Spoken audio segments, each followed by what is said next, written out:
I was actually trying to play with something a little earlier. I woke up, I was like super tired, so I didn't really do anything for like the 1 or 2 hours I was awake, or kind of awake. Where's this drawing? Here it is. Go to Krita. Where is it? Oh, there it is. There we go. Oh, wrong one.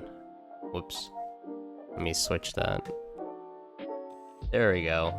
Go back to this guy. Just real bad at rock, paper, scissors. They are, aren't they? Well, that's not true. Roxy has won. Out of everyone who's ever played the rock, paper, scissors game on this channel, Roxy has won the most. They are technically the champion. If we really look at it that way, they're technically the champion of rock, paper, scissors. I mean, you know, not counting PC Chan, of course. PC Chan is like the dominant champion. But in terms of human champions, yes, Roxy's the champion.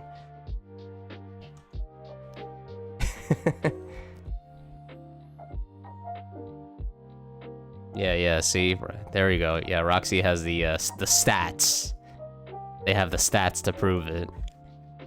14 tickets. I don't think anyone else has 14 tickets.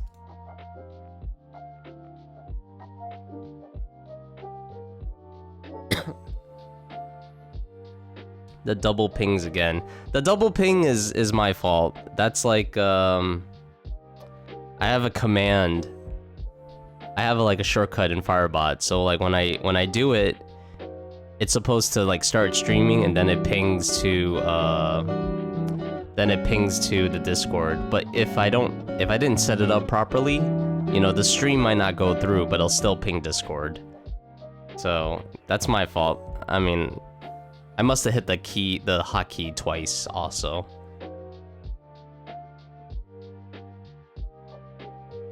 Hey, Puddin', hello. So the double ping is not really a bug, it's just me hitting the hotkey too many times. I was trying to figure out earlier before I started streaming, that's why I was a little late. I was like, oh, can I do this in like 10 minutes? And then I was trying to figure out, oh, can I do the song thing, right? Can I like do a song command so you can see what song I'm playing? But it's from like my local hard drive, or like, you know, my local music player. And I think I have an idea. It's pretty cool. I could use like CMUS or CMUS. CMUS sounds really, really bad. But there's a music player called CMUS for the terminal, the Linux terminal. I think it's available on other platforms. But I can manage to grab the current song playing out of CMUS and then probably inject it into Firebot. So that's definitely a project I want to work on. You know, just in case if anyone's interested in the songs I'm playing. the same songs I play all the time.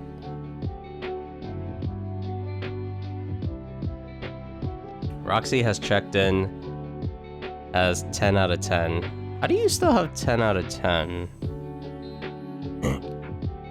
Wait, that's not supposed to happen. You're supposed to automatically... You're not supposed to have 10 out of 10. You're supposed to automatically have 0. And then it's supposed to add... Let me look that out. It's supposed to be 10... It's supposed to be 0 out of 10, and it's just, I might have to change something later. Let me look at it real quick. Loyalty card... Oh, that's a copy. Loyalty card... Yeah, it says 10 out of 10. That's not right. Oh well, fix it later. I'll fix it later. Not a big deal. And I was trying to do Blender earlier. Did you do if stickers are greater than 10? I shouldn't have to. Because I shouldn't have to because like, I thought I changed the condition. So the condition would be like... okay, you have 9 tickets, right? If you hit check-in and you have 9 tickets... Oh, no, I'm sorry, not 9 tickets, 9 stickers. It will automatically go to 0, and it will add a ticket to your stats, your file. And that's it. It shouldn't have to go to 10 at all. Like, yeah. I changed that last time. I thought I changed it. Whatever. So yeah, that's pretty much what's happening right now. I'm making a song command. Hopefully that works. Like I said though, it's for like the same 10 songs I play all the time anyway.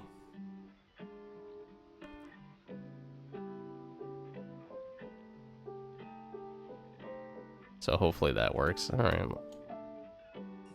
Yeah, but I have to check the code again. La Luna da Mica. Oh, that's a fancy name. La Luna. Okay, let me see. I have no idea what language that is. The moon of Mika. Is that right? The moon. Hello. It's been a while. Change your username as well. Well, hello. What username did you have before? It looks... Wait, you have Mika though. I see you in the Discord.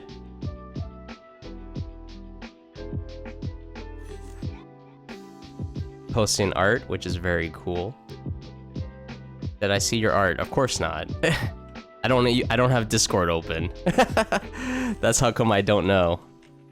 Oh wait. Are you talking about the cat girl? Is that what you're talking about? I saw it. Unless you mean something else. If you're talking about not the cat girl, then I'm not sure. Victor the crew. Oh, I see. That is very different. Yeah, okay, I definitely would not have guessed that at all. I thought it was gonna be a similar username. It's a new drawing. Oh, you know this otter you posted? I love it. I love this otter. It's so human. It's like, they said what? Yeah, that's so cute. I love that otter. It's a new drawing? Oh, very cool. Oh, this is the cat girl's cat form. How do I copy this again? Oh my god, look at this. Is this all Yodo? Yeah, it is. Look at Yodo. He like spams the emotes like crazy. I don't like your cat. I didn't say that. I just said it was cool. Putting words into my mouth. How dare you? What is... Wait, I just noticed this. I'm done for? What the heck? I'm done for. I gotta mute the Discord. I don't want to keep hearing the pings. Yeah, very cute. I like it. Good anatomy. Like, it's very believable. Very Sailor Moon with the moon thing. This is very Okami up here. Like Amaterasu kind of thing. Yeah, actually it's very like it's very like Capcom Okami because it has all these like spirals and stuff. Oh man, they're making an Okami too. I'm so excited. That's definitely a pretty... I know when that game comes out, it's gonna be like $70, $80, and I'm gonna be like, oh, I don't want to buy a $70, $80 game. I can tell, I can feel it. Like every like major game, every big game from like a major publisher or developer has like been so expensive, and I'm just like, ugh. Like Silent Hill F looks really cool, but I'm not dropping $70 on it. It's the "a cat is fine too" meme. I've never heard of that one. A cat is fine too. Then again, I'm not really up to date with my memes.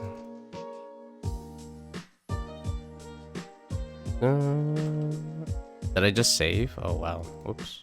Didn't mean to do that.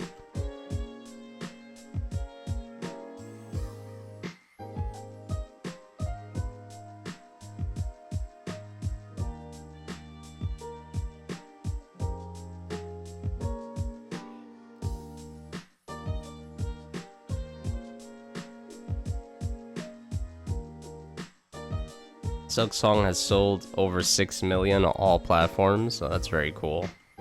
Good for them.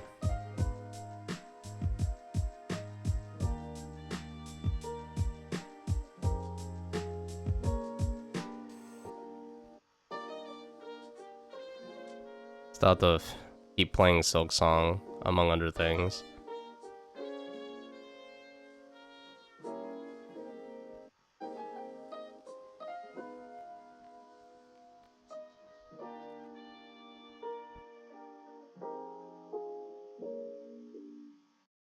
Every time you post something, Yoda piles on the reactions? Yeah.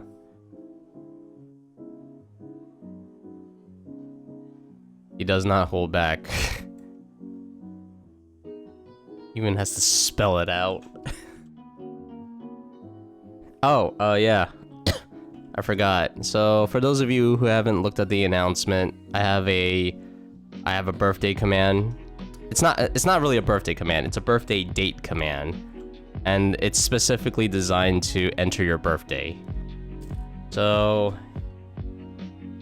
if you're wondering how it works, you could do b-day date.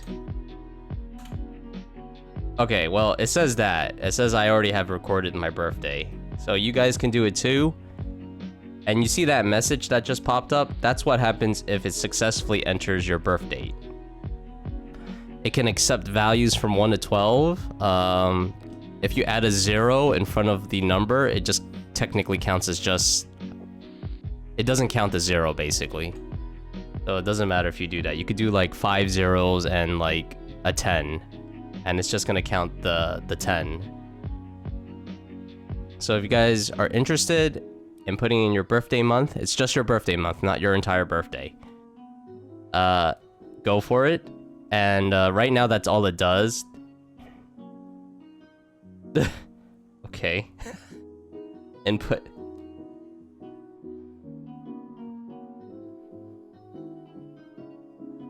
Not this again. Why would you want to put anything else than the value that I've asked for? What do you want? What do you want? Breaketh the system?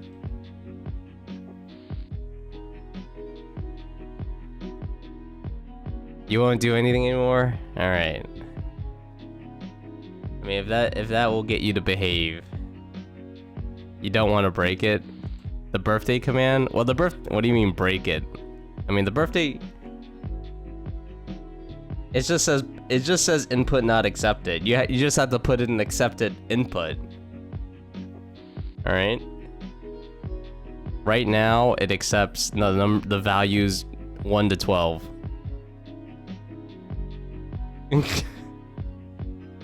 You know that's an emote. You know the emote has like a URL or something to it. It doesn't just say 4. No. Be real. You should... You know what the program's asking for. I don't want to break it. Continues to try to break it.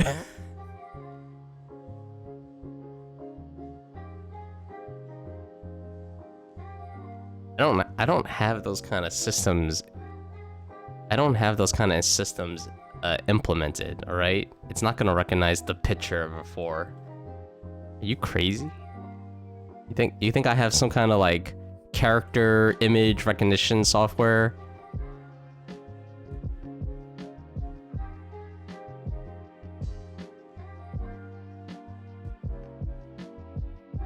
Okay, you know what? Whatever that language is, Chinese or Japanese, you know other countries use the number system, right? The 1 looks like a 1 in every country. All right? It's called Unicode. I don't know what it's called. There is no image recognition. Well, to me, it looks like a picture of a 4. Why doesn't it accept it? How are these real questions? These are not real questions, right? Why doesn't it accept it?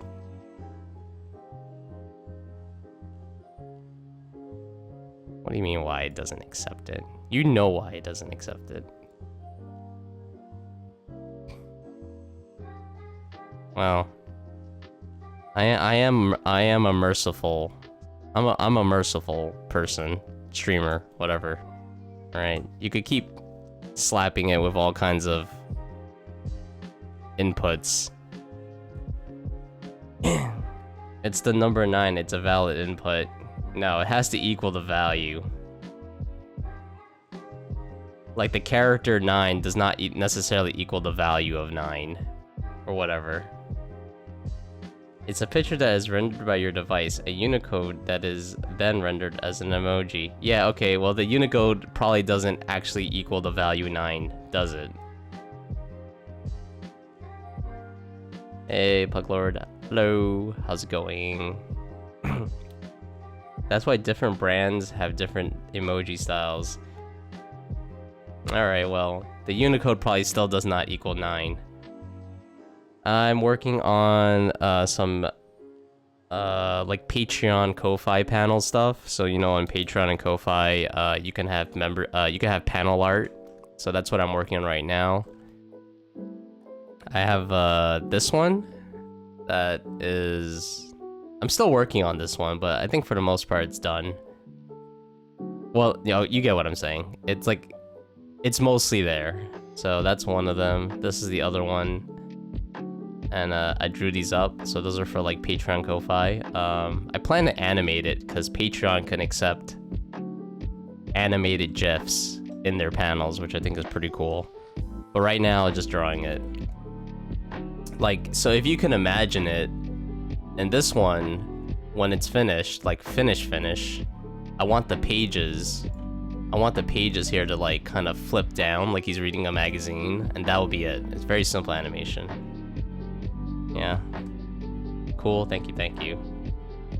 And thank you for checking in. Hello, Azulkin. Hello, how's it going? Hope you're doing well. Okay, so for people who just came in, I have a birthday date command. So if you do !bday_date, and you enter the month of your birth in a number value.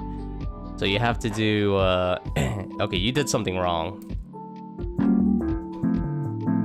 You literally you did something. I can't tell what you did, but I'm pretty sure you didn't you didn't input it. No, like this Puglord.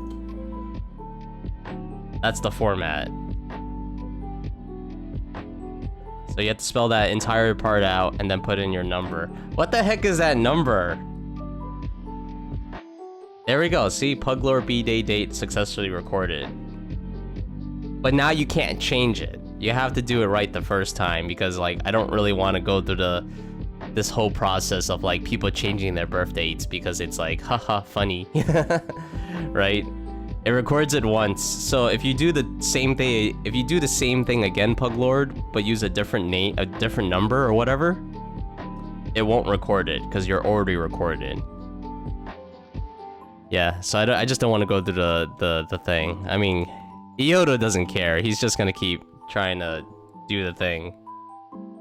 Just a month? Yeah, just a month, because, you know, obviously everyone's born on a different date, and like, I can't handle that, obviously. My idea is that once a month we could celebrate people's birthday, and we'll just do it by the month. So, you know, all the November people will celebrate together, and all the October, etc., etc. It just simplifies things.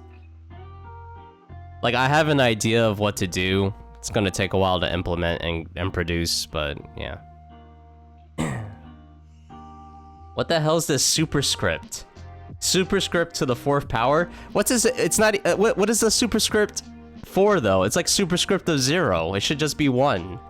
Or I mean, if it's not 0, I mean, if there's a value that's literally like less than 0 or nothing, I don't. I don't even know. Rude. What if someone messes up? I'm sorry. I guess you have a new birthday month. Oh, what's that? Your birthday month is March, but you hit May? Well, I guess your birthday's in May now. Honestly, if someone, I don't know, I mean, I guess, be careful. That's all I have to say. Be careful. Hey, Hamgwin, hello. And hey, Nick Donegan, hello. How's it going, guys? Yes, just a month. Oh, look at that. See, Azulkin understands the thing. Successfully recorded, Nick as well. What the heck is this paw? What are you trying to do? Oh, and you're putting Roman numerals? Oh, God.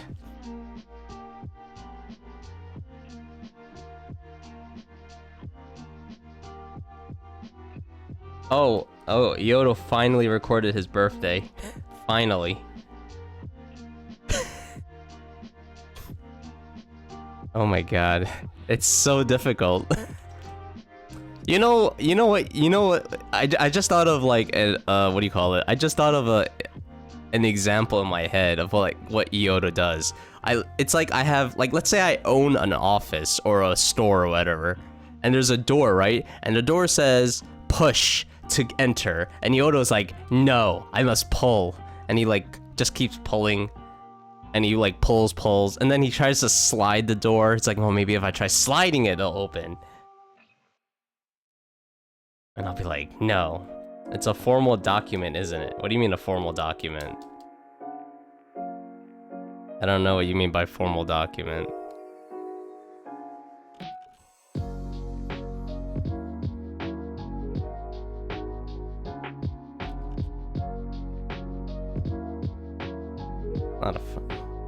No, this isn't a formal document. It's not like the Japanese where you like take a stamp and you have to like stamp your document.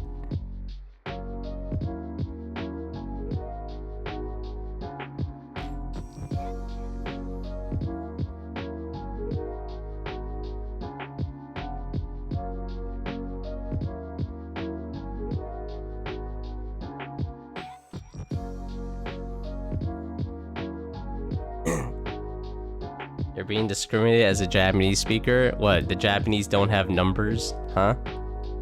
How do you... You don't have like numbers in Japanese? I'm pretty sure the Japanese don't spell out the numbers in words or kanji or whatever. I'm pretty sure they use numbers as well. We have numbers, those are numbers. Yeah, but you have to put it as a numerical value, not whatever that's called. Whatever you call that text. Well, you know, I guess, you know, the fact that Iyodo has done this before you is very telling, I think.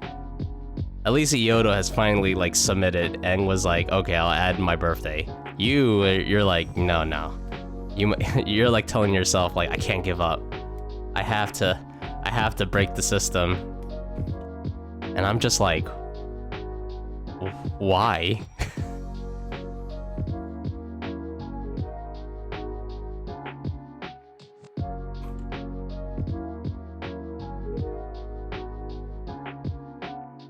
Your birthday's not the 4th, it is now.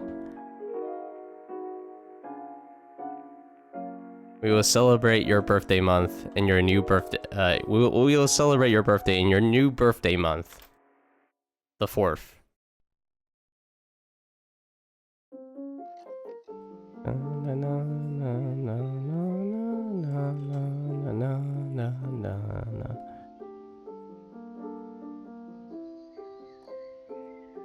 Whatever that character is 9, and whatever that character is 9. Often used in bills and formal settings. Okay, we're talking. Are we talking about like Japanese money? Like, cause I'm gonna look it up right now. Japanese currency. Images. All right, I'm looking at some Japanese money right now. They clearly have numbers. There you go. Checkmate.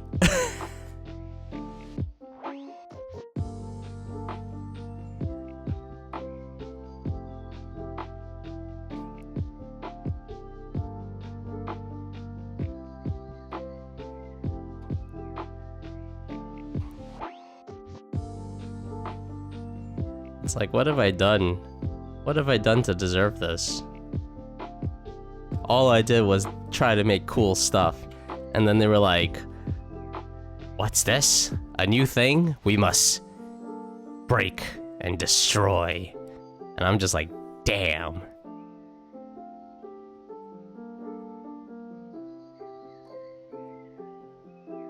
September, yeah, I'm not doing that. That was too much work. I'm only accepting numerical values.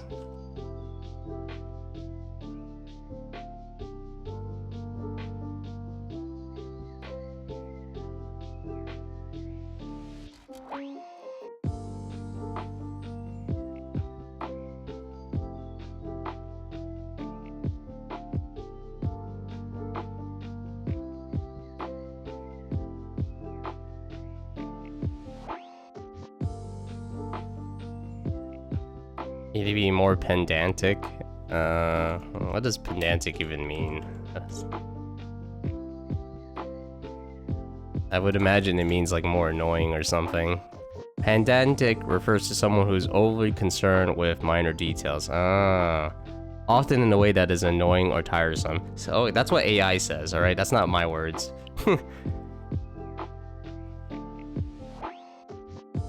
Alright, well, that... Alright.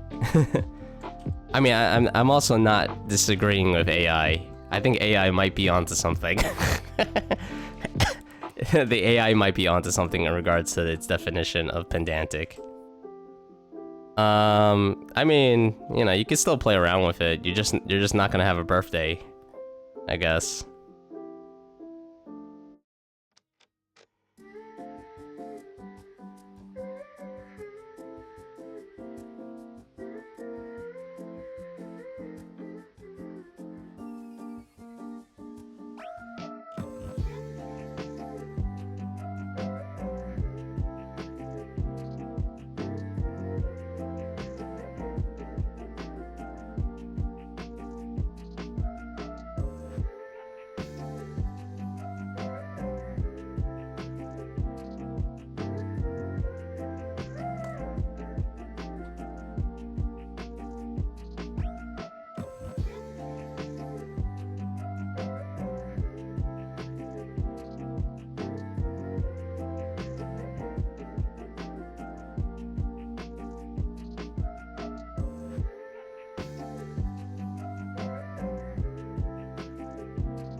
Alright, cool.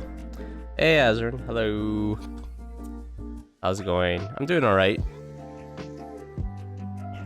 I'm doing okay. I guess, maybe I woke up... Maybe it was a little cold this morning, maybe? Because I feel it in my throat. I don't think I'm getting sick, though, because I already took all my shots. Yeah, just taking it easy. Again, you know. I got my heat pad on my back. That feels super comfortable. And yeah, we just drawing, you know, like always.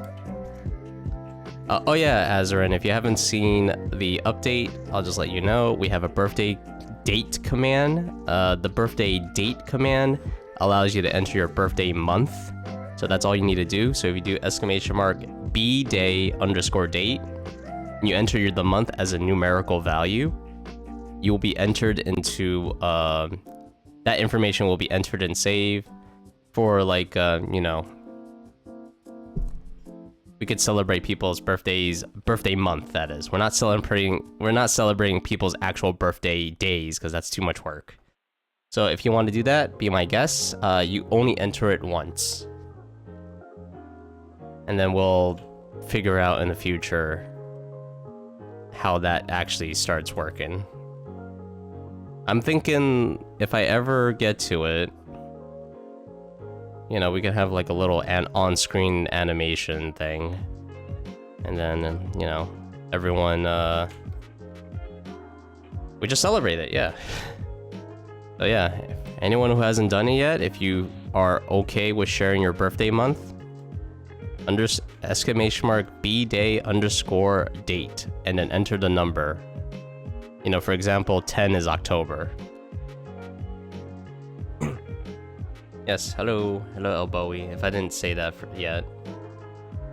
Our birthday was a few weeks ago, it's not going to be relevant for another year, to be fair. I mean, this whole setup that I'm doing, like the birthday command is like, just to record the data, it doesn't do anything other than that. Like, I don't have anything set up for birthdays yet. Hopping between you and Noah's stream? Yeah, no problem, dude. Enjoy the streams.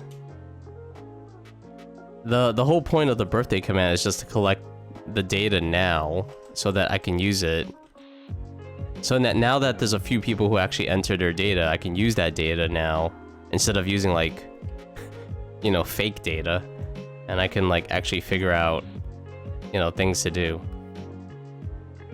What the heck? And like I said, nothing's happening for a while,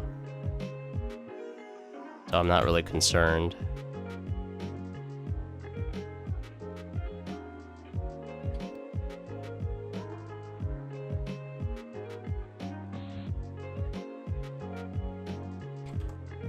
So you might as well just enter your birthday.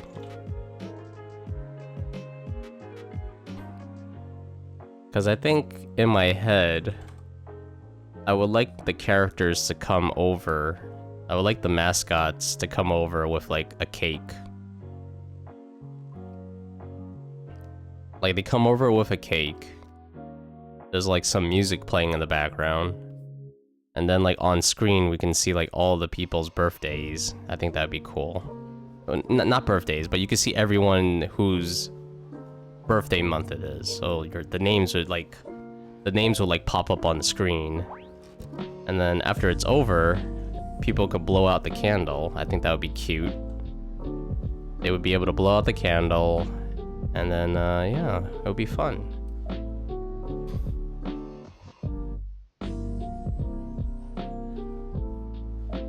I got a little idea where Nova's mascot is harassing PC Chan. Well, that doesn't sound nice.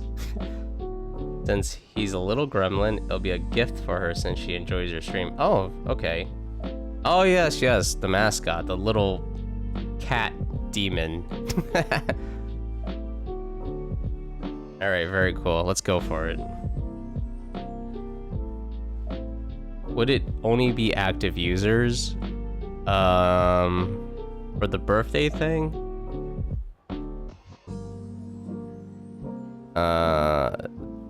I haven't figured that part out. I'll be honest, I have no idea. I was thinking initially that it would be for people who are present in the stream. So let's say you'll send a reference. Yes, please send reference. I'll look at my Discord, and then in the meantime, I'll just spitball my idea. So like, I don't really know how to do it yet. Right now, I'm just collecting data to use for the eventual, I guess, event. So yeah, I was thinking like it'd be cool if it was only for people who are there at the time, because that makes sense in my head. Like, so, you know, if there's like 30 people in November, but only like 5 people show up, then it would just celebrate those 5 people because they're there to experience it, and the other people are like, you know, they couldn't make it or whatever. I think that's fine. Unfortunately, I don't know how to do that as of right now. Active users would make things easier, definitely.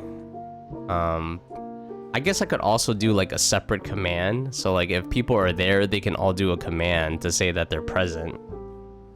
But that's a lot of work. So honestly, I have no idea. It is intended to be written in kanji, so it's literally shi for gatsu, month, 4th month. Yeah, but that's not the values that the command accepts. Yeah, some people come in just for the stream once and register a birthday, and you'll end up with a long list. Well, we'll see. Right now, I'm not really too concerned. It could be like, you know, like I say, it could be like that other idea where people who come to the stream that are registered, you can just do like a command and it will like put you on a list, and then I'll just like check it against another list. So it'll be like, oh, is this person's birthday actually in November? Yes? Okay. Add to this list where we're going to, you know, wish them a happy birthday and all that. Oh, okay, I see it. Okay, I was talking too long. Look at this dude. He's so cool. Or they're so cool.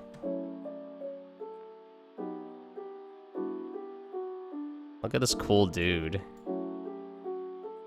Alright, what's the redeem again? Nova's mascot harassing PC Chan. Since he's a little gremlin, it'll be a gift to her since she enjoys the stream. Alright, cool. This guy has how many eyes? Alright. Oops, that's not even a... There we go. Let's go for it. Spent the first hour doing nothing. Hell yeah. Maybe stole the cup and piece of chance trying to get it back. You want to do that one? Alright, let's go for it. Yeah. Let's go. Let me hide this guy. Don't really need him there right now.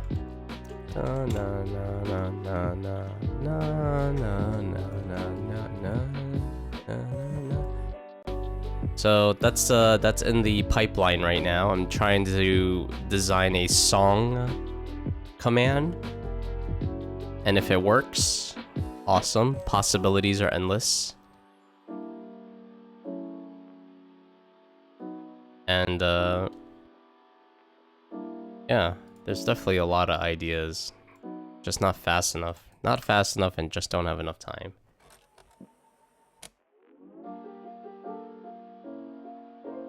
I hope your GDPR compliance is set up and you keep the data confidential. Yes, this extremely delicate information of just the birthday month. Yeah, you could put your whatever, the equivalent of your social security and your address, the equivalent of social security, whatever it is in other countries.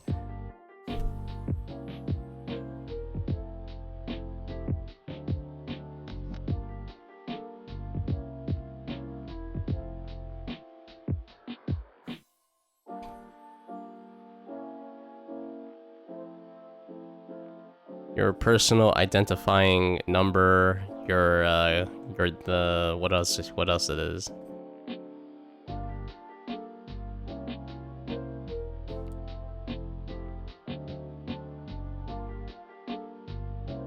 How much money you make. Your fetishes, I guess. I have your browser history too. Can't forget about that. I got your browser histories.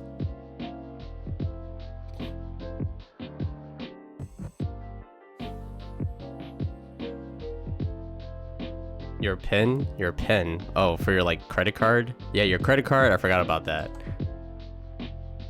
Credit card information. Can't forget about that.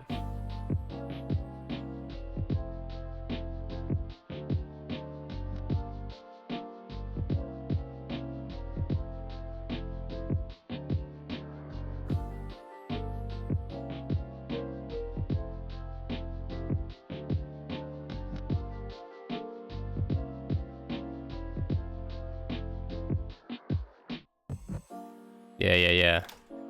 Gotta...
Uh-oh.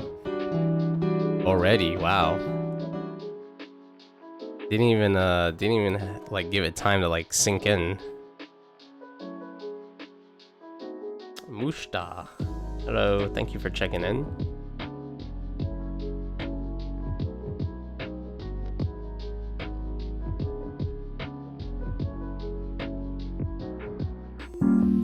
I'd imagine this is how big the guy is. Not really sure.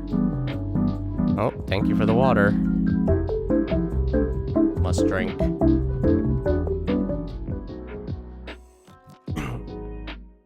How are we today? We're doing pretty good.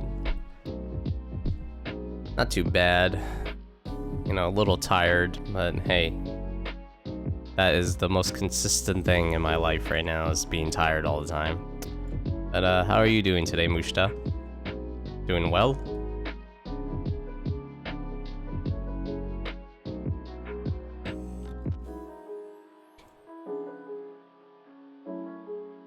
What the heck? Oh. To be honest, I'm not sure either how big they are. Cat size, I guess. How tall is PC Chan canonically? Probably somewhere around 3 feet or less, I would say. Anywhere between 2.5 to 3 feet. So not very tall. Like basically the size of a child.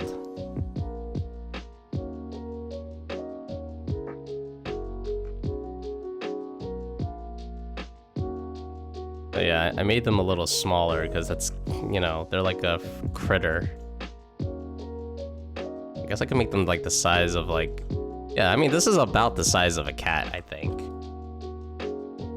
In my head canon. You're tired too? We could be tired together. Heck yeah.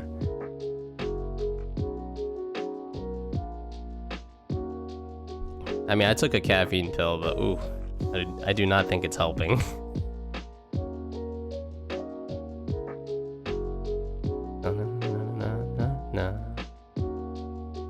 Whatever feels right to me. Yeah, whatever looks good at the end, right? Hell yeah. Don't dwell too much on stuff, otherwise I'll never get it done.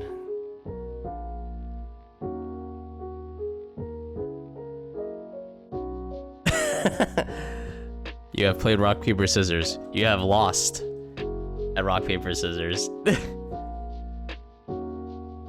Swap the soundtrack back to that of the older streams. Yeah, I think it's a good idea to mix it up. Also, I'm trying to experiment with something. I'm trying to make a song command, so if anyone's interested in the songs I'm listening to, they will be able to find out what track it is, what the name of the song is at least. So that's something I'm going to be playing around with later today. I think that'll be really cool. It doesn't work right now. I literally don't have that command.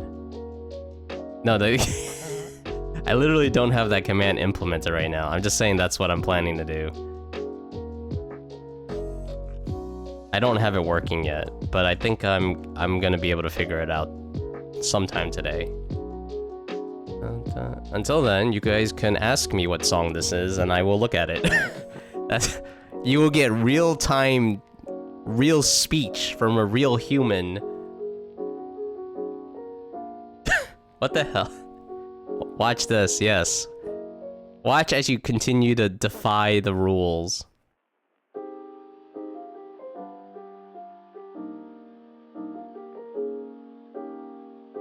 What was that? There's a cartoon. I forgot what the cartoon was. Oh yeah, it was the Powerpuff Girls. So if anyone has ever watched the original like, I think 3 seasons of Powerpuff Girls, there is a scene where they have these little gremlins. Like the professor created these gremlins as a pet, and then like at the end of the episode, everyone gets a little gremlin as a pet, and the mayor is like, and then like the professor is like, whatever you do, don't feed it more than once. And it's like, what the, one bevail. Hello.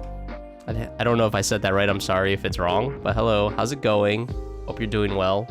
Welcome to the studio, where you can co-work along with me and hopefully make stuff and be more productive. Well, be more productive than me. I'm just talking right now. But hello, welcome to the studio, dude. Hope you're doing well. But in the episode of the Powerpuff Girls, like the mayor, who's like canonically a stupid character, he's a dumb character.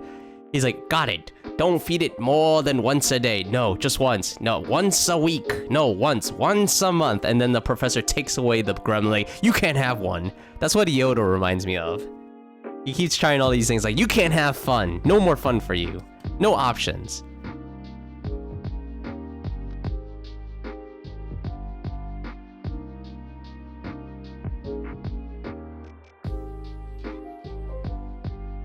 Let's see, I think I missed something. Didn't you previously have a track preview at the bottom left? Yeah, that was only for Chill Hop though.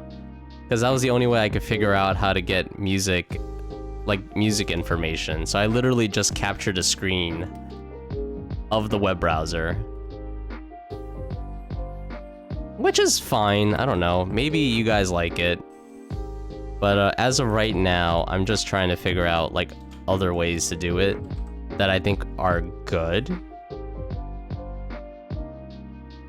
I mean, if I'm able to get that information, because if I'm able to pull the information, I could put it in Firebot. I could make it look nicer than what I was doing before, and I think that's cool. We'll see though. Everything's an experiment. I saw you talking about Powerpuff Girls, and right away. You saw I was talking? Wow, those are some good eyes. I didn't... Cause like, if you... or you could read my lips. Wow, amazing. But very cool. Oh, well, I was just talking about Powerpuff Girls that one moment. So, I understand if you're in it for the Powerpuff Girls. What OS are you using? I'm using Linux. I'm specifically using Pop OS, which is based off, you know, Ubuntu. Pop OS just, you know, Pop OS just does what I need to do without any tinkering. So yeah, I mean, it's gonna be possible. It's not super hard. I was looking up how to do it with CMUS, which is a music player. So yeah, like, I think it's gonna be very possible, like, today. So that's, like, my project, today. Gonna head out on a hike. Go look at the stream. Hey, enjoy that hike, Puglord. Hope it's beautiful weather, and you know, hope it's a beautiful weather and it's an amazing hike. Your English is bad? Nah, your English is good, dude. Oh, what the? Wait. What is that little emote? Is that a bear throwing another bear into the garbage? That's so cute.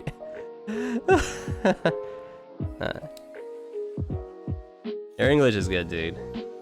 OMG, Pop OS? Yeah, I don't want to fiddle with stuff.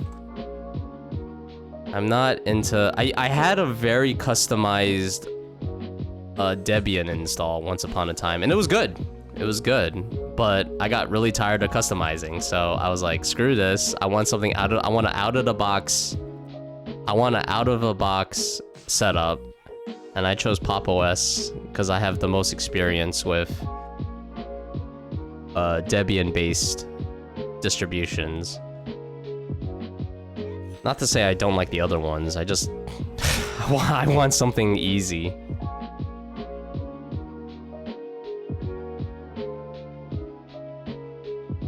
You think most music sources expose the info into Empress? Not really sure what Empress is. I was looking up, what the heck? What? Oh my god. You just got here. Oh my goodness. Well, 1B Vale, thank you so much for subscribing for tier 1. Thank you. So you get a few things, 1B Vale. One of them, you know, obviously the emotes, obviously ad-free viewing, you know, that goes without saying. You also have access to member-only sections in the Discord, so you can check it out. Oh yeah, you have this one. Okay, yeah, he's showing it. Okay, so if you're wondering like how people are doing this, you can have it too, dude. You really like my overlay? Thank you. I'm glad you like it. So one of the perks that all subscribers, paid or prime, have is you can design a cup. So this is Iodo's cup, for example, and he drew it himself. So if you want to draw something, by all means, you know, if you want to draw like your favorite thing, your favorite anime, your OC, whatever, you can do that. If you want me to draw it for you, you can get your first cup on the house. Well, not really on the house, you subbed. So let me know if you want to draw it or you want me to draw it for you. And if you want to draw it yourself, if you go to the Discord, let me pull it up here. There we go. If you pull up the... Huh? Is it not working? Oops. Okay, it works now. Did I spell it wrong? I don't know. So if you want to join the Discord, the timeout. Was it a timeout? Oh. Anyway, if you want to join the Discord, there's a cup design channel. There is a template, and you can follow the template. How can I put my drawing though? Oh, are you I don't know how familiar you are with like drawing programs. I'm sorry. I it's an option though. If you have a drawing, so if you don't know how to put your image on the cup, you can send me the image and I'll put it on the cup for you if you have an image in mind already. Or if you have a drawing already, you can send it to me if you don't know how to do it. But basically, in the Discord, you can download the pin message. There's a pin message in the cup design channel. You can download it, and it looks like a gray version of this cup. And you could just, you know, in like Photoshop or Krita or GIMP, you could just put the image on top of the cup, and you could change the colors, whatever you want. Yeah, if you have any questions, just, you know, ask me, reach out. Other people in the channel also can help you if you have any questions, if I'm not available.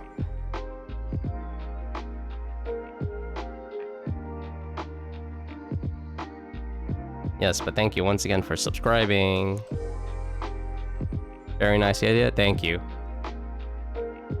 Long as it's safe for work. Yeah, safe for work. Nothing, you know, safe for work, so obviously no like nudity, obviously. Unless I want to get banned from Twitch. You know, and try to avoid like, I would say avoid like touchy subjects. I know that's a pretty broad and vague, touchy subjects, but you know, I don't want anyone to feel like, because you know, this is a chill place. I don't want to like rile people's emotions unnecessarily.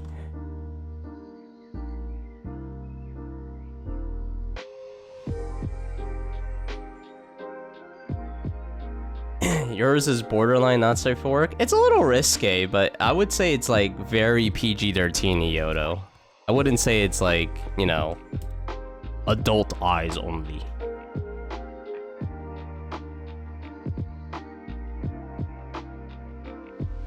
Sexy Garfield is definitely safe for work.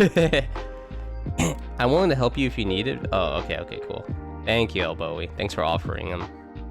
What are you supposed to be? An envelope? An envelope? What the heck? An envelope? Do I look like an envelope? Are envelopes brown? Maybe some of them. Actually, yeah, some of the envelopes are brown. Hey, Nathan. Nathan Daw. Hello. How's it going, dude? I am a paper bag person. Paper bag person. I am people. Can I do it if there's any video that explains how? Can I do it if there's any video? I don't really have a video. I mean, I could show you really quickly.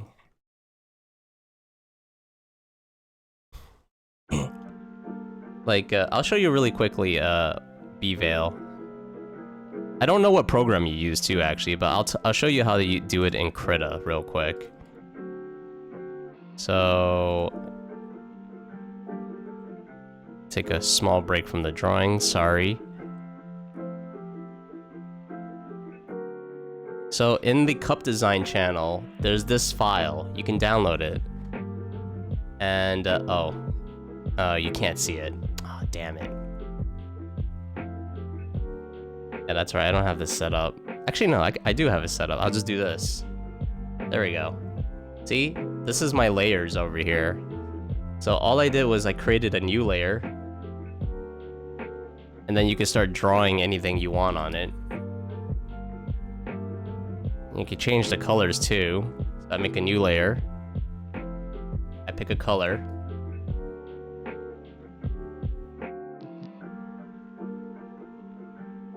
And I change the blending mode. You can't see it, but I changed it here. See, it says overlay now. And as you can see, I changed the color. Okay, this is a really terrible tutorial. But like I said, Bvale, if you want, just to make things easier, you can send me the picture, and I'll just do it for you. I think that might be the easier route. I'm more curious about what actual Chuck is. Dinosaur? Oh no, I'm Chuck. I'm Chuck Chan.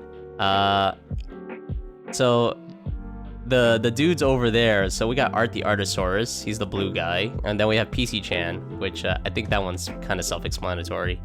So that's their names, but the Chuck is me. I am the Chuck. Update the design, make her butt rounder. By all means, go for it. You put some stuff on the Discord about Empress. Oh, very cool, Miyagogo. Thank you. I'll check that out after the stream. You can also insert a pre-made image on top of the cup. Yeah. Now I understand that. I mean, in the OBS, how could everyone change it? Oh, that's a setup I have. I have a bot. I have Firebot to do that. So no one actually does that. No one like modifies the code. I modify the code. All you have to do is supply the image. And the reason they can change it is because they are subscribers also. So as long as you're a subscriber and you have an available cup, you can do it.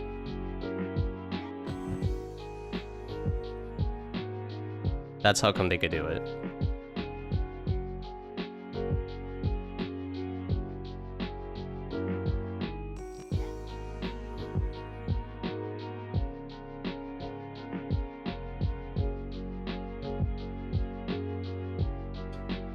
Thank you, Azrin. Yep, you got it. Well, I mean, it doesn't look as impressive if it's the same person.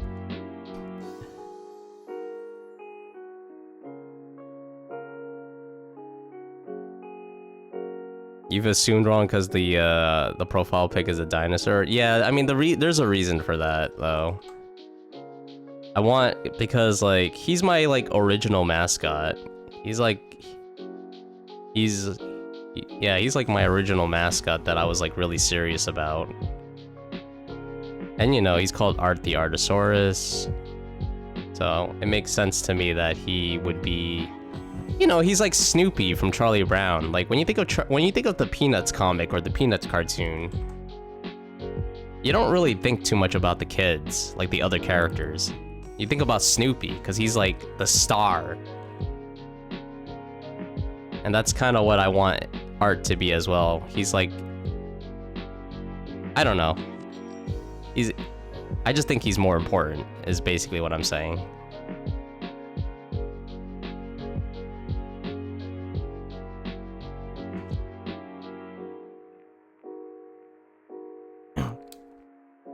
Be fair, if his schnoz was the profile pic, nobody would click on this stream and profile. My schnoz? I mean, when you look at Art, he has a pretty big nose. He has a pretty big nose. I don't know what you're talking about. Hey, Paul. Hello. How's it going?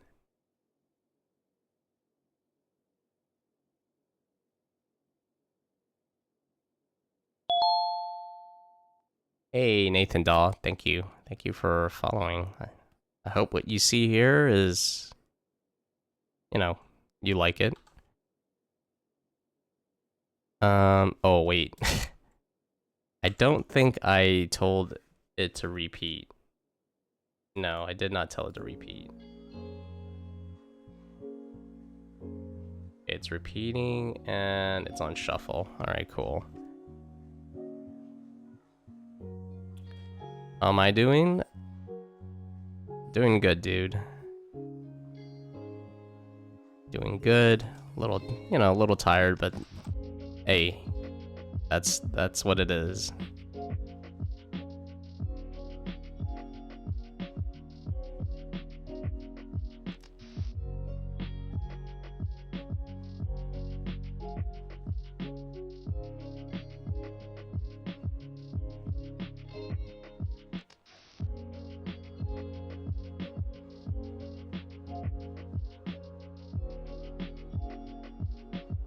do I do this?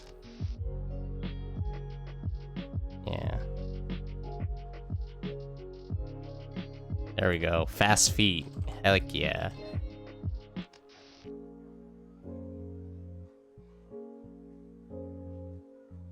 Make sure he's got the cup.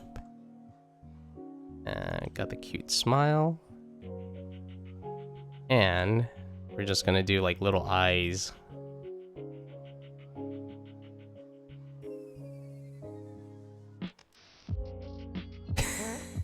Okay, I think that's pretty funny.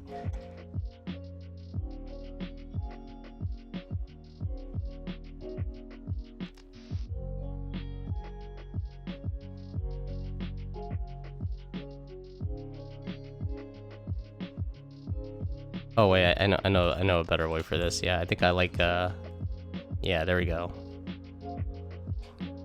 Yeah, I like that way better.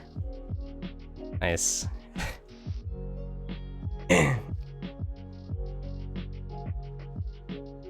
Good to hear, nice. Low-key kind of just stopped by to say hi today, sadly, because I've been hella crook. Enjoy the rest of the stream though. Hey, thanks for stopping by, Paul. I don't know what crook means. I guess it means tired.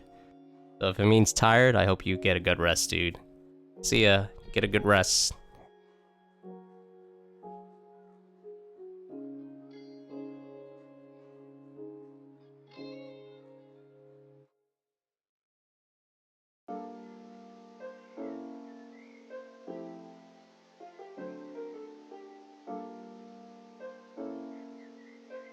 Crook means sick. Oh, okay. Oh, wow. Is that an Australian slang? Oh, I didn't know that. Well, all the same, dude. You know, get some rest. Hope you feel better soon.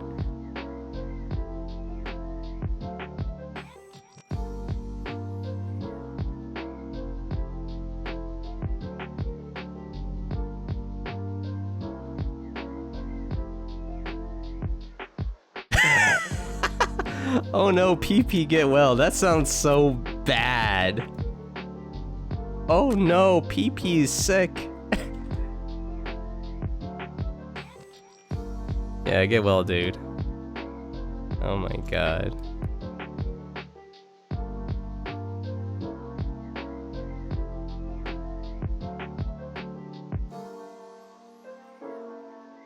I think that's good enough, actually. Let's start cleaning it up. Actually, let's try this. I'm gonna make it purposely, like, kind of sketchy. Because I need to find other ways to, like...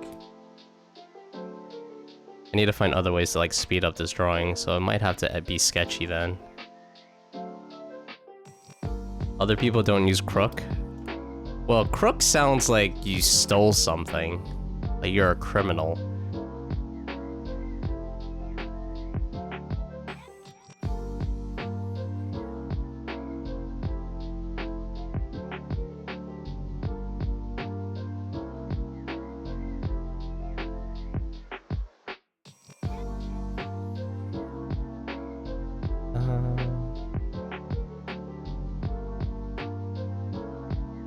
Yeah, see ya, Paul. Get them rest. Get better. It feels like the most normal of Aussie slang, but it's still like Australian. It's still like primarily an Australian slang.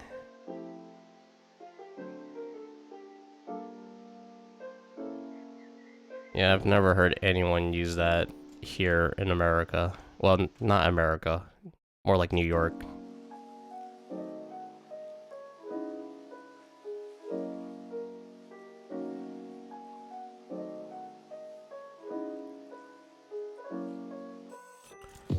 That would be so funny, because Australia basically just speaks like, I guess pretty similar to like UK English, the Queen's English.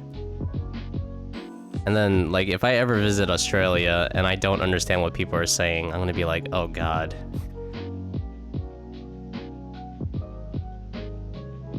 I'll be like, yes, it kind of sounds like English, but then there are these words and phrases that I won't be able to understand at all because of culture differences.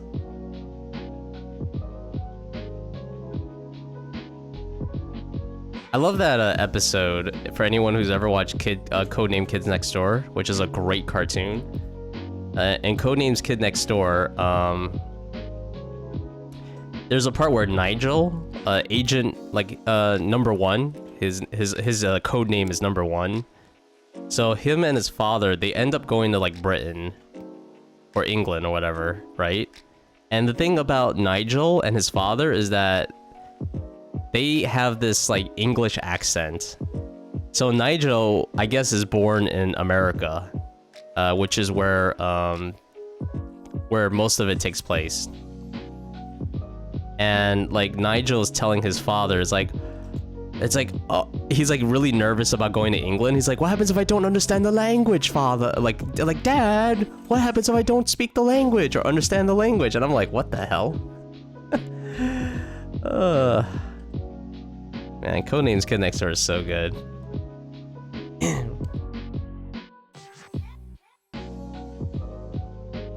Oh, you remember me telling you about that? I don't know. Yeah, I just thought about that when I was thinking about like the Australian slang. Dad, what happens if I don't understand the language? And it's kind of weird because like the whole Codename Kid Next Door like world is like all the kids basically from around the world. They all have like stations and stuff. They all have their headquarters all over the world. So they're a very global organization. So I'm like, how did you never meet another kid agent who's like from England? Because they have like, you know, Japanese agents, Chinese agents all over the world. So the chances of him meeting like an actual like British agent should have been like pretty high. Yeah, watch Codename Kids Next Door if you've never seen it. The only thing I didn't like about Codename Kids Next Door is like the season finale. It got really weird. I mean, not the season finale, the end of the series. Like the end of the series got really weird.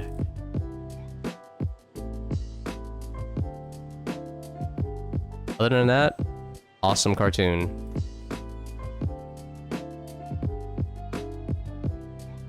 Well, like one of the few cartoons that actually got an ending.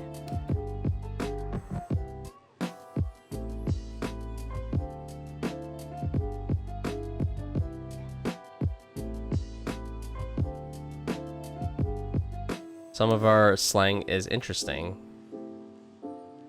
Try budgie smugglers. What is that? What's budgie smugglers?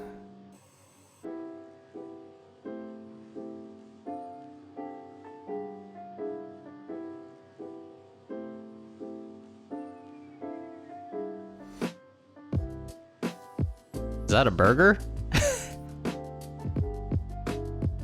Is budgie smugglers like a burger?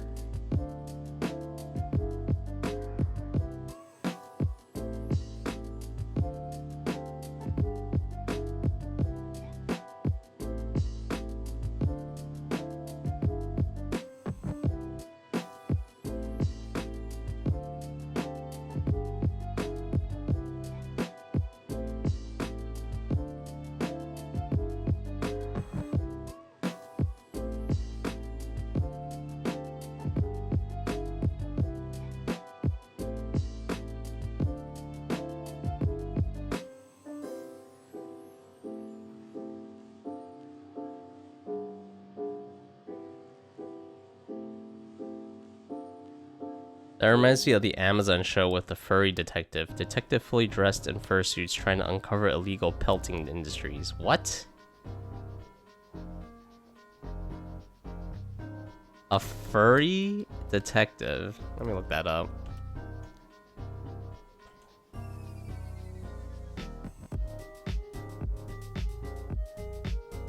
Oh, what the heck? This is TVMA? This is a mature show? Nah. What is this? Furry zoo sadist. Wow. What a name. Exposed the chilling conspiracy of animal abuse within the furry fandom. Well, I guess that doesn't speak very well of furries now, does it? Apparently, according to IMDb, it got like a 5.5 out of 10, so I don't really know how good that show is.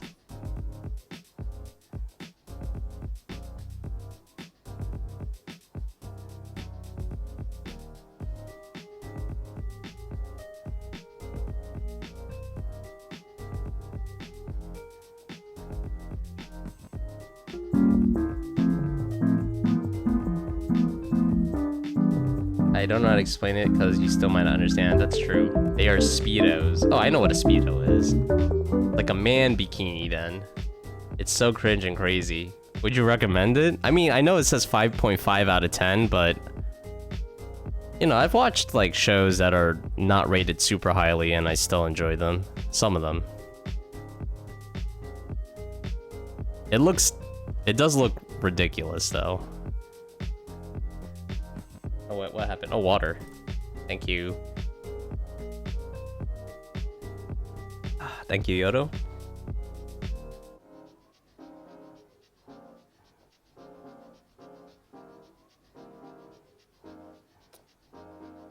Alright. The hands don't have to be, like, super good.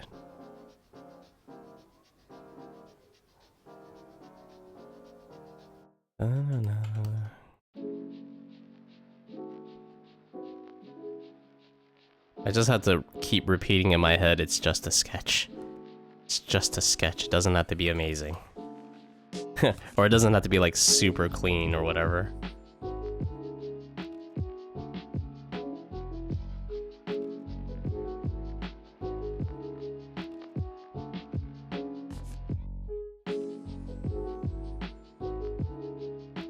Okay.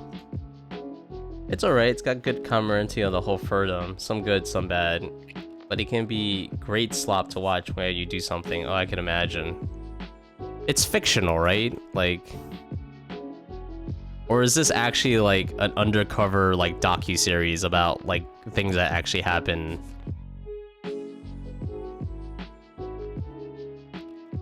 But it looks fictional. But at this point, I wouldn't know.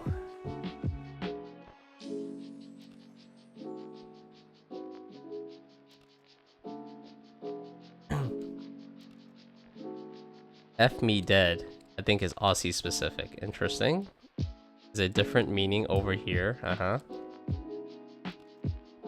What the heck is drop bears? It's a real thing. Actual like certified detectives. Oh wow.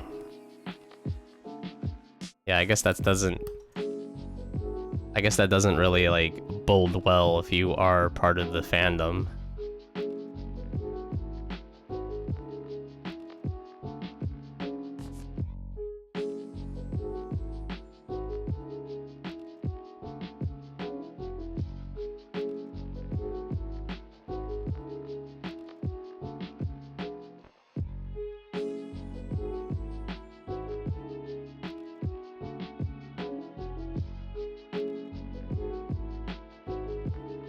But that's all fandoms, let's be real. What, the bad stuff?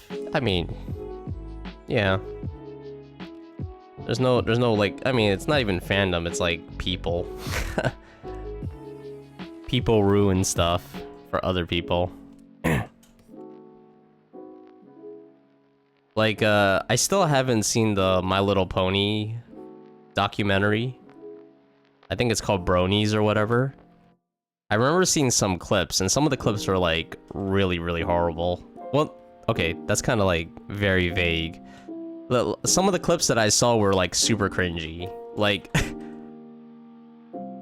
like, the one of the clips I saw, it was, like, the sun is coming out kind of thing. He's, like, coming out to his father.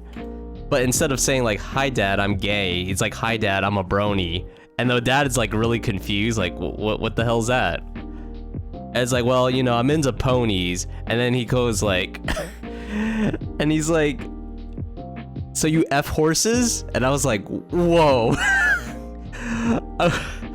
I want to watch that documentary so bad because it's like, you know, when My Little Pony came out, it was like such a like phenomena. Like people were crazy over that. Like just.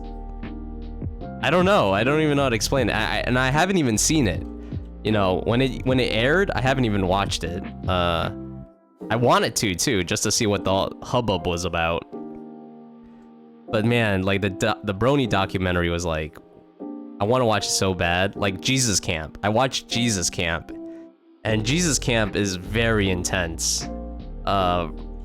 Because like the people in the Jesus Camp documentary, they are sold. Like 1000%. They are sold on the religion. And they go to this camp and they're crying, and I'm just like, what the hell is going on? And it looks like a cult, and I'm just like, holy hell. And that's kind of how I imagine the Brony community when especially when My Little Pony was at its peak, back in like what, the 2010s. It's so interesting. That was so hard to watch. What, the Brony thing? I want to watch it. I definitely want to watch it. Oh wait, I missed something. Oh no, I didn't.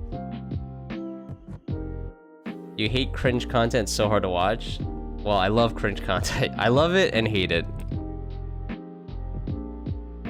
I know, it's cringy. Like, if I watched it, I would be like dying in my chair or something. I'd be like, oh no. No! It's like, even for fictional stuff, like, you know, if something embarrassing happens to a fictional character, like, no, here's a good example. If anyone has ever watched The Office, early seasons where Steve Carell was still in the show, right? I mean, this is easy. I was watching season 1, right? I didn't even get that far. I was watching season 1 of The Office, the American version, and Steve Carell's character, Michael Scott, is super cringy. And I'm just like, you know, in my chair, like, oh god, no, Michael Scott, what are you doing? I'm just like, I can't stand his choices. Like, I'm sure the series gets better, you know, down the line, but the first few episodes are like, ooh, it's so tough to watch. Because Michael Scott is like not exactly a well-adjusted human. Look up Goon of Fortune. Did you promise it's safe for work? Can you just tell me what the hell Goon of Fortune is? Is that a video game? Goon of Fortune sounds like Soldier of Fortune, which was a video game. That was a pretty awesome video game. Because you can shoot guys in their balls. You can shoot them in the balls and they'll react. Oh, that was also painful though. Because you would have like a shotgun.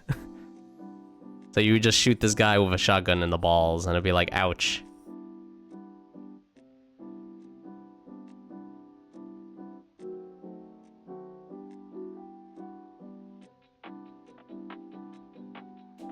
Have you watched Impractical Jokers? The cringe and secondhand embarrassment is insane. I don't know what Impractical Jokers is. Is that like a YouTube channel?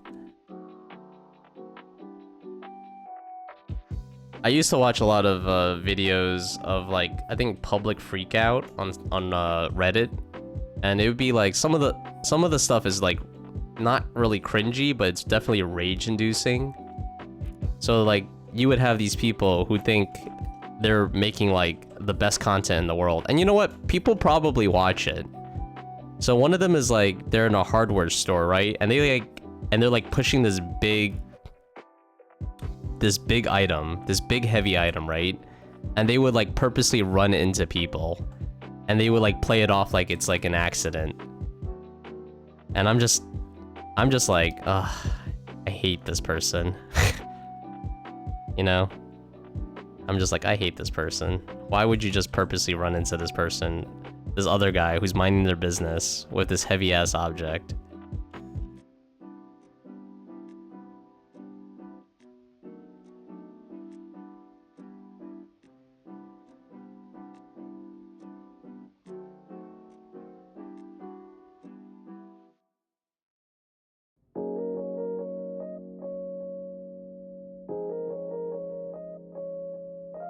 It's a TV show on True TV. Oh, well, that's the problem right now. I don't watch TV. It's like 4 dudes make challenges to do stupid stuff in public, and whoever refuses the most gets punished, where they have to do something. Huh, interesting.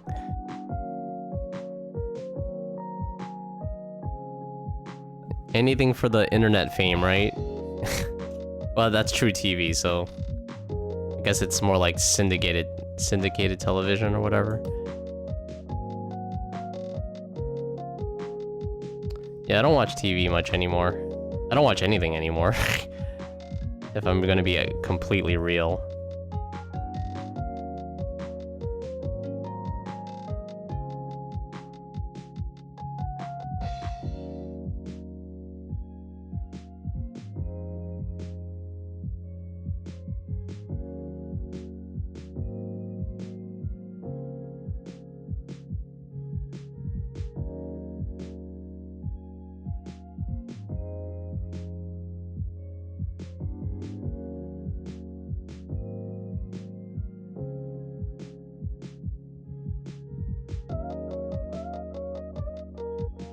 Okay, cool.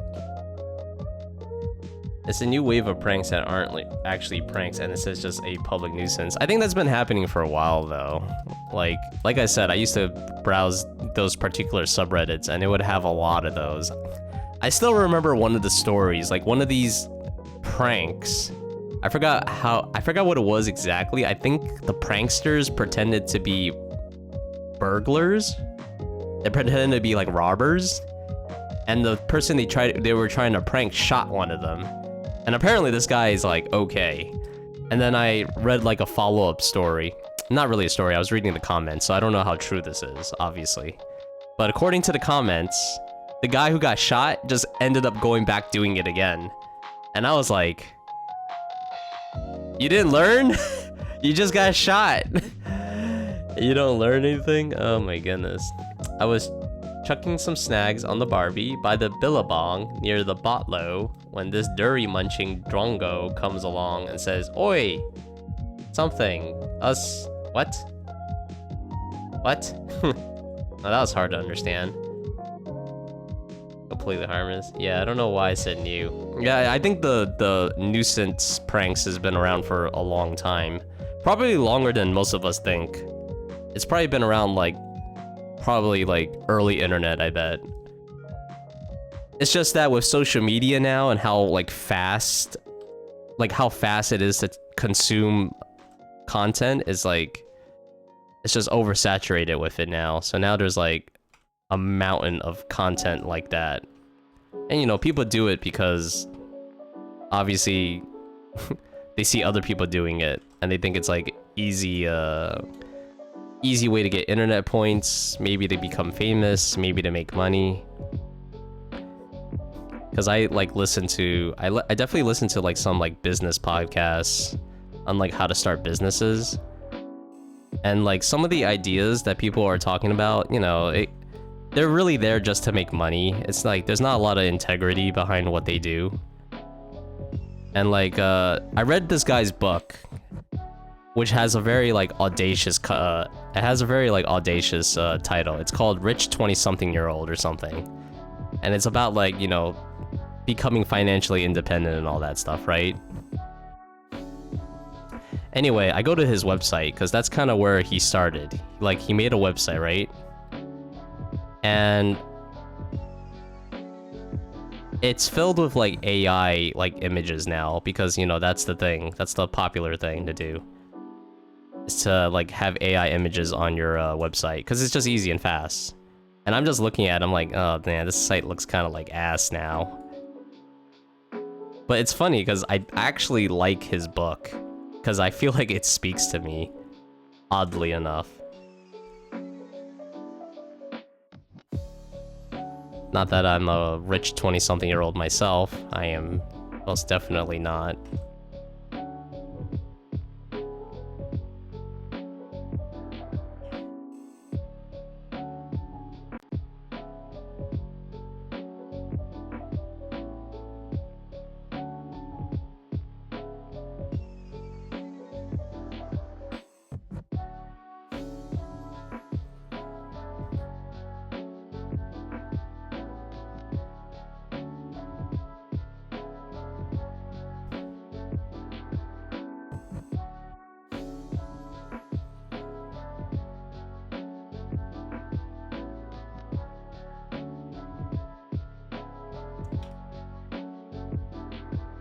An example is they'll hold focus meetings or will be hired to be fake HR presenters, or they'll try to get people to agree with a stupid silly petition.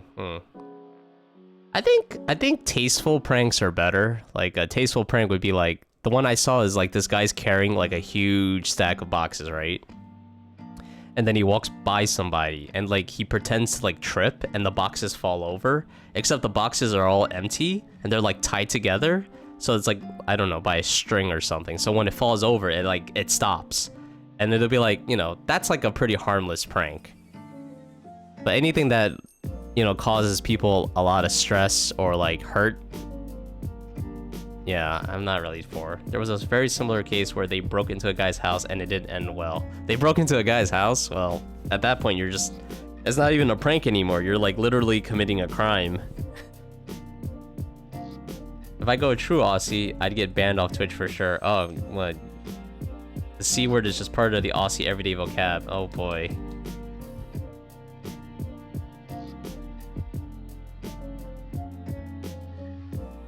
I guess it depends on the person. I know that Simon Red, who's a streamer on Twitch, I was like in his stream, right?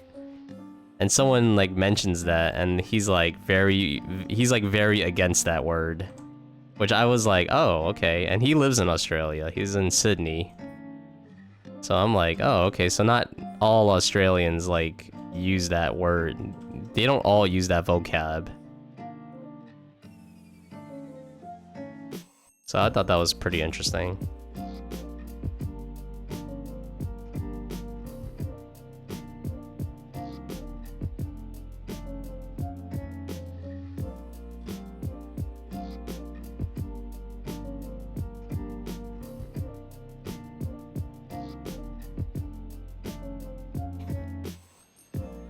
He lives in Sydney, that's their first issue. What's wrong with Sydney? Isn't Sydney like the major city in Australia? Or are you saying like, cause Sydney is like a city, they don't, like people there don't usually use that kind of vocab. Sensitive as F. I mean, I think that's really perspective there. I wouldn't say they have every right to believe what they want to believe. And if they don't like the word, then it's like, that's fine.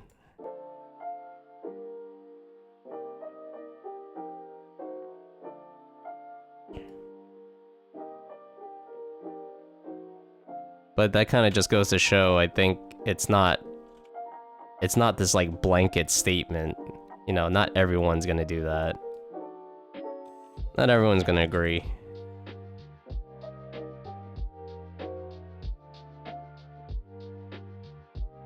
I think that's okay. You live down there and I live like 3 hours away. You have lived down there.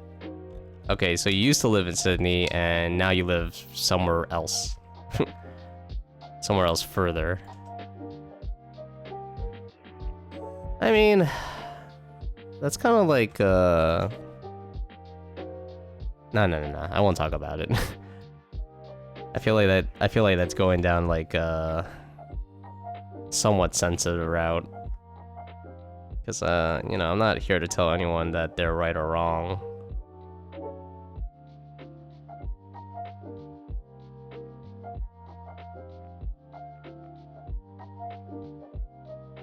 Also, just because something's been done for a long time doesn't mean it's always going to be that way. You know, things change.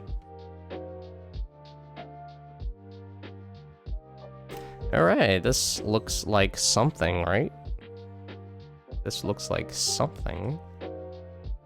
We'll probably do a little bit of shading. Just a little.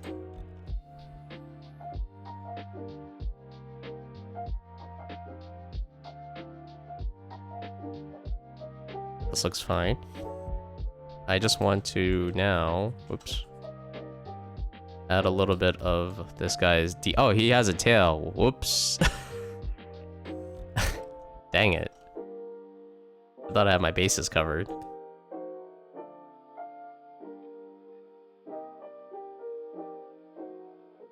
Okay.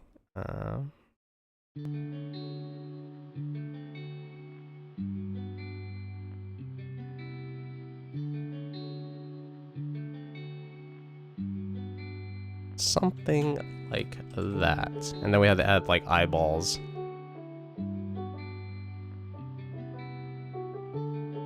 Yeah.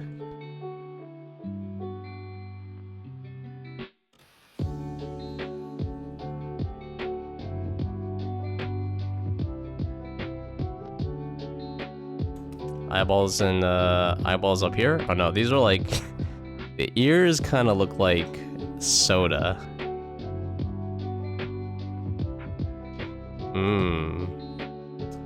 Blue soda.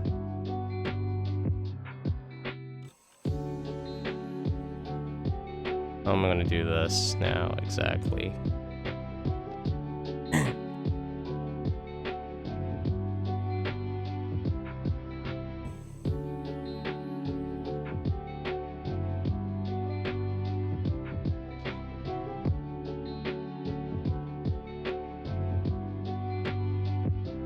There we go.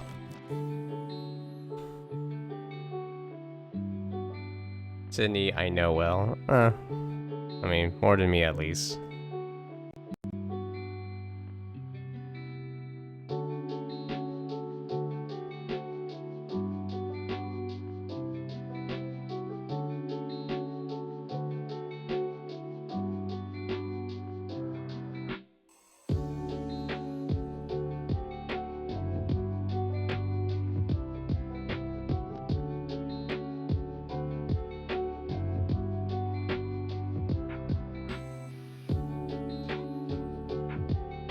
Dun, dun, dun, dun, dun, dun, dun, dun, dun.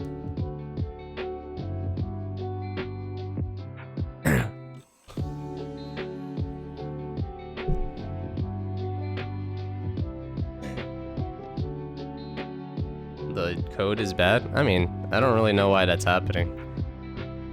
I've already added everything I could add. I mean, the next thing I can add is either a longer cooldown, because it's taking too long, so I could do that. Let's see if that fixes it. I mean, if 15 seconds is not handling it well, then I'm gonna just do this. 30 seconds.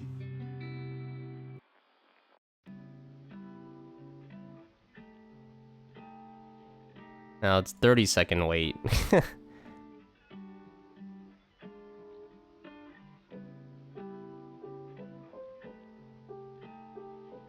Hey, Smuggle Puggle. Hello. How's it going? Hope you're doing well.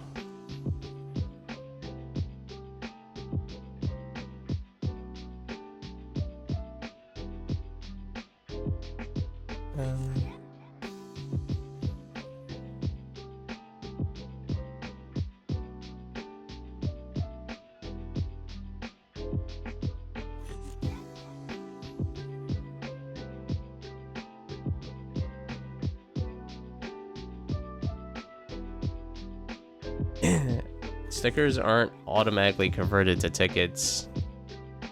It should have been, honestly. I think... Yeah, it should have been converted, so I don't know what happened. I'm gonna have to look at the logic again.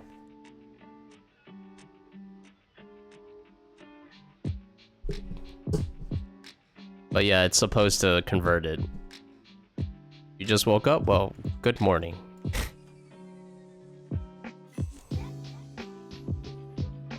Good morning. Hope you've been doing well.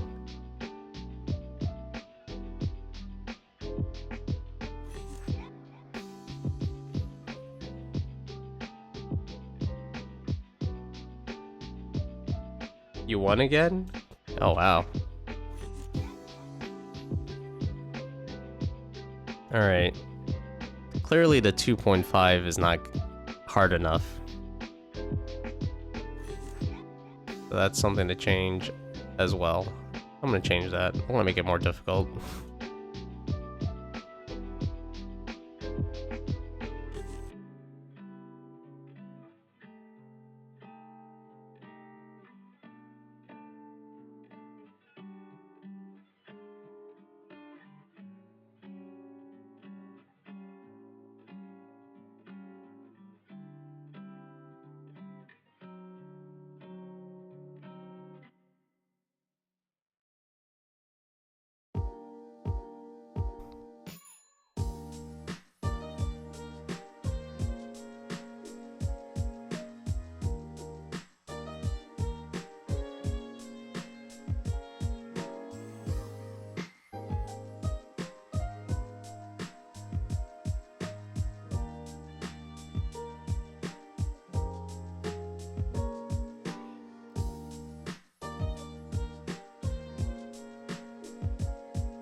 Alright, I think that's all I could fit. I'm trying to figure out what else there is. I guess I could do this really quick, just to add a little bit of... There we go. Oops. There we go.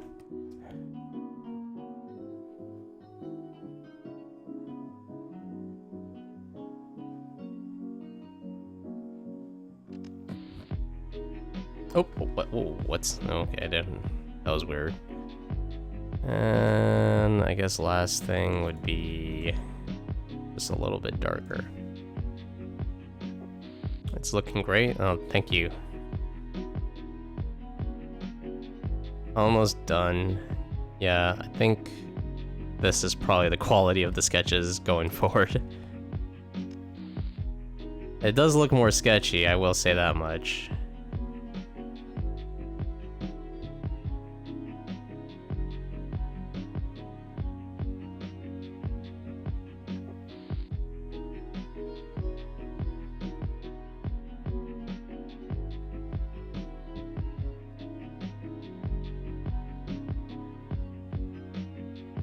That's fine.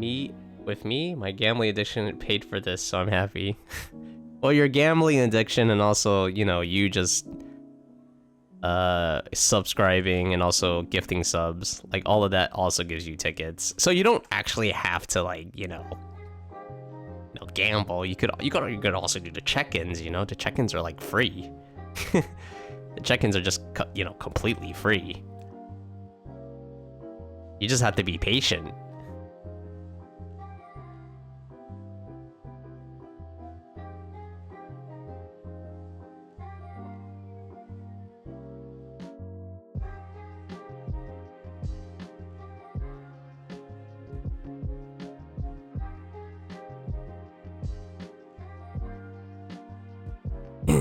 You gotta admit that it's gambling. No, it's not gambling. It's not gambling.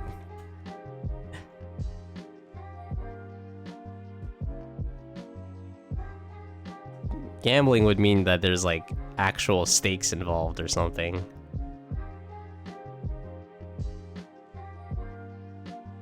All right. There's none of that happening. That's like, what's the first rule about Fight Club? There is no gambling. Exactly. See? No gambling.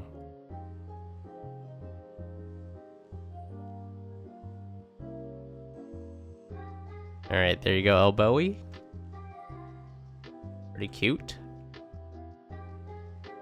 I hope that looks like a cup. It's supposed to be like water spilling out. Yeah, I think that's looking good. I'm gonna save it now. Whoops.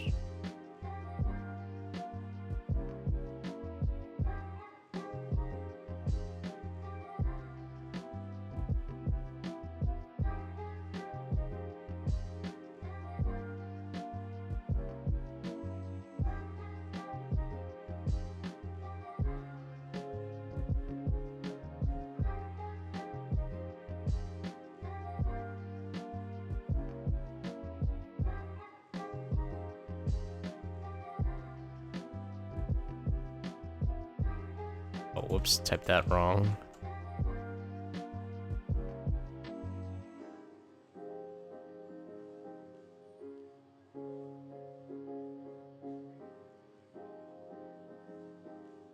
Alright, cool, there we go. Yes. Let me export this now. Let me export this right now. And I'll just put it in the... I need to find a faster way to do this.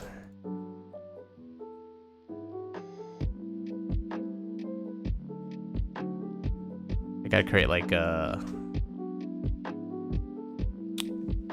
some kind of macro. Some kind of macro would be nice.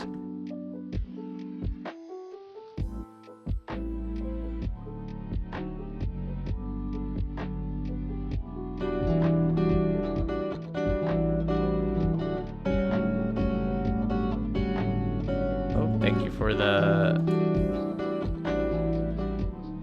Swaggy. Chased by PC Chan. Alright, there you go, Elbowy. If you wanna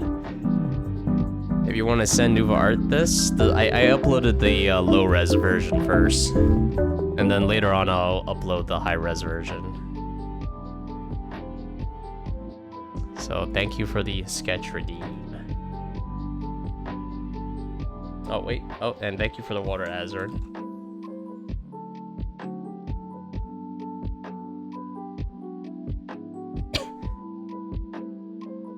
No, thank you, you're awesome.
A bumbling 80 archivist. 80 what? Is that the age? Is that your age? No, just kidding. Hey, how's it going, archivist? How you doing? So cute. Thank you, thank you. Welcome to the studio. I'm Chuck Chan, and this is the studio, a co-working space. So if you like, if you want to find a place that's pretty chill and, maybe not too talkative, this is the place. Great place for, working on projects, doing homework, whatever. Right now I'm working on some, Patreon panels. So if you've ever been a Patreon, you can upload images to the panels. So I have this one. I've been working. This one I still need to work on, but that's like 90-something% done. I got this guy. That's also like 90% done. And then I'm working on this one. And, this looks very familiar if you're looking on the screen. This is my guy, Art, the Artosaurus. And he's like, just looking through a magazine, because, why work? Why work when you can just loaf around? No, he works sometimes. No, yeah. I don't believe you're 80. 70, maybe 70. No, I'm just kidding. Yeah, but yeah, that's the gist of the studio. And if you just want to, chill and relax in the background, with this in the background, that is a-okay. Previous username was 8p, and now it just opens the mouth more. From 8p to 80. Yeah, no worries though.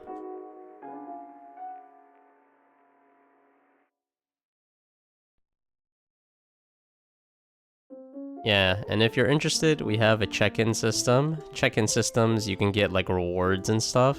One of the rewards is you can get a sketch redeem. So that's something that's interesting to you. You can check in for 100 channel points. And this is the drawing I just did a moment ago. So you can just ask for you can basically ask for anything. This is a lot sketchier now, so if we look at it, it's not very clean. But hey, I can get it done probably in an hour, something like that.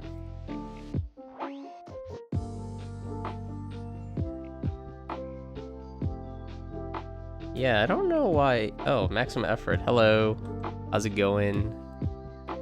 Why is it saying 10 out of 10 stickers? I need to fix that. It's supposed to just immediately go into like the ticket mode. Nova loved the drawing, said thank you very much. Hey, I'm glad they liked it. I'm glad both of you guys like it.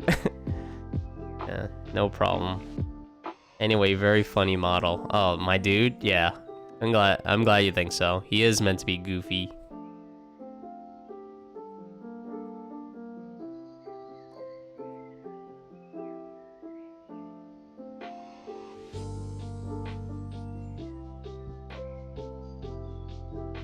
Put like a little cup here, because sometimes art gets thirsty.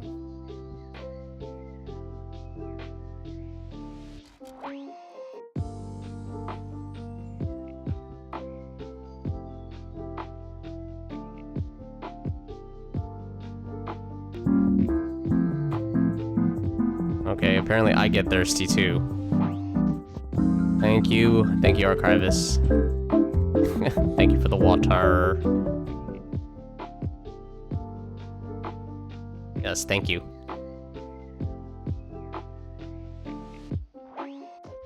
Alright, yep, that was refreshing.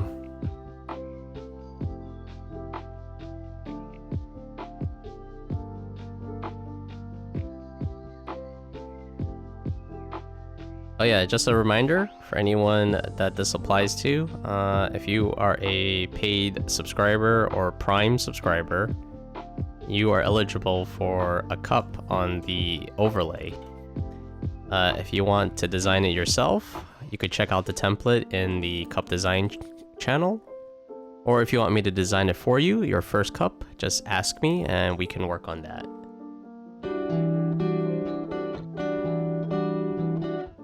Hello. Oh, well, someone's upset.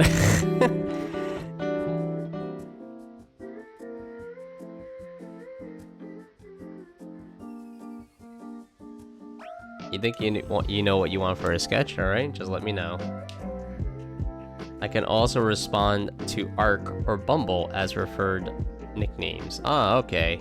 Arc or Bumble. Alright, I'll try to remember that the best I can. I am Pibble Rub. What the heck? Well, hello, music. Hello. I don't know what that means, what you said. So I will ignore it. I will ignore what you said because I don't understand.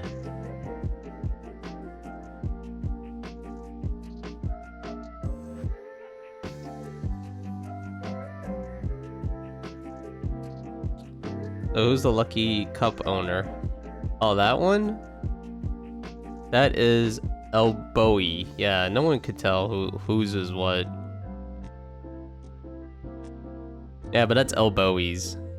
Maybe I'll add like a little overlay animation to like tell people like, hey.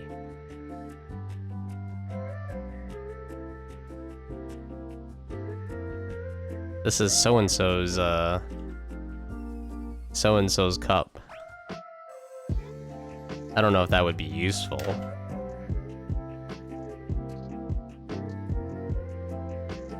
Actually, that should be useful. There we go. You remember when you had a cup? Well, you know how to get it back, music. Surely you know how to get it back.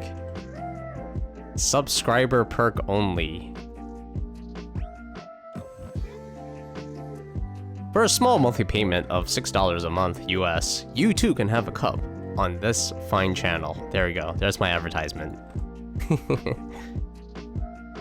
A long time ago. It wasn't that long ago. It was like, what, a few months maybe at best.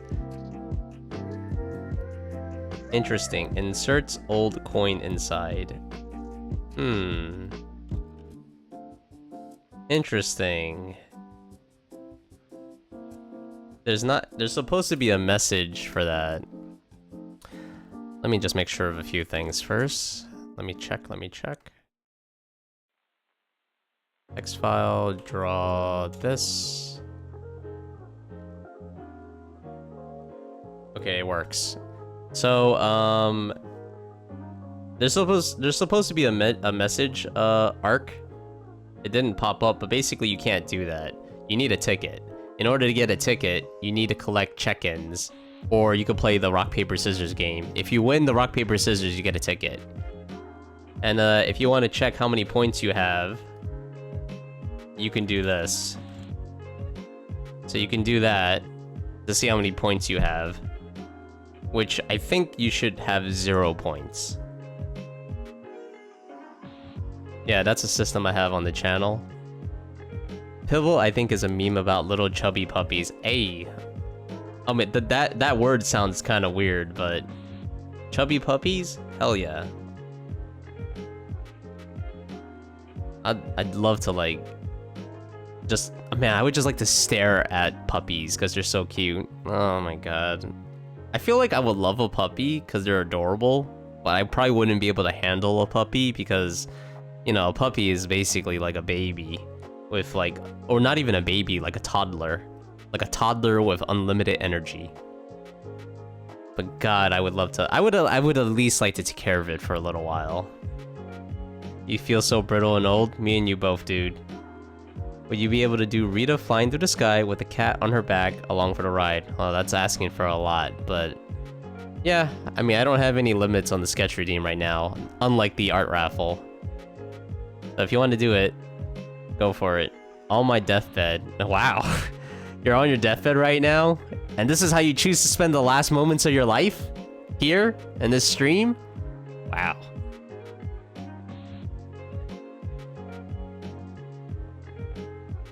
Chuck Chan is broke? Yeah, I have nothing. Times have been hard on me. Times have been very hard. Times are hard at the studio.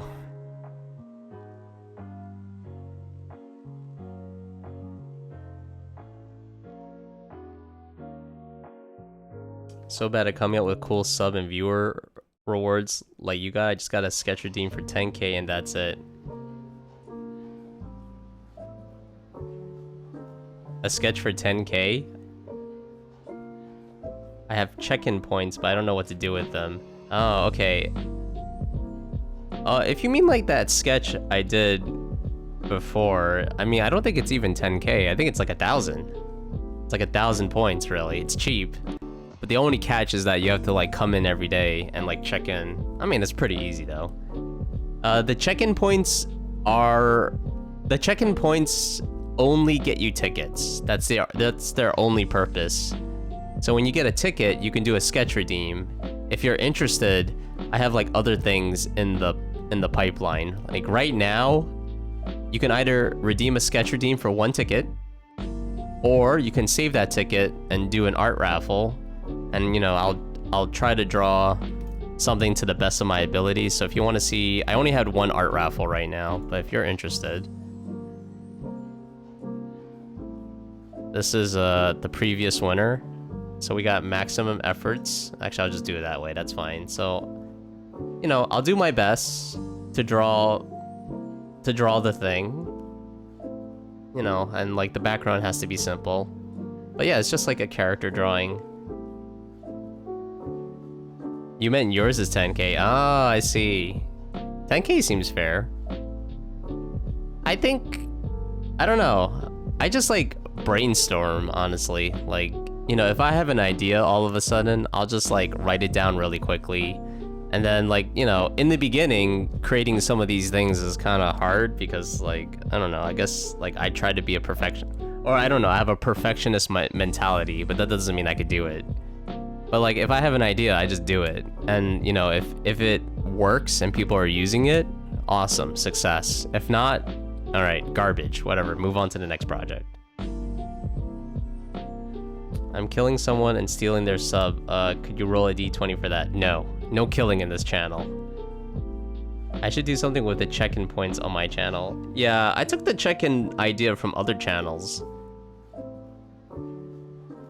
I just took the idea from it, you know, and it's kind of like, in my mind, I don't know if it's true, but in my mind, it's to build like, you know, some level of loyalty and stuff.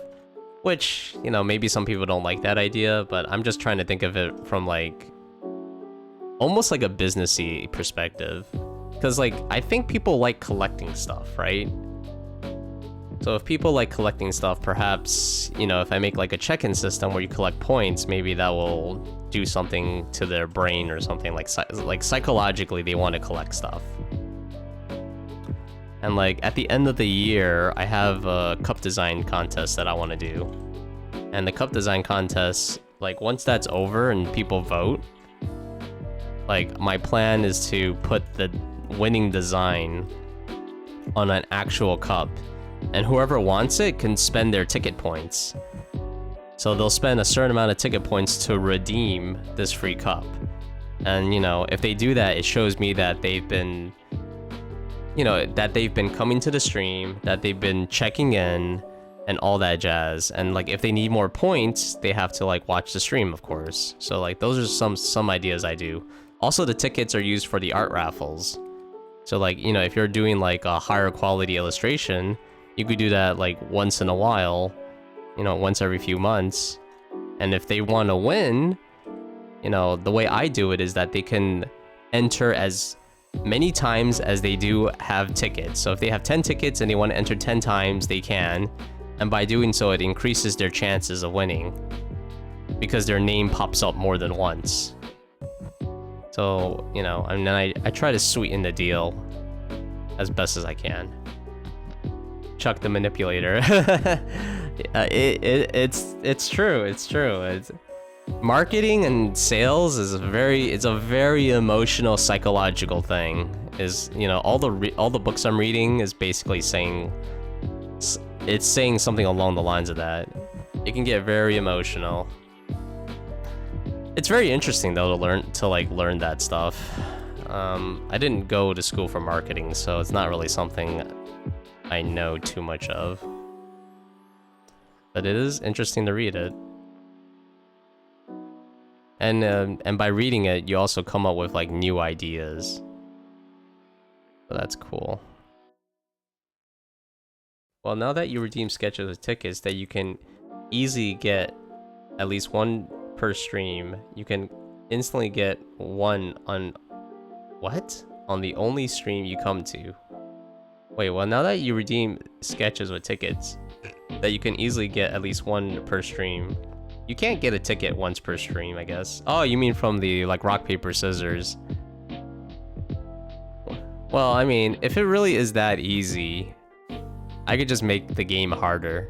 I can also just change it where, like, the value goes down. Like, instead of, like, you getting a ticket, you just get, like, an extra sticker point. Which probably wouldn't be a bad idea. That's gonna be a consideration now. I'm gonna put that in the feedback.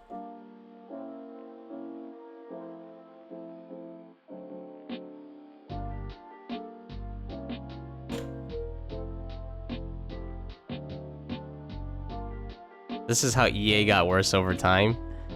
Well, the difference between EA and myself is that I haven't canceled any of your favorite games, so I got that going for me, right? So if there's a game that you really like from way back when, I didn't cancel it, EA canceled it.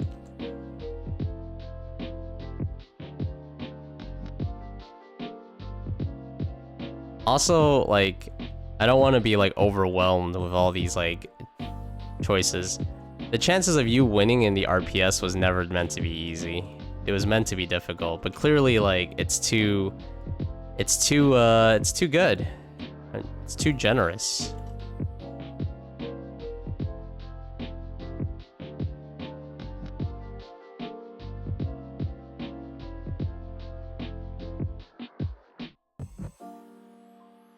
I could also just make it more expensive. If I make it more expensive, that means, like, people could play with it once in a while. Right now, it's just like one after the other, after the other, after the other. It's like, oh my goodness. The RPS is a good idea. Wait, what does it say? The sketch being tied to loyalty alone was better, in my opinion. I mean, it is still tied to loyalty, though, because you have to get a ticket. The ticket comes from, like,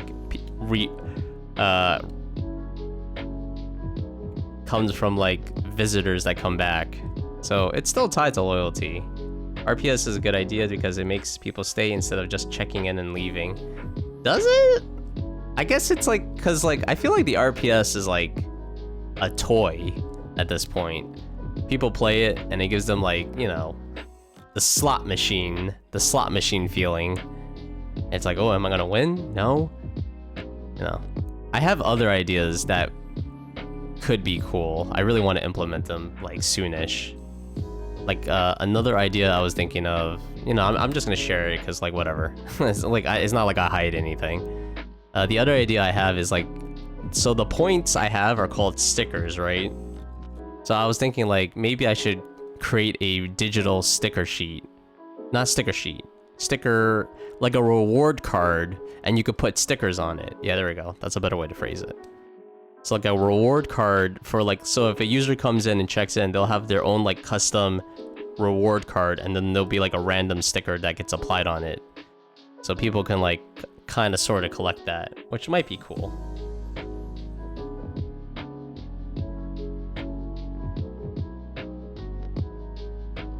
No, not that I do that. I never. It's like, it's a consideration. It's definitely something for people to, like, play around with without having to, like, wait on me. I have been redeeming RPS every time I could since it came out, and I've been winning so much despite being broke. I mean, basically, the feedback you're giving me is that the rock, paper, scissors is, number one, way too easy and way too cheap. That's what you're telling me right now, Roxy.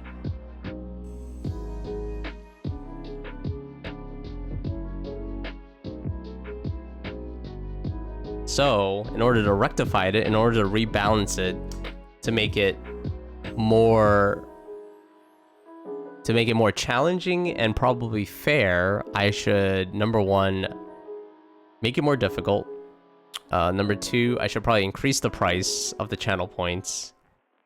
And number three, I should actually do the original idea I had, which is I was going to create a luck redeem, and the luck redeem increases your luck. So I should do that next time.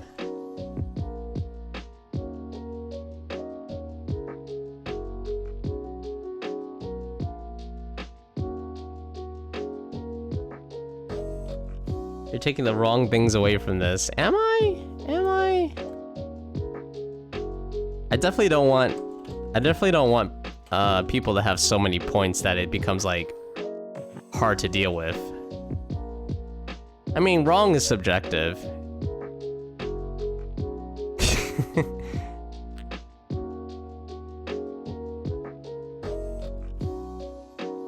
All right. Let's see. Maybe add some cracks in the wall.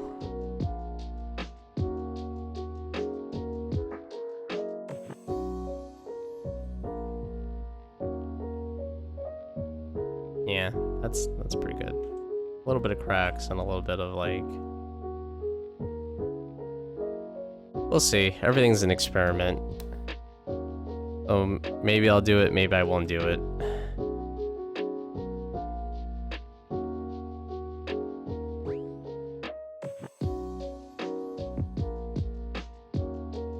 I'm gonna have to get some snacks soon because I'm kind of hungry. All I had was like a stupid Cliff Bar, which was my last Cliff Bar, by the way.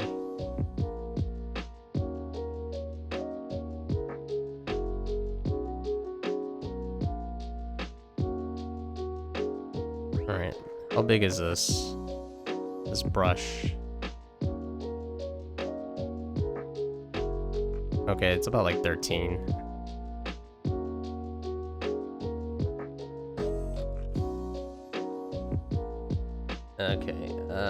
Okay, Roxy, you're ruining it for us. You're ruining it for us. Well, Roxy, I mean, Roxy has the advantage because they do come to the stream all the time.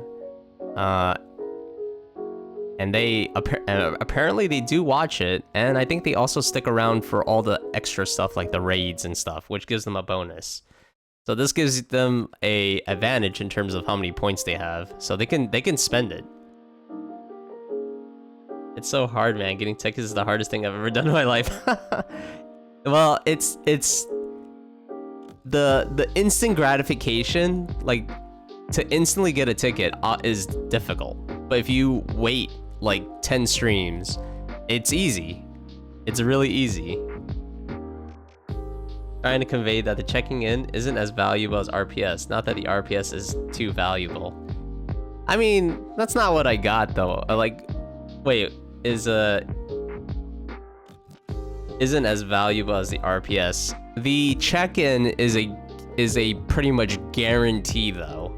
That's the thing. Like, it is guaranteed to get you a ticket, whereas the RPS might not. Now, you know, if how much you spend on the RPS game is less than how much you spend on the check-in redeem, that means I have to rebalance it. I have to, because the RPS can't be easier or cheaper to get a ticket than the check-in. The check-in has to be like the absolute economically the best option, whereas the RPS is like you're risking it, obviously. What kind of snacks do PC Chan like? Ram sandwiches with a side of computer chips? You would think that, right? But like, I feel like that's like a very robot thing. I don't like to think of PC Chan as like necessarily a robot. I would like to think of her as like, she's basically a person who has like a very computer, like, I mean, she is a computer girl, but like she eats regular food. That's what I like to think of it. So she'll eat whatever like Art and the boss eats. After 4 weeks to achieve something that can take 1 day. Yeah, but it's not really about like how you can game the system. You know, obviously that's kind of like what game developers do. Like if you try to game the system, like, you know, it's like the competitive games. Once you find what's meta, like what is the most optimally advantageous like team setup, it's like, okay, well, rebalancing needs to happen.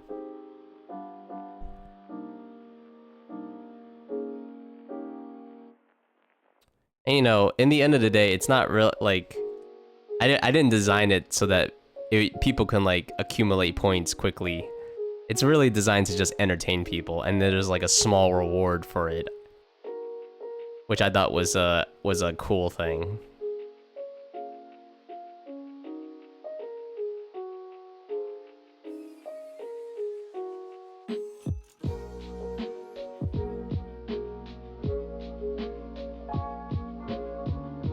Can she eat with that mouth? I thought it was just a line on a screen. It kind of is just like a line. You know what? This is a very interesting world. I guess, you know, she could. You know, like maybe it's you know, there are some things we just don't understand about PC Chan and art. There are just some things we don't understand. We also don't question it. They want to eat? Let them eat. Small word, he says, after I won 5 tickets in one RPS game. You won 5 tickets? Really? In one day? Wow, that's crazy. Oh wait, no, that's when I increased the value. Yeah, you did win 5 tickets that one time.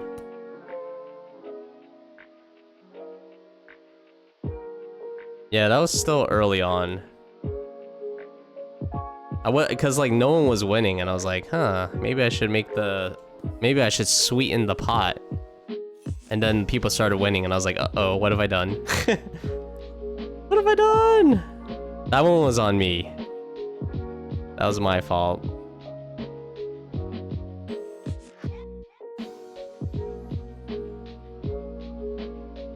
Natalie Rose, hello. Welcome back.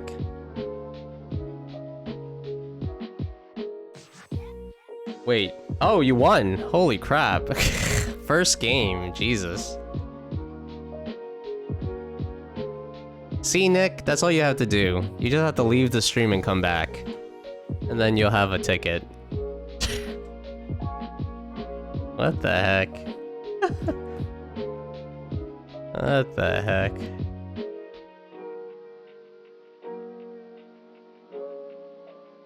Oh, your teeth are a 9.8 out of 10. Wow, my highest score. Hello, Buraz Spider-Woman. Hello. Hope you're doing well. Yeah, you know, today I tried something a little different. I was like really lazy, so I decided to just, you know, drink white paint. And after I drank some white paint, it was looking so sparkling white. I also sprayed some of that, you know, like a glitter spray on my teeth. I think it is ultra shiny today. Good results. Good results. White paint and glitter spray. Okay, wait. I need to look at some of your guys' files because you guys are getting 10 out of 10 stickers, but you don't have tickets. So technically, you can't redeem a sketch. So let me fix that right now. Give me 1 second. Don't do anything. Okay, so Blue Raz Spider-Woman. Okay, so I'm gonna switch this to 0. And you have 6. Actually, Blue Raz Spider-Woman, you have 6 tickets now. So, I mean, you didn't even need to get a check-in. You could have just spent your points. Let's see who else. Maximum Effort, yes. I'll change this right now. So Maximum Effort now also has a ticket. And then Roxy has 10 tickets. Now you have 0 and you have 16. I mean, you have 0 stickers and you have 16 tickets. Okay, there we go. I changed it. Yes. Yeah, you already had tickets, so just do that, Blue Raz Spider, in case you forgot the command. You'll see you have 6 tickets. Probably, if I remember correctly, this was when you played the rock, paper, scissors game. And then you ended up getting like 5 tickets. But if you ever want to check your points, that's how you do it.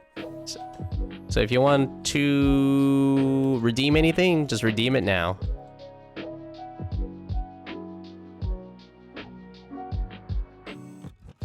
And always check your sticker points after you spend it, just to make sure it works correctly.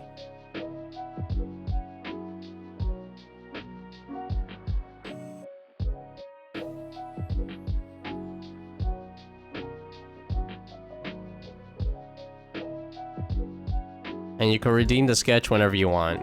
Doesn't matter. Blue-Raz Spider-Man has redeemed his catch. Okay. And don't forget to check your points, just to make sure. Let me also check the points. Yes. It worked. Oh, there you go. See? You have 5 tickets now. You had 6 before. Draw a cute little bug in a style of Hollow Knight. Do you have a specific bug in mind, Blue-Raz? Or you want to send me a picture of a bug you like? And then I'll try to draw the reference into, you know, Hollow Knight. I don't know what kind of... There's like a gazillion bug types. And I don't know any of them. Just a circular bug. What the heck is a circular bug? Is that a thing? Or is this just like a very general description? Circular bug. This is a tick! Oh, no. Just make him round. Just make him round? Alright. Let me at least look up Hollow Knight characters.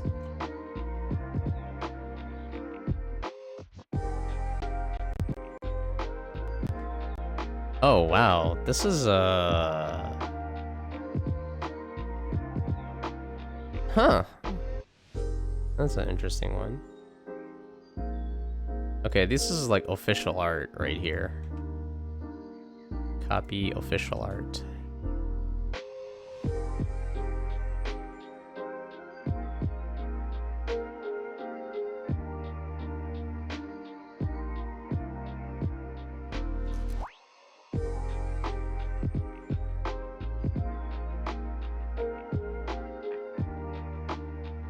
There we go.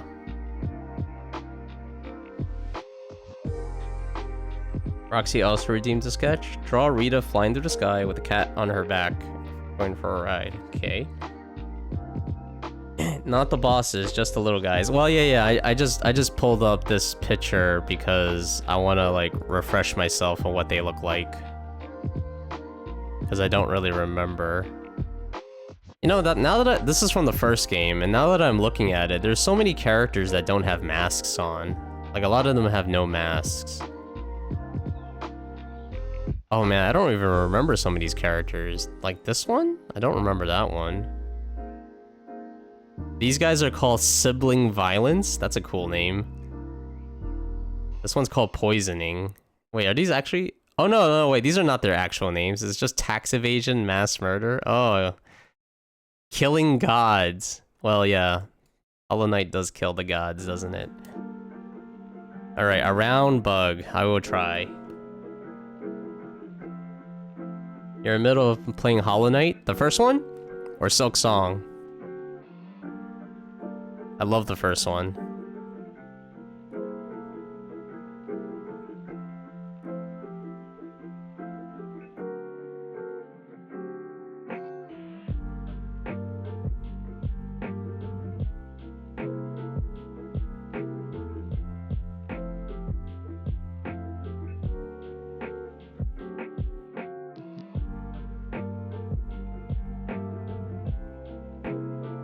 The first one. Oh, very cool. Well, I hope you have fun with it.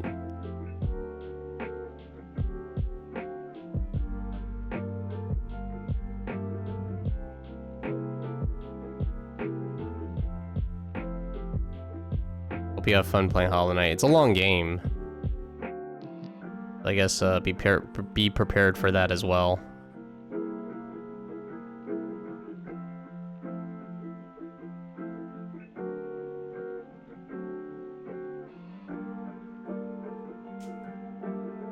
Awful at balancing.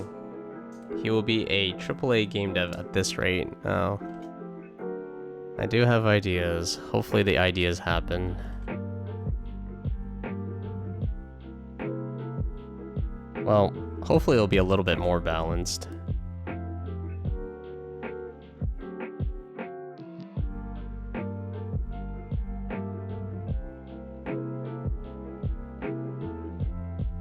Okay, well, these guys must have like horns or something. Oh, some of the horns are really crazy. Hell yeah, let's make the crazy horns.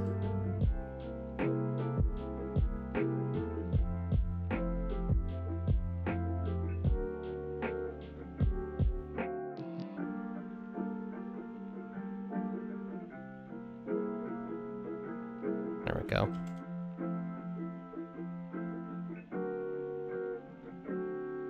I think this character is pretty round, right? It's pretty round. I mean, we can make the body smaller to make it cuter, I guess. Oops.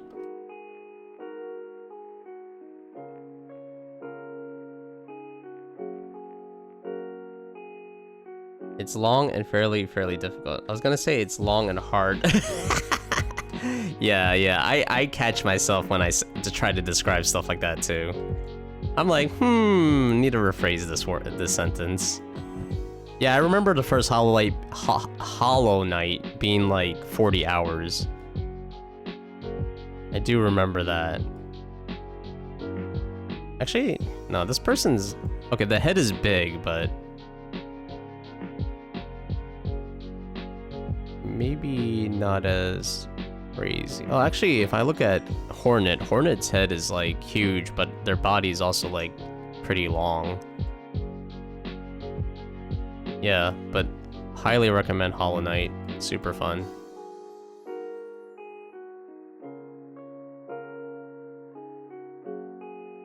Alright, I need to stand up for a little bit.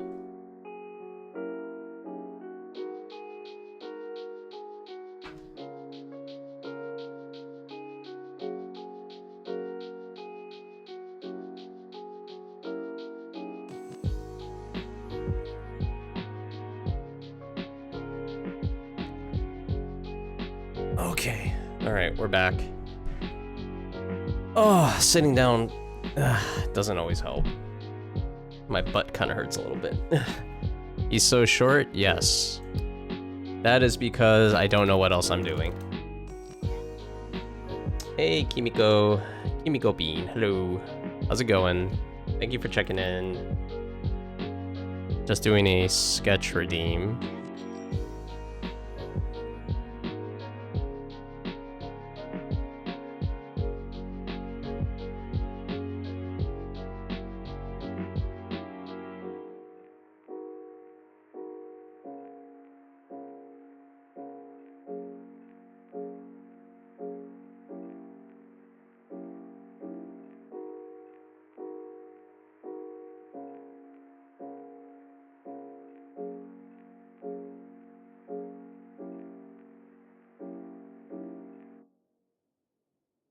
Can you make him comically short?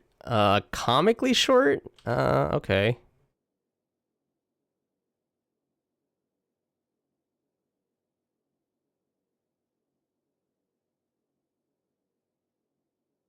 Is it?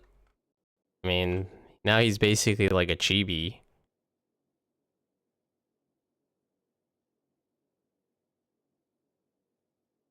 Did the music stop?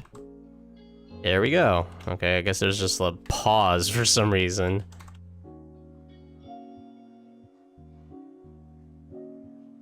Can I ask what you use for the recent sub follow bit thing?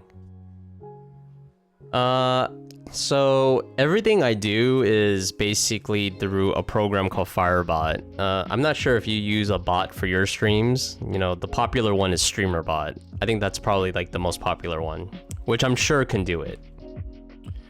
With Firebot, basically Firebot and OBS. So basically, you see where the names are, where the oh, hello. God, that scared me. Yay, new art. 6. Yeah, this raid has been brought to you by. This raid of 6 has been brought to you by Nuva Art. Let's have a word from our sponsors. Let's see what our... Hello. Hello. Hey, Flame and Hazel. Hello, hello. How's it going? Welcome to the studio. Let's see, what were you guys doing? Cult of the Lamb. How was your Cult of the Lamb experience? Have you recruited any more loyal subjects to your not cult. It's not a cult. It's an organization, non-profit. Yeah, how's it going, Nuvard? Hello. You use Mix It Up? I see. I have no experience with Mix It Up, but I can like describe it, and you might be able to do the same thing. Back with friends. Well, thank you. Thank you for bringing your friends. Friends are always welcome. Shuckle, hello. How's it going? Hope you guys all been doing well. It might went well. We might have killed Ellie. Ellie? No! No! You could resurrect people in Cult of the Lamb, right? I never played Cult of the Lamb. It does look like a lot of fun, though. It reminds me a lot of, like, Don't Starve. Yeah, but I'm glad you liked the drawing.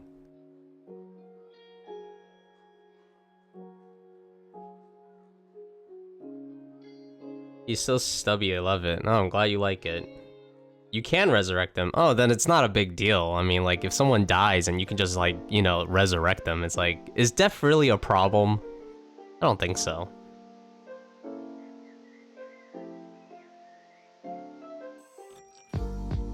You gotta start driving, so I'll be back later if you're still going. Yeah, of course, El Bowie. I'll be going at it for a few more hours. It's only, like, 12 o'clock. I do need to get a snack soon, though, just to, you know, keep myself going. I ate all of my energy bars. I have no more energy bars. They come back with a little brain damage. Yeah. Each time. Yeah, but I make my Twitch chat decide. I see, I see. Oh, I'm sorry, I forgot. So, Nick. So, the way... This is how I set up the names. You can see it's not perfect. Like, Bumbling 80 Archivist, their name is, like, off. And the way I do it is... Under each of the sticky notes is, like, a separate text file. And by default, the text file is blank. And in Firebot, if someone follows, for example, the bot will write to the file this person's name. And then if a new person follows, it replaces the name. So it'll essentially erase it and replace it with a new name. And it's always visible in OBS. And the reason why, like, recent bits and donations is blank is because there's literally nothing in the file. It's blank. So a name will populate here as well if a person, like, donates bits or makes a donation, because it's gonna fill the file with a name. So it's a pretty it is a pretty simple setup, really. It's also why it doesn't look nice. Hey, welcome to the studio. Churros Bosan. Hello. Welcome to the studio. Churros Bosan. I love churros. Churros are delicious. I don't know what Bosan is, but churros are delicious. Yeah, welcome to the studio where you can co-work and chill. No, chill and co-work. That's kind of like what I'm going for. Hey, Bagel. How's it going? Hello, hello. Following? Yes, maybe? Well, you're following now, so I think the answer was yes. Yeah. I'm sure there are better ways to do the whole follow recent bits thing. Much cleaner ways. If you're interested, Nick, there's another streamer that I like a lot. You know, Loading Artists. Give him a shout out.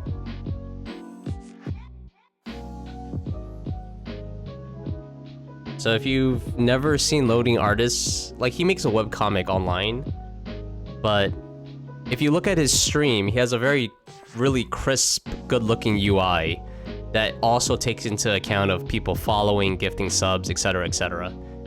His setup is very nice, if you want to look for ideas. Yes, I am a churros, but please don't eat you. Okay, fine. I usually don't eat talking churros. I don't think that's gonna be good for my stomach. I only eat the ones that don't talk and have a lot of sugar on them. Bosan is the Malay word for bored. Churros bored, or bored churros. Very cool. Giving a shout out in my Discord too, because your art is so good. Hey, thank you. Appreciate it. The best place to read Loading Artist comics at that URL. You gotta say it the way he says it. The best place to read Loading Artists comics.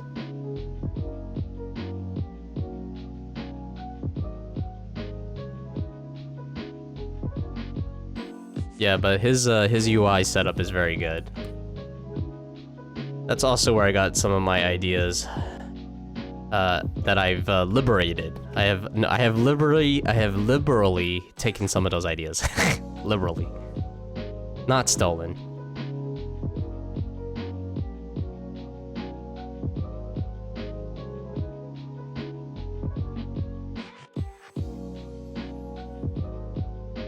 Not hoarded? Oh.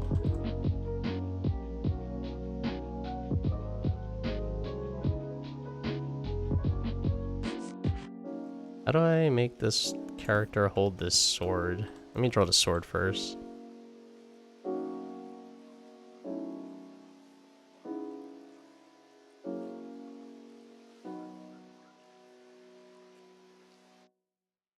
Actually, this shouldn't even look like a sword. It should look like a... Ah, that's fine. It's just a sketch.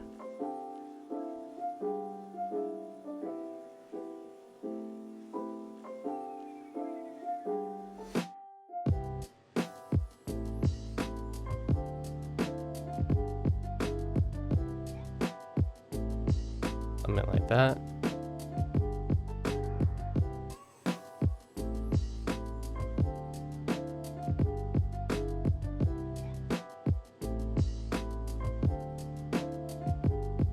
The smallest sword in the world.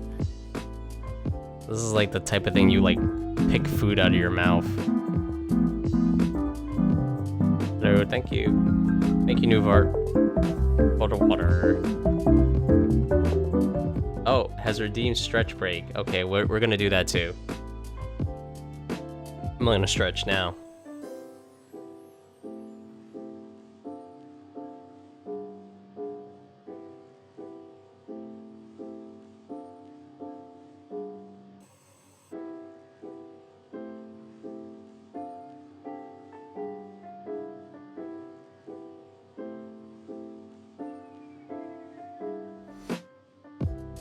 Thank you for the redeem for the stretching. Yeah, stretching is important.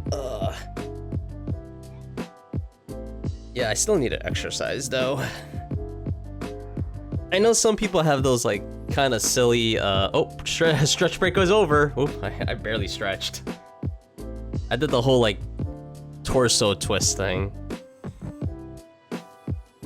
I did crack my back a little bit, so hey, not bad, right?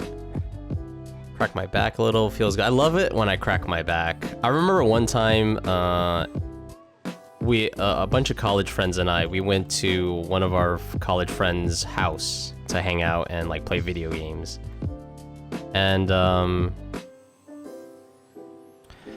one of them, I sat in like the dude's like sofa in his room and it sucked. It sucked so bad. Like my back was hurting. So one of my other college friends was like, "Oh, I know what to do." So he went behind me, right?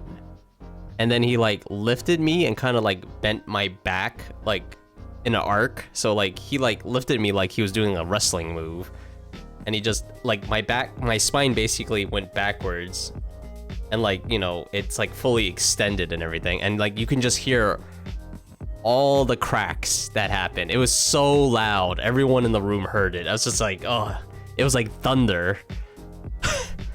So yeah, that was like, it felt great though. Oh my god. When it was over, I was like, oh my god. You know, getting the knots out of your back feels amazing. Which reminds me, I still need to buy that thing for my back so I can like crack my back.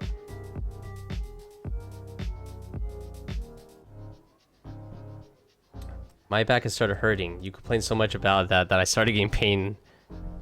It's, well, that's probably on you, man. You probably need a better chair.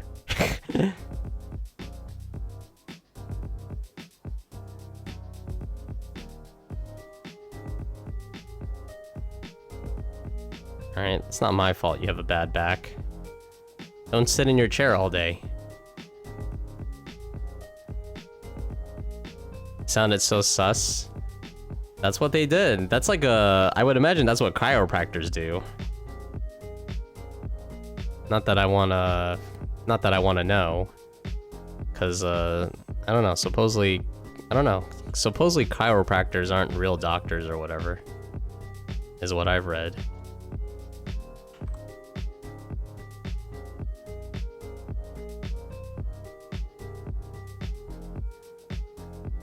And I've read like horror stories about them.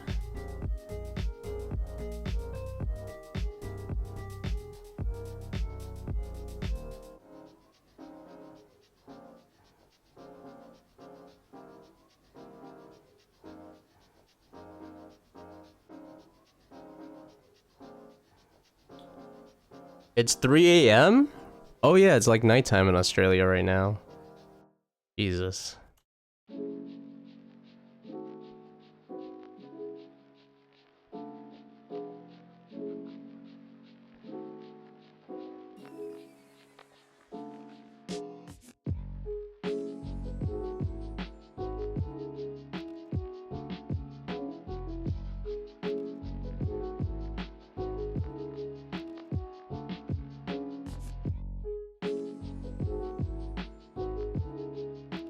A convention in Norway is soon opening their artist alley spots. Oh, very cool. Have you ever been to any other conventions, Nuva? Like outside of Norway? Norway, that is. I just want to see if you have any, like, I don't know, experience, like, for comparison. Like, how are conventions in Norway compared to, like, America, for example? I've only been to America, obviously. Like, are they as big? Are they as crowded? Like, Comic-Con in America is crazy. Those tickets sell out, like, instantly. My uncle and I, he wanted to try to get tickets this year, but obviously that did not work out. Basically, all the tickets are gone. The one in New York, that is.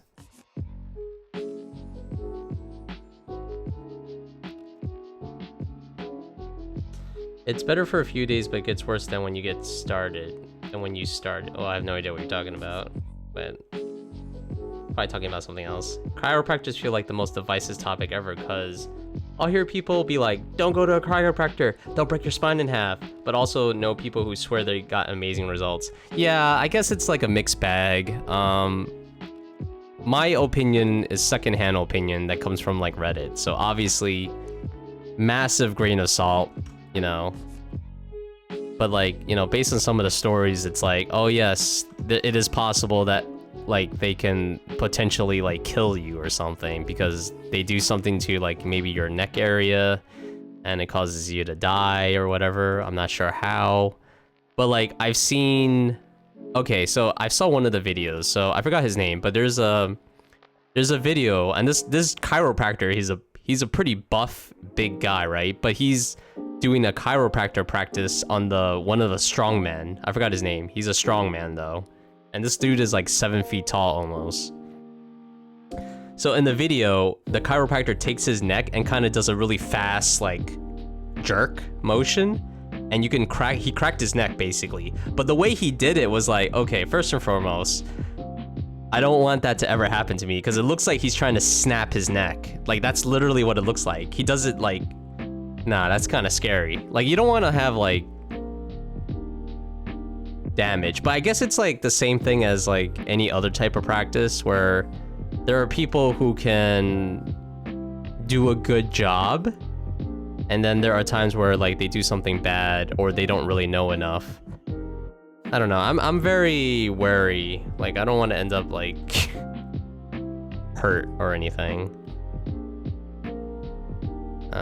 So I'm gonna avoid chiropractors personally, probably for like in favor of like a masseuse. But I guess if I get like enough, what do you call it, recommendations from people I trust, I'll be like, all right, maybe I'll try it. I'll try it. You know, you just never know.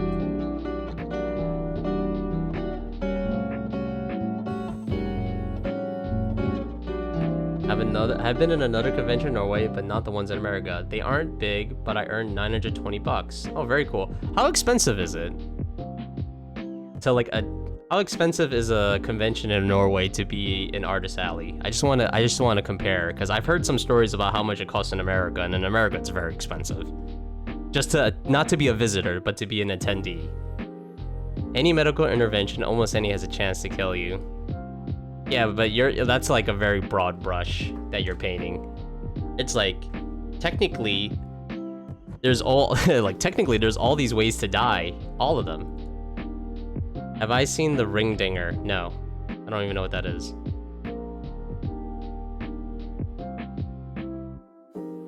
Three channel point gang.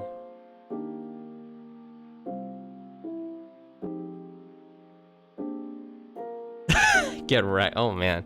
You know, it's funny. I thought that was the bot saying that. I was like, oh, I don't remember programming the bot to say that.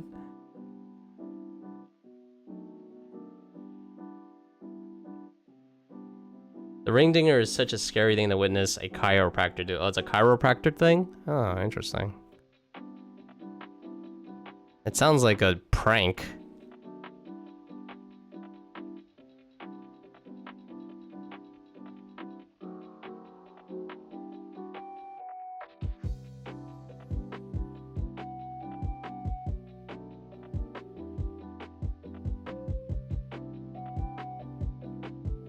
Alright, we have another sketch redeem after this, and yeah.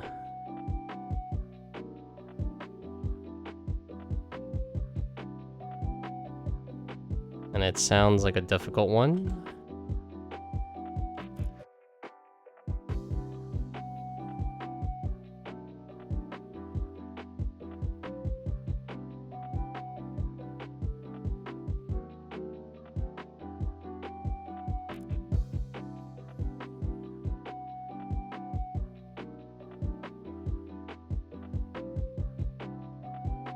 Cool. And all right, let's see how this guy looks. No sketch. Dun, dun, dun, dun, dun, dun, dun, dun, dun, dun, dun, dun, dun. All right, let's make certain parts dark. Whoops.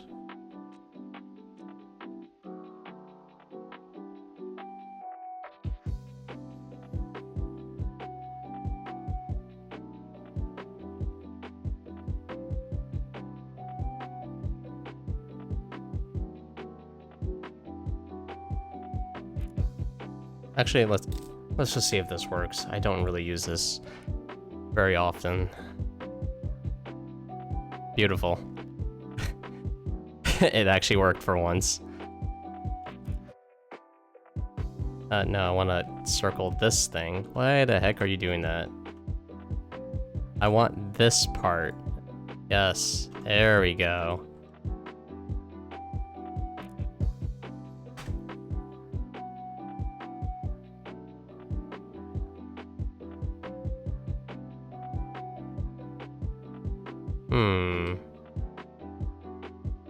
Why is it all jaggy?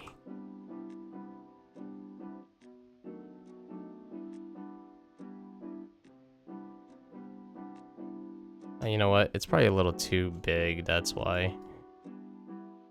Yeah, there we go. There we go. That's a little bit better.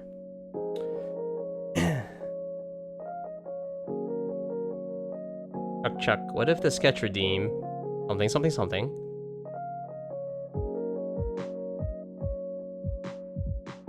Wait, what happened? He's my little baby. Oh, this guy. It's censored? It doesn't look censored to me.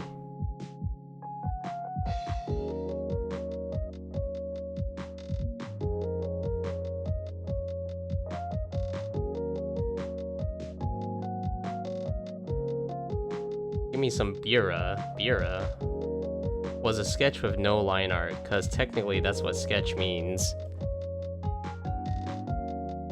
A sketch technically means something with no line art? Is that actually what it means? I thought a sketch meant like it was a rough illustration.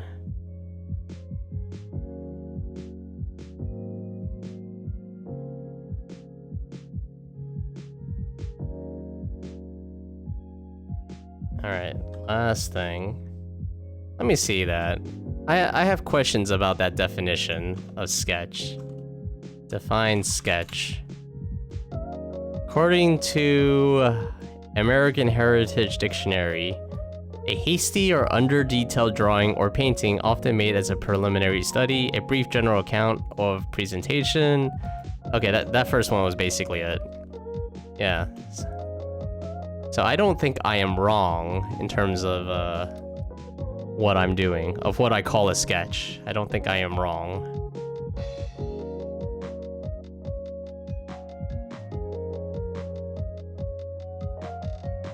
Because that is exactly what it is. A very hastily drawn drawing.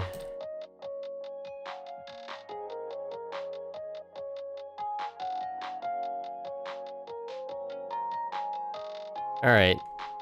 I think... yeah, I think this is fine.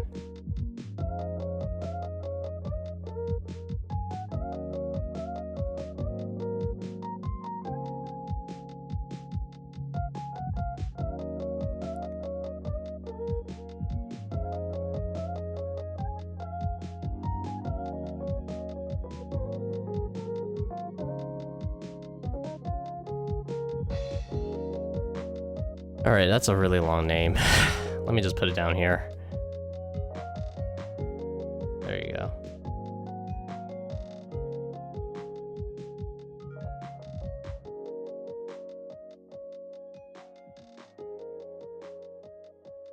Perfect. Save. Save. Okay, personal 2025 cup. No, not cup. Draw this. Okay. 10:05.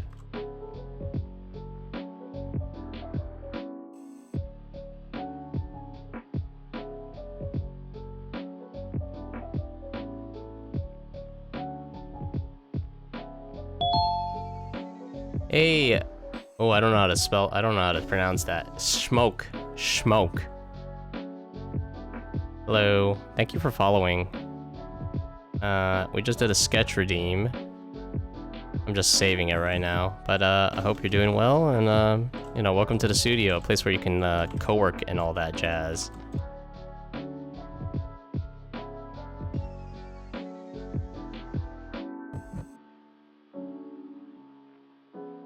Alright, let's see what stuff I've missed. Is it? I usually have an avid supporter sketch, meaning just the first lines you put on an illustration.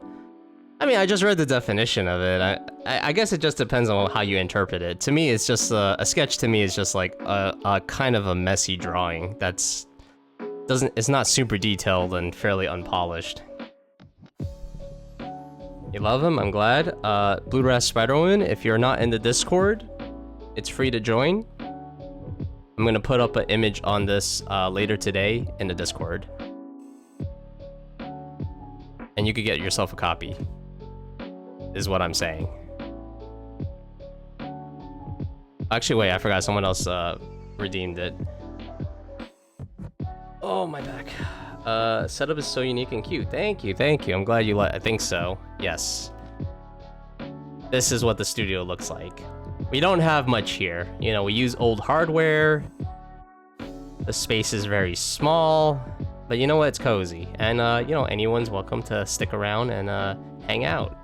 And if you have anything you want to co-work with, by all means, I encourage it. I mean, I guess sketch is the same as doodle when it comes to the definition. Vague and depends on each artist. Yeah, I mean, it's whatever you want to call it. Where do I join? Oh. Exclamation mark Discord. There you go. Join via that link.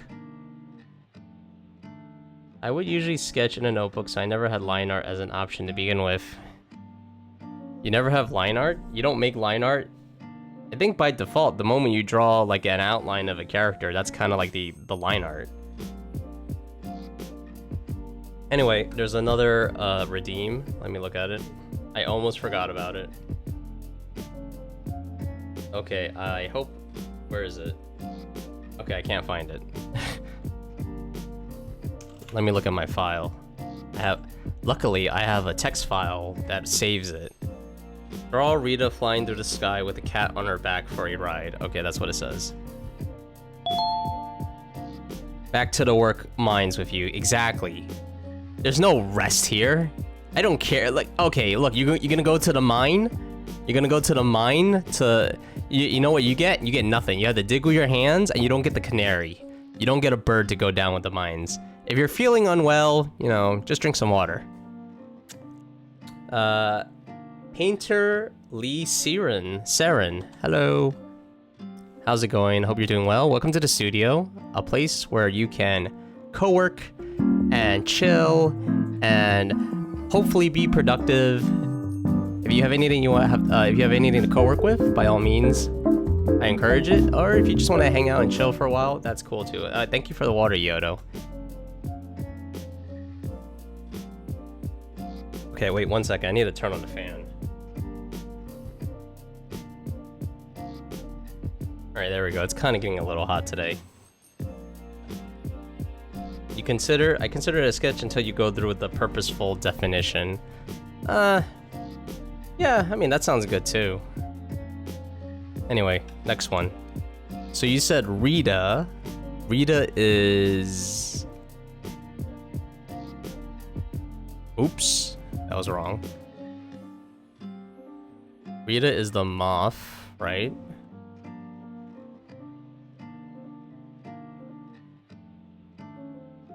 And the cat is the character you just posted in the Discord a little while ago. Okay, this cat form, right? Copy.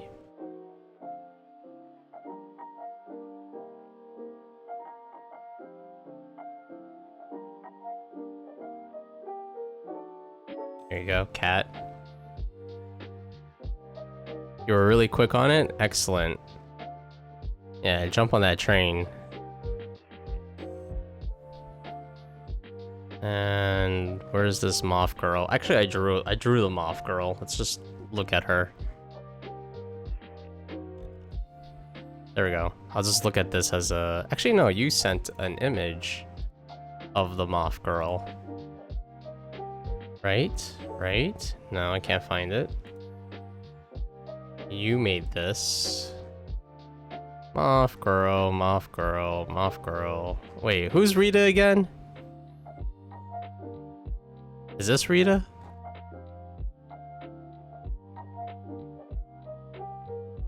Oh, I don't know who Rita is. Is Rita the moth girl? No, it's not. Okay. Who's Rita again? You gotta send me an image of Rita. I don't remember. Don't remember. Rita is the harpy. Oh, I see.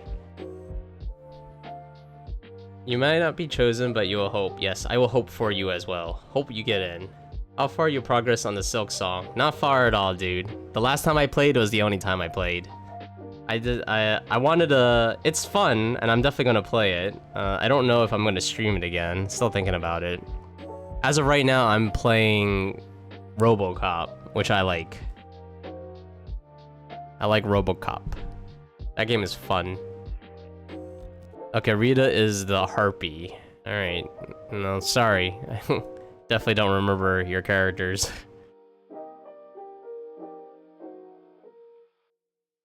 Alright, I found a drawing of her, though. Ah, here we go, I found it.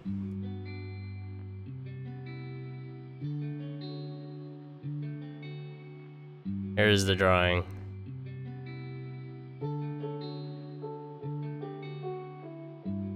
Give them a it's a game? I thought it was a movie. No, they came out with a game a few years ago. It's based on the 1980s design, but they came out with a RoboCop game on the PC. It's pretty good. Not amazing, and there's definitely like some cheesy moments, because you know, like if you ever seen the movie, you know that sometimes RoboCop says some cheesy lines, and it's in the game. I love it. Like there's like a side quest. It's so stupid. So one of the side quests is like you go around the city of Detroit, like the little block area that you're patrolling, and you have to like issue like tickets and stuff to people. You have to like uphold the law and serve the public trust and all that. So there's this one dude who's throwing like garbage into the ocean, and then you're RoboCop, right? So you come up to the guy and go like, "Hey, you're breaking the law, dude." And then the story is so stupid. It's like, dude, I missed the garbage pickup. So now, and it's like, I missed a garbage pickup, and it was Fish Friday, dude. Do you know how bad fish smells? And then I issued him a ticket, and he's like, oh man. And then RoboCop's like, perhaps I will teach you not to do any fishy business. And I was like, oh my god, RoboCop, that's so cheesy bad. But it's so good, it's so good.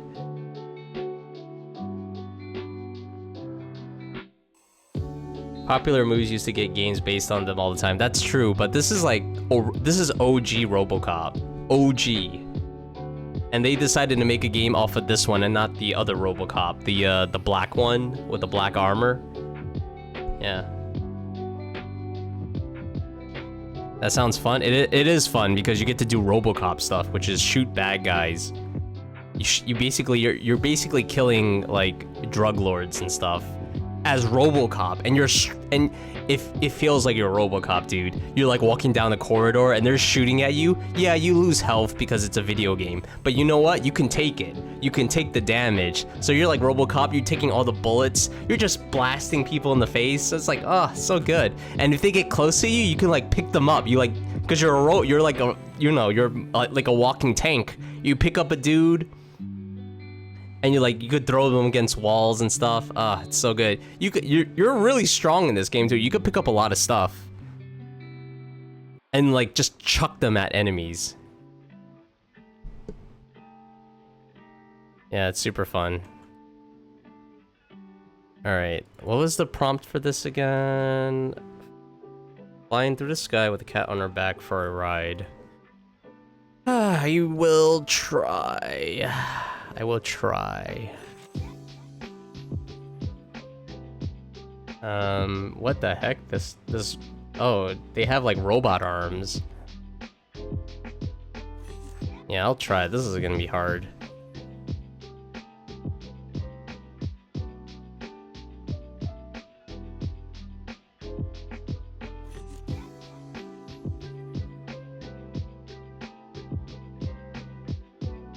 Okay, I'm gonna look up I'm gonna have to look up bird feathers, bird wings.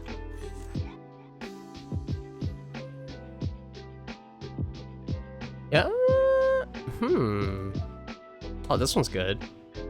Can't tell if this is AI, but oh, actually, yeah, this could be AI. Let's not do AI. That is not AI? Really? Oh. Oh, okay. I think this one's a good one. This one looks real. There we go. This bird's flying.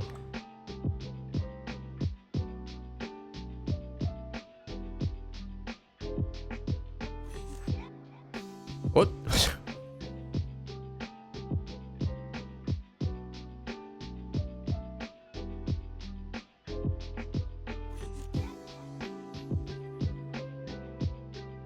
My gambling addiction is happy now. Oh, rest in peace.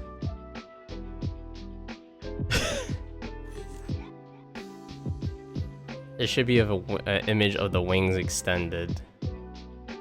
Image of a wings extended. All right, let me look at it real quick. Oh, that's different from that other image, though. Yeah. All right, we'll take an image of this too.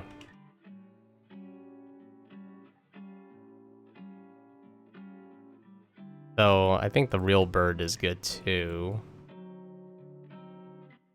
All right, not too much. It is a sketch after all. And I obviously can't fit it all.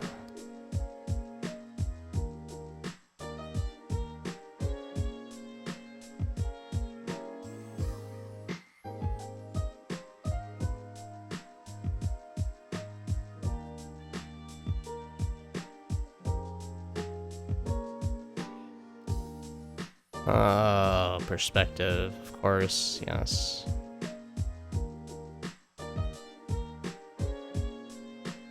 I'll pretend this is the feet.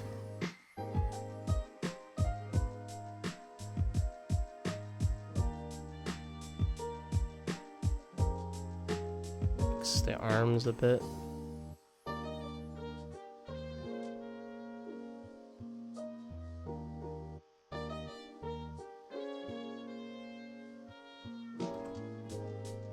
And perhaps put them at like an angle. Yeah, I think that's gonna be better.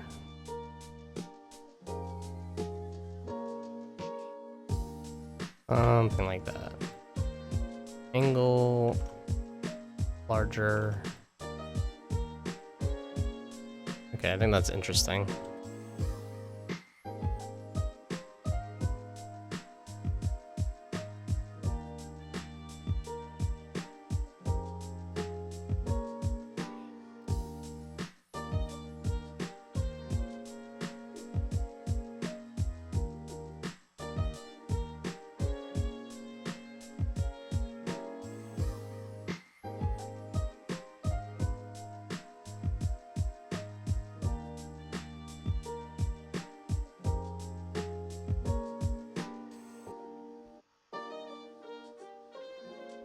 Alright.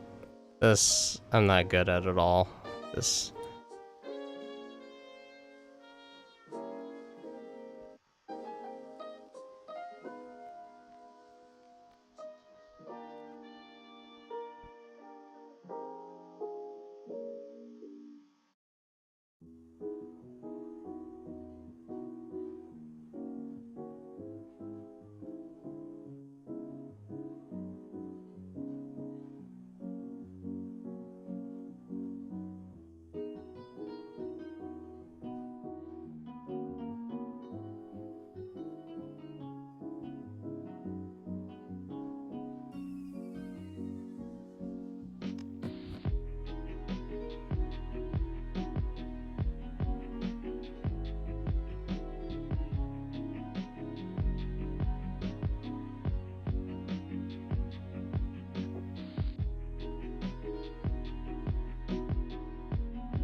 What's the plan for lunch? I got a lot of HelloFresh stuff that I haven't cooked up yet, so technically I have that to eat. And just in case, if you don't know what HelloFresh is, it's just a food delivery, like a meal prep delivery service. I'm sure there's something similar all across the world. I canceled it because it's really expensive, but I still had one more week. So I'm gonna probably eat some kind of vegetarian soup.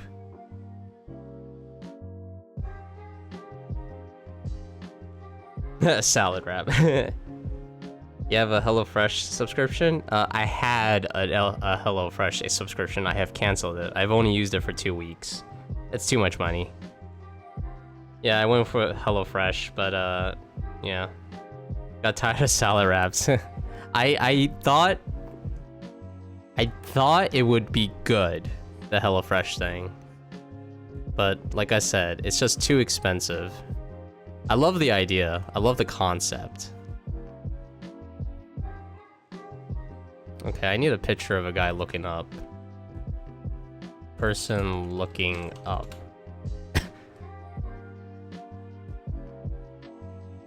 Yeah, because it looks weird, the head. Got tired of salad wraps. Yeah, I did. Cheating on the salad wraps. They weren't good enough for him. Yeah. Yeah. HelloFresh I thought was too expensive. So. Yeah.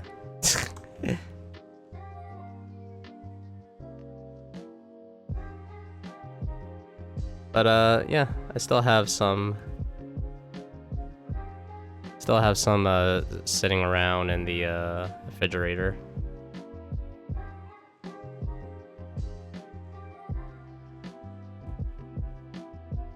Oh god, I am not good at this angle.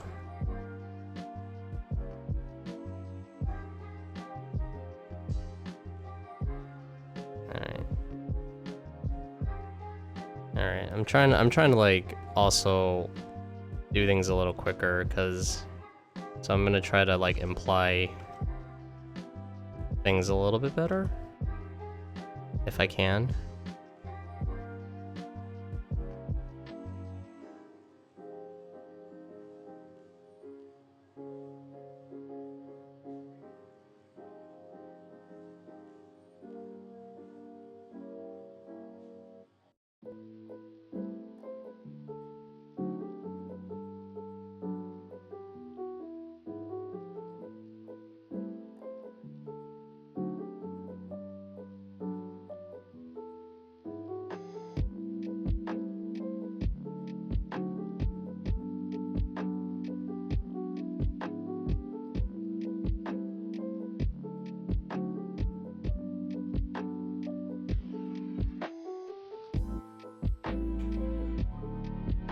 What are we ordering for the office? Tacos?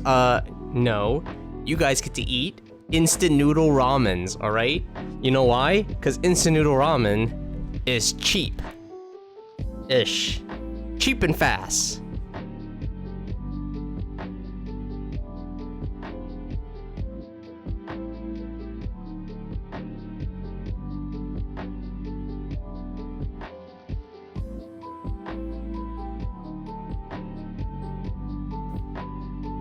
Cheap, fast, perfect for the small startup.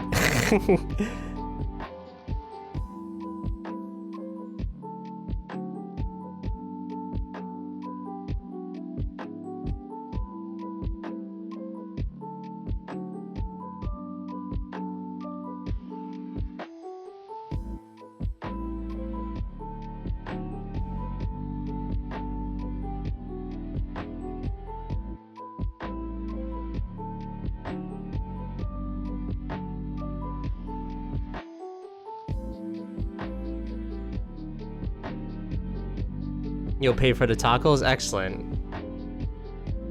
Out of pocket, wow. I love me some instant noodles, right? Yeah. What's your favorite flavors? I mean, I stopped eating meat, so anything with beef and chicken is out, but the shrimp one's pretty good. You're the guy who brings a box of donuts every week at the office. That sounds terrible. That sounds like a health hazard. I like, what? I like Indomie Burr? I would love to try out Maruchan and someday. Maruchan, yeah. I've tried a lot of the Chinese, Japanese ones. I mean, they're all basically bad for you, though.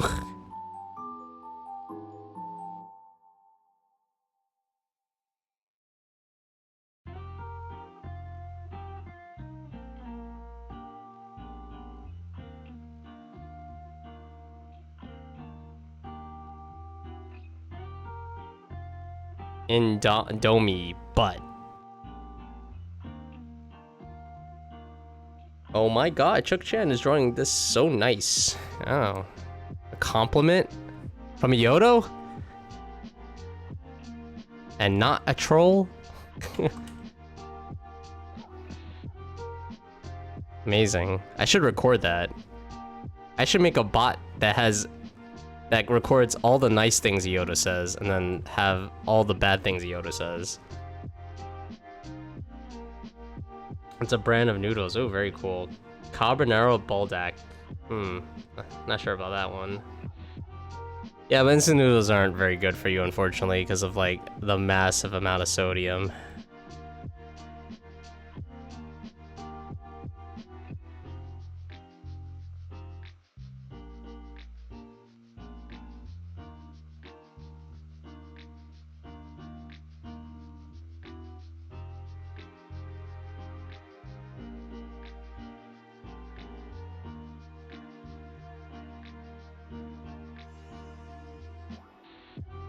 Why head so hard to draw?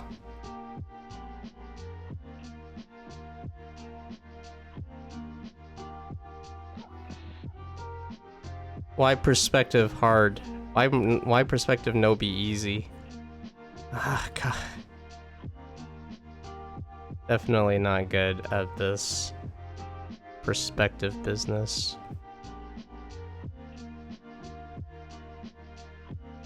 Alright, well, I'm gonna have to wing it. Ayy. Gotta wing it, yeah.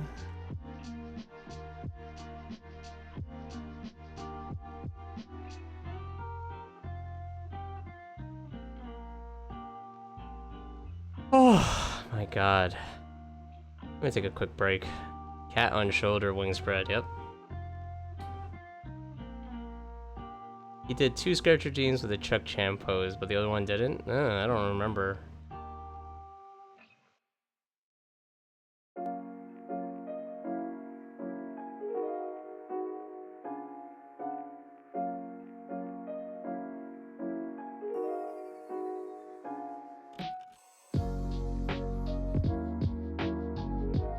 Alright, I think we got it.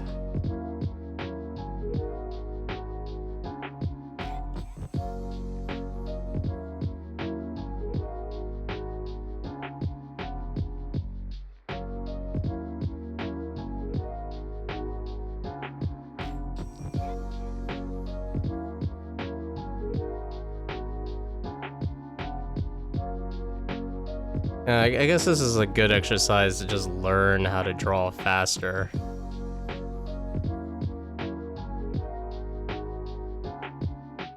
I don't know, maybe one day I'll be able to do it and it'll look awesome.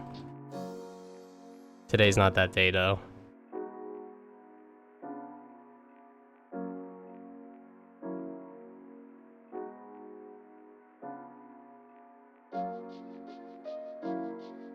Let's get the important stuff down. All right, one last pass, and I think that should be okay. What?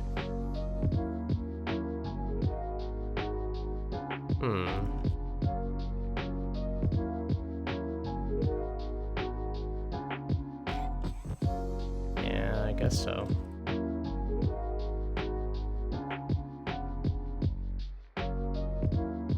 Having memory issues from working too hard. Me? Maybe. I don't know. It's hard to tell after a while, honestly.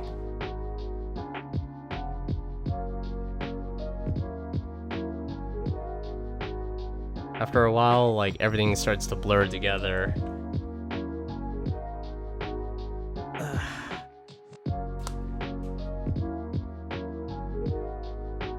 Alright, let's do it. Let's do it. I think this is the drawing for the most part.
sketch is so pretty. Thank you.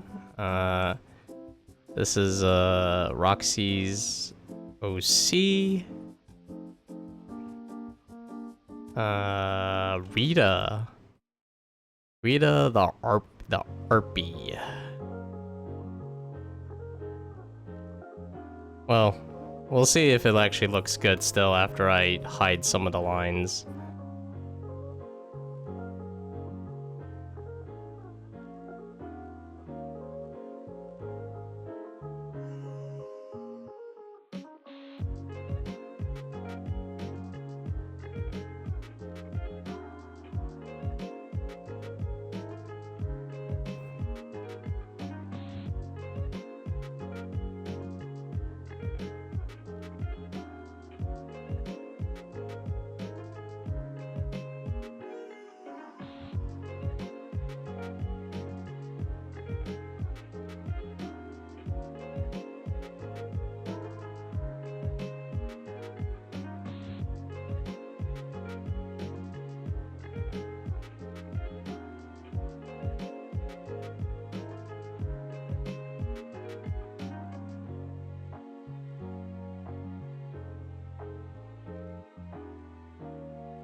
Okay.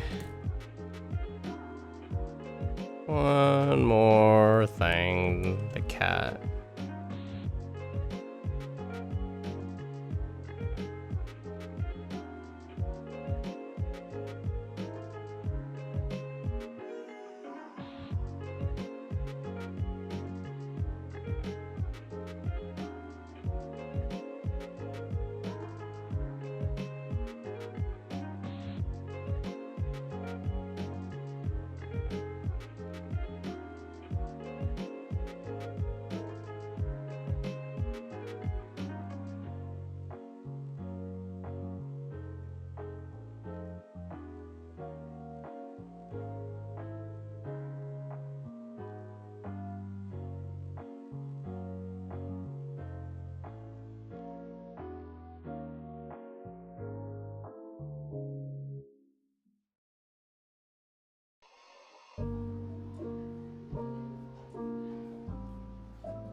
A fixed version with the arms. I mean, I have two of them.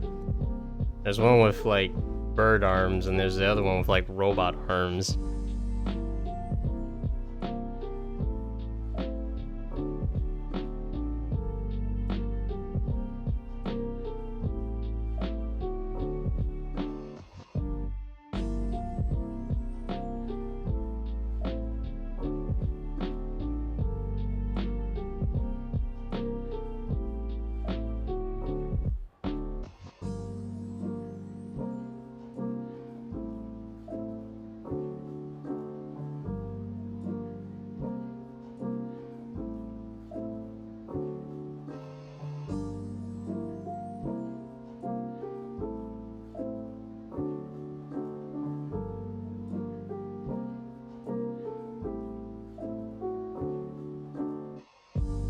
Alright, let's hide this.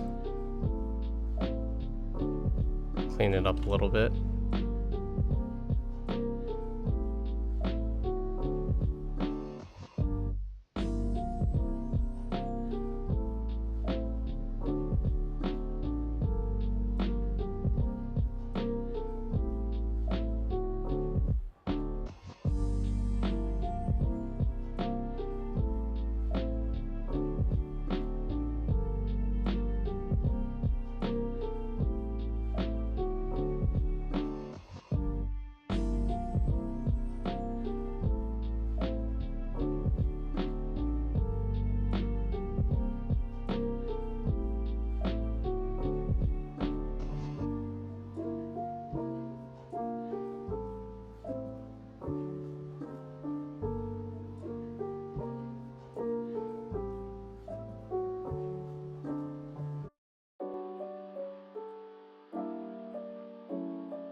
Alright, there's probably a lot wrong with this, but I think this is where I'm calling it.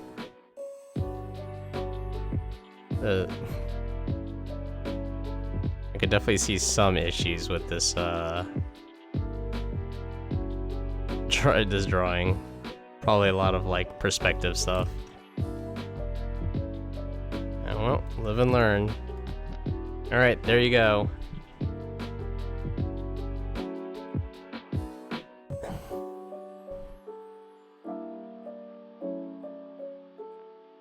Oops. Don't want to save it there. 2025 10 05.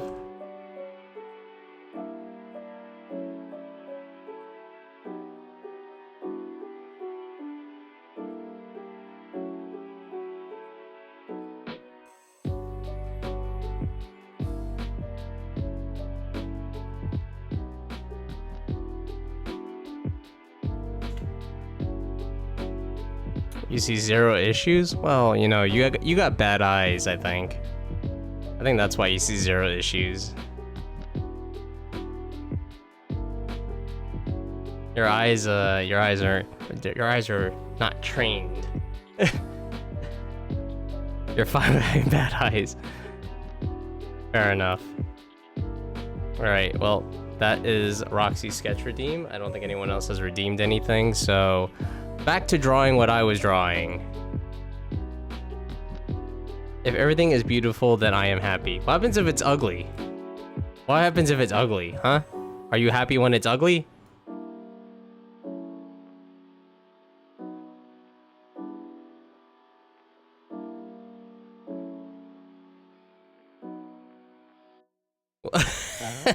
Well then, no. If it is ugly, you are not happy. I'm gonna be right back.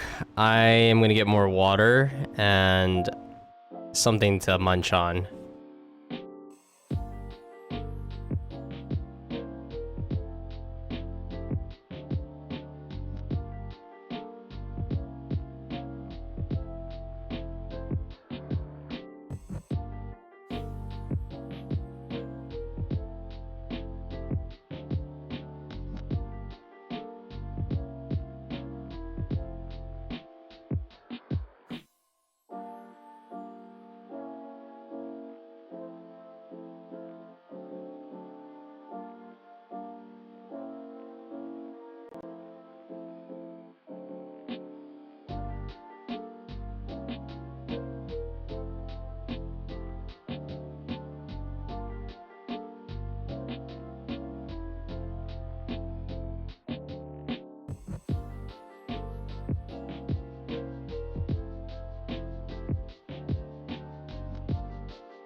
Okay, I'm back.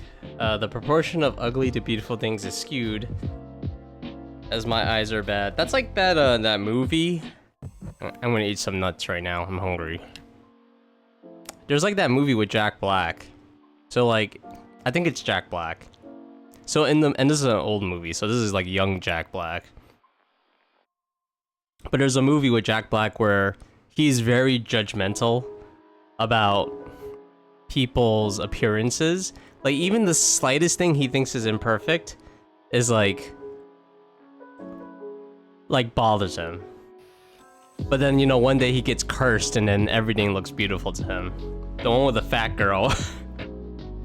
The fat girl. I mean, in the movie she was supposed to be fat. The actress with the goop? What?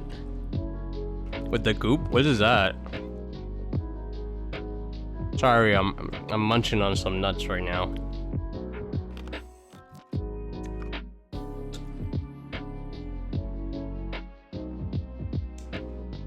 Gwyneth Paltrow.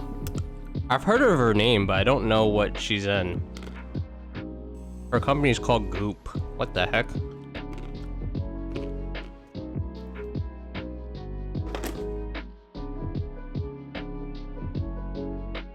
She's the wife of Iron Man. IRL? She's the wife of Robert Downey Jr. IRL.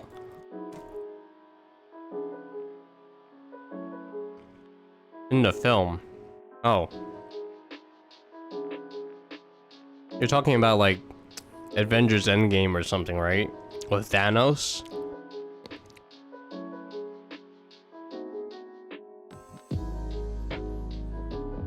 She's the secretary. I actually haven't seen the movies.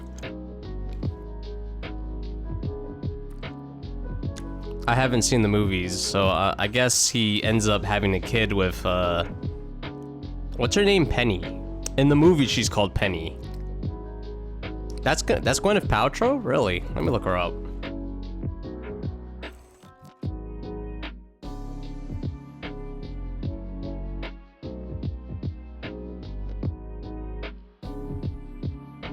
She's 53? Oh, wow. Didn't know that.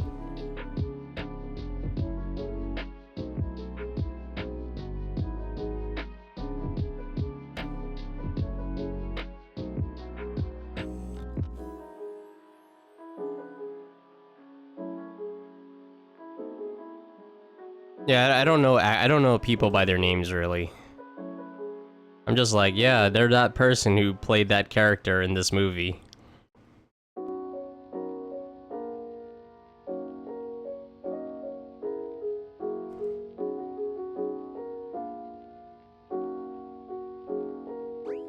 Yeah, I like that chemistry. I like that chemistry between characters, like in Daniel Craig's James Bond, right? I love the chemistry that they have between James Bond and Miss Moneypenny. Then again, I love the relationship between James Bond and Miss Moneypenny even before Daniel Craig. It's always like, it's such a, I don't know, it's so like sassy. It's like they're like flirting with each other, but at the same time it's like, oh no, we can't date because we're professionals. I don't know. I like that. I also like Miss Moneypenny from the Daniel Craig movies because very attractive. Definitely one of the, like, nothing wrong with the original Moneypenny. The original Moneypenny was a lot sassier. That much I'll say. Also, she was like one of the longest. She was like Moneypenny for such a long time, the original one. Like, she was Sean Connery's Moneypenny, she was Roger Moore's Moneypenny. And I think she was like the Moneypenny for like 3 of the James Bonds. And she was so sassy. So sassy. She was probably the sassiest James Bond, honestly. And then, you know, obviously they just was like, you know, Moneypenny should be prettier. And I'm like, okay. She should also be sassy. Gwyneth Paltrow sells the candle smells like... Really? Oh, really? Wow. Interesting. So it sounds like she runs a scam company. Which is unfortunate, because I thought she was very attractive in Iron Man. From what I remember. First Iron Man. I only seen the first one.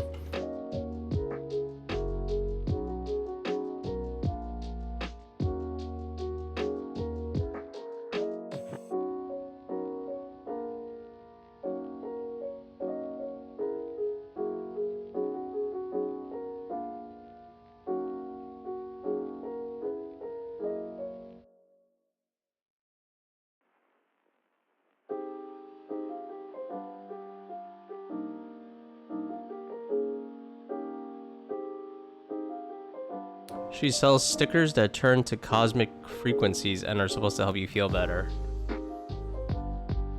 I can't tell if you are wording it in a way that doesn't sound very flattering or that's actually how they advertise it. Because like what you just said sounds like they're selling like crystals.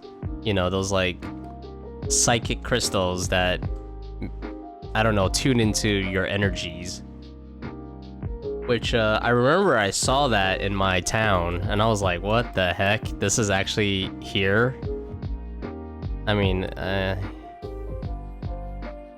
was weird seeing that. I don't believe in that stuff. It sounds really ridiculous, but... She does sell crystals. I mean, the stickers could basically be the same thing. Oh man, so I can't tell if she believes in it, and she's using her star power to sell it, or she doesn't believe in it, but it's a way for people to, like, you know, give up their money. No, I'm not really a spiritual guy. So I don't really believe in a lot of that stuff. But that's just me. If you believe in crystals, go for it.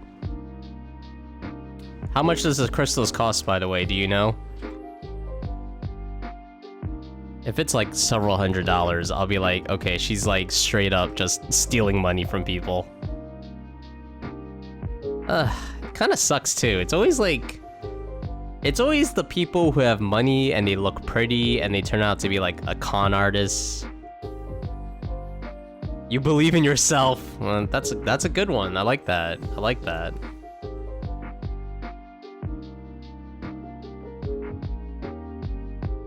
I too believe in myself.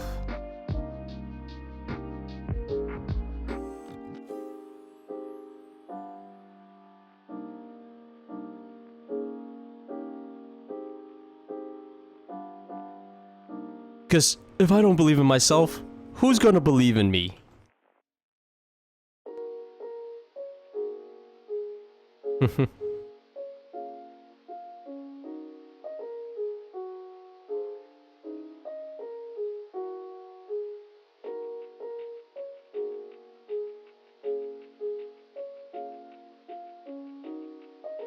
Yeah, I think that's fine.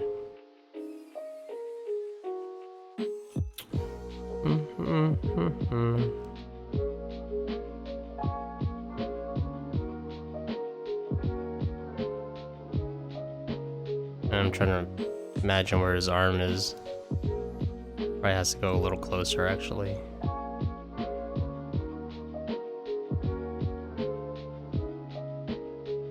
So I heard this on the radio, and it got me really excited.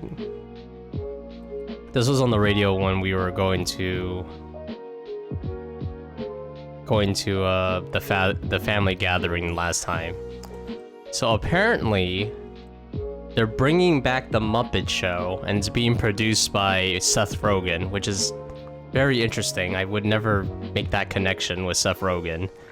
But apparently they're bringing back the Muppet Show, and I'm like very excited because I love the Muppets.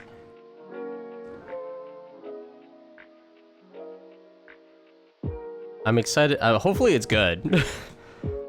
Hopefully it's not like super modern, where you know, everything. Well, I guess that's what the Muppet Show was. It was about a lot of like product of the time jokes, but still, it's like, I hope it's still like the Muppet Show where they dance and sing and stuff, and I hope all the guest stars are like interesting. That's my hope. You notice she sells a lot of overpriced adult toys. Hey, whatever. It's got her name on it, right? I mean, it's less about the actual product and more about like your actual name, and then you advertise. Then you kind of like do a little spin on it, like, you know, this improves your health if you use it once every day. You know, you say something like that, and it's like awesome. Got an ailing sickness? No problem. Just use this adult toy and you'll feel better.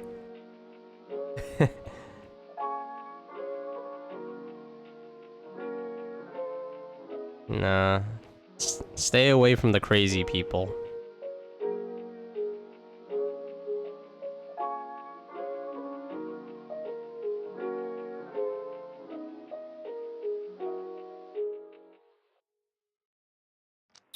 She has a 10K. Is that Australian? AUD? No, that's not Australian. I don't know what AUD is.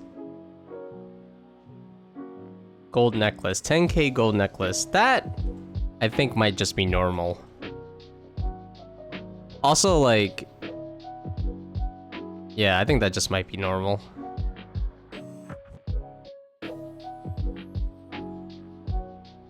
Literally called sex oil.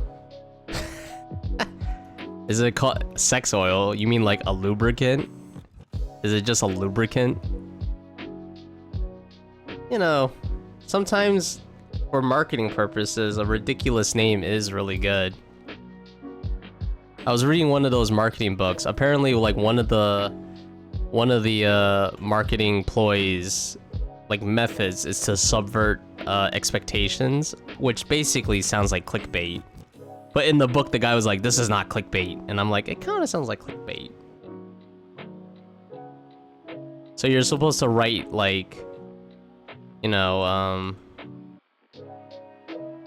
you're supposed to like write it in a way that sounds kind of controversial, like, you know, eating vegetables has made my stomach hurt or something like that. And then like in the video, you actually tell like a different story from what I understand. And I was like, that kind of feels a little slimy. But apparently this guy's like a marketing guru who like knows how to market things. I mean, the guys work with like Taylor Swift and stuff, so I'm like, okay, well, I have not worked with Taylor Swift, so what do I know? Right? I don't really have that kind of a reputation. AUD is Australian dollars. Oh, it is Australian dollars. I thought it was AUS for some reason. No, okay, AUS is Australia. Okay, I see. Yeah, okay, that makes sense. 10k. That sounds... I think that's the normal price, honestly.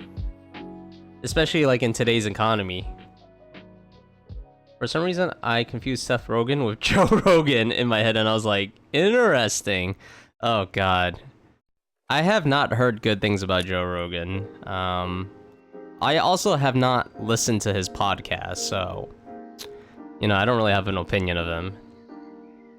All I know is that he has an extremely successful podcast, and he's interviewed some of the biggest, like, names in, like, entertainment and business, so... Once again, no opinion of Joe Rogan.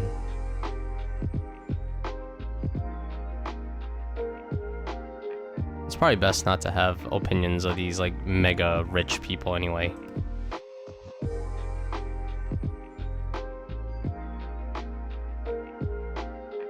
He has a $1,200 wool skirt from like an endangered animal.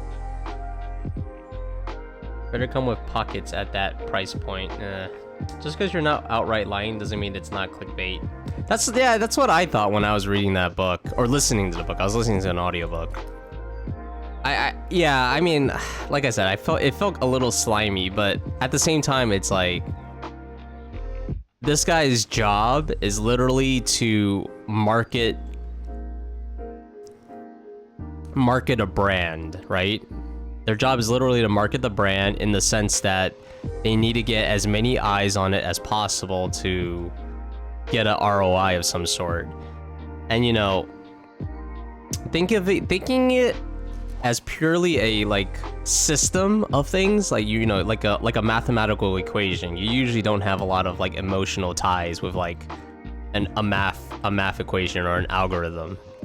So thinking of it from that standpoint, it's like, okay, this gets people's eyes on a thing, and you know, it gets a result. So can I be mad about it? I mean, like maybe a little bit, but at the same time, it does work, you know?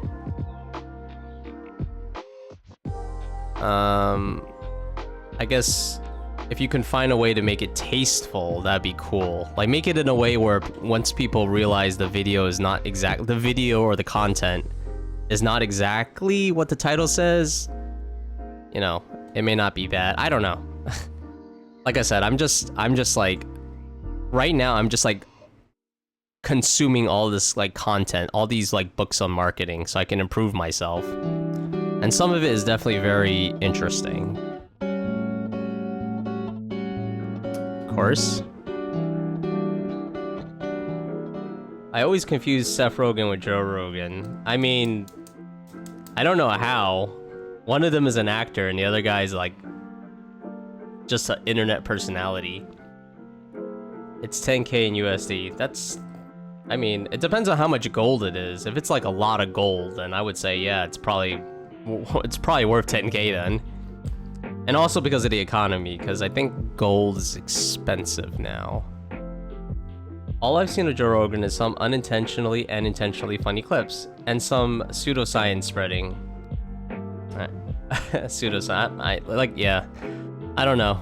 I've barely seen any clips. Like, the only clip I've seen was, like, Bill Burr roasting Joe Rogan.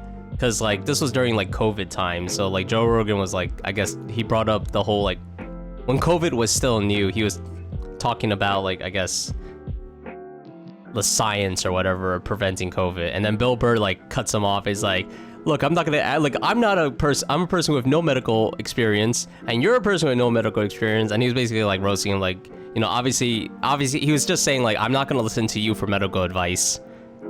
And I like Bill Burr. I think he's a funny dude. I like Bill Burr. I think he's funny.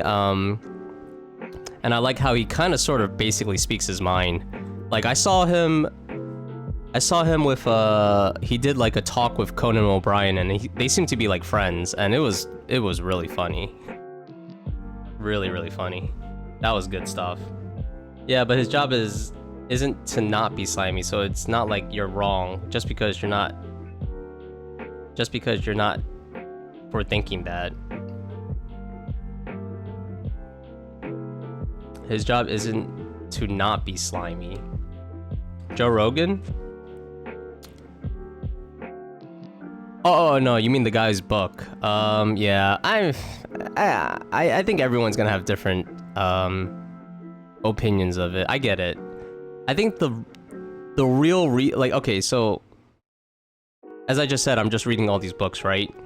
I'm not taking any one of these like sources or any one of these books as like gospel or anything. I'm just trying to find something that makes sense to me and like get like answers and stuff, you know? That's really what I'm reading. I think it's fair to criticize them, you know, completely fair. But I am gonna see if I can try some of it and see how it works for me, because, you know, like, I would like to grow as well.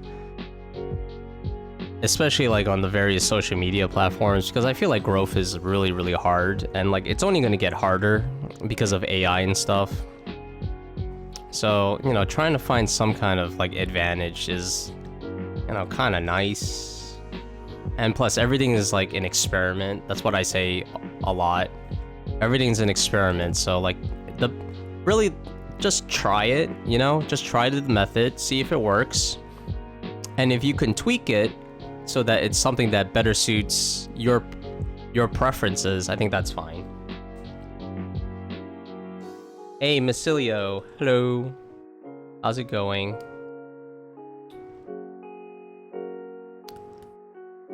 What the heck? Did something happen?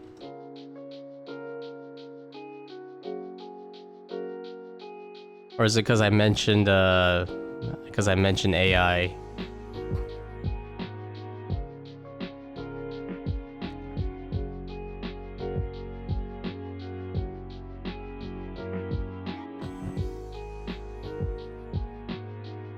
Yeah, the topic of AI is gonna be pretty, I don't know what the word is, contentious or something. The mention of AI, I see. Thank you for the water, Yodo.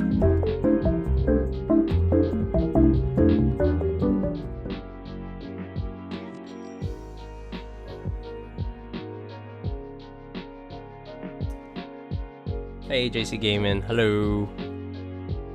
Hope you're doing well. Thank you for checking in.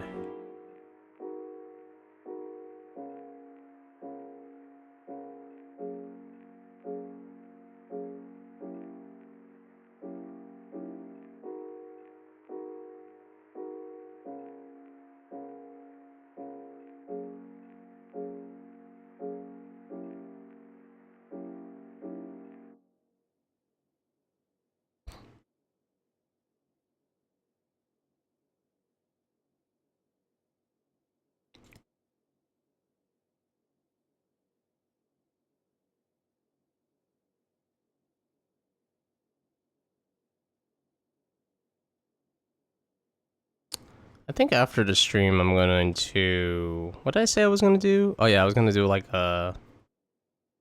I feel like I was going to do work on like a Firebot feature, and I forgot. I forgot what it was. And other than that, I think I'm planning to play... basically play around with Blender some more. It's very exciting. I've gotten nothing working in Blender, but... It is exciting to see the possibilities. And like, I don't know if anyone ever goes to the Blender website, but they have like all these projects like available on their website and they look amazing. Like their most recent project with the Godot engine is really cool. They made like this free game with this little kid and his dog, and it's like during the snow time. And it's such an adorable game, and it's like, it looks like stop motion, which is mind-blowing. Super cool. I don't even know how they did that. Looks amazing. Blender. Can you say Blender? Blender. Blender. I say it correctly. Don't... What are you trying to do to me? What are you trying to say? Are you saying English, which is the only language I actually know, is not good? Is that what you're saying? Could be right. You can also be gaslighting me.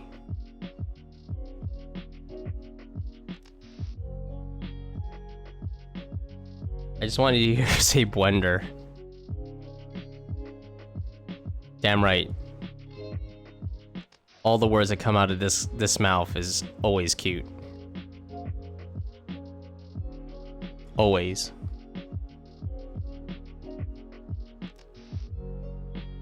You need to relearn Blender? I only made the rotating donut and half a guy. I want to make games with a friend who's currently taking a coding course. Oh, very cool. What do you plan to make it? What are you thinking you would like to make it with? I'll say that. Yeah, I think that's a better worded question.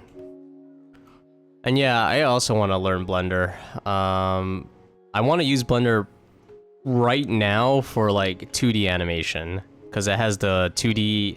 It has a 2D animation like template or workspace, and you know, though I've been looking up a lot of like stuff that's made with the grease pencil, and it's extremely impressive. But I would also like to like model, because you know, you can make your own custom references, and I think that would be really useful, just to make drawing a little bit easier for certain things like perspective and stuff. But yeah, I would love to use it for, because animating in Krita sucks. Animating in Krita is like kind of painful. That's all I know right now. Also, I think the possibilities of editing in Blender is just going to be a lot more open. A lot more possibilities. Oops. Didn't mean to do that. You're a Blender guru. Oh god, that's awful. Never say that again. You're disallowed. You're banned from saying the word. Wait. Let me do something. I want to try this.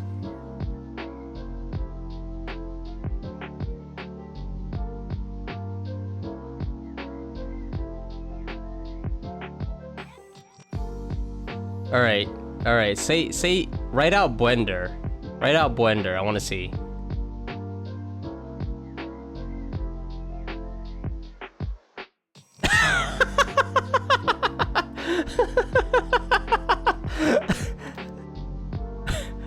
Blender is now a banned word.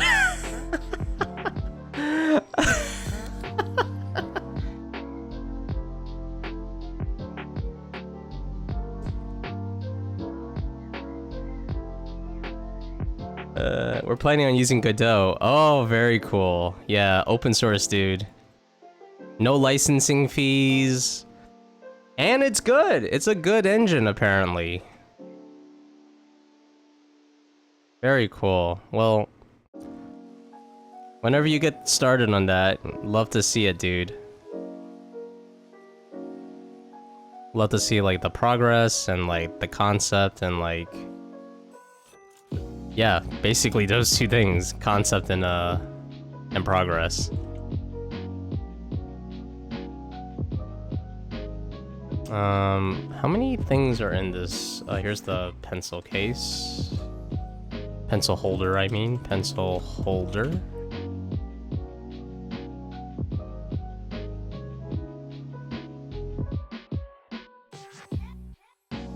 There we go. Cool. Seems to be getting better and better. I mean, Blender is... I don't know how big the Blender Foundation is, but like, you know, you look at their product and you look at their services, because they also offer like tutorials for subscribers on their website, which looks awesome. I don't know, and you know, like, you've seen like some of the projects that Blender has done. You look at all their short films, the quality has gone like insanely good. Like, I saw the short film with the school kids, the teenage high school or college kids, whatever. They go into the forest and they, like, you know, it's a horror film. That one is amazingly good, super amazing. And then like Next Gen, which is the name of the movie. Next Gen's a pretty good movie too. I thought it was gonna be like a Big Hero 6 ripoff, but it's actually a solid movie. That movie, which was on Netflix, was made in Blender. That's cool. Yeah, but like the quality for Blender is amazing. And with Godot, I think Godot has like a few full-time developers by now, if I remember correctly, because I think they have a Patreon and they basically fund the development, I guess, through Patreon, I guess. I remember like a few years back they got like their first full-time developer, so that was cool. Yeah, man, but Godot, but Blender as well. Yeah. I mean, Godot is seemingly getting better. I haven't seen too many games though made with Godot, unfortunately. Maybe that's just like I haven't done research on it.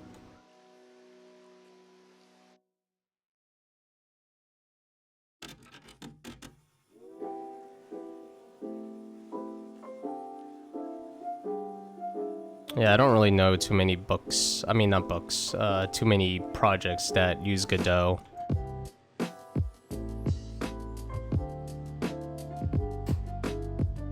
I would also like to make video games. That'd be cool. I'm not sure how feasible that is, really. Especially with things the way they are now. But maybe one day. One day. No, I'd rather make comics and stuff. Comics and illustrations. As much as Unity is hated, it's pretty good and people have tons of tutorials for that. Godot is catching up. Well, I mean, you can't compare Godot. You can't really compare Godot and like Unity, in terms of like speed of development.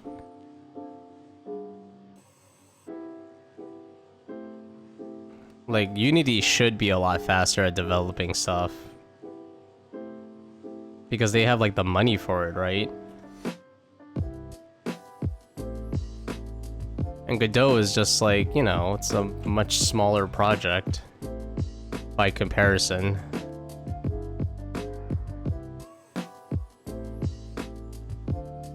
But hopefully Godot just becomes, like...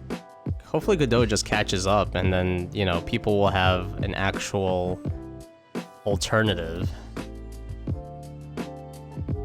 Because, you know, I'm sure people don't want to always pay money for, like, Unreal's license and stuff, or whatever, the fee. Because, like, you can make a game with Unreal, right? But you have to pay, like, a fee when you publish it, I think.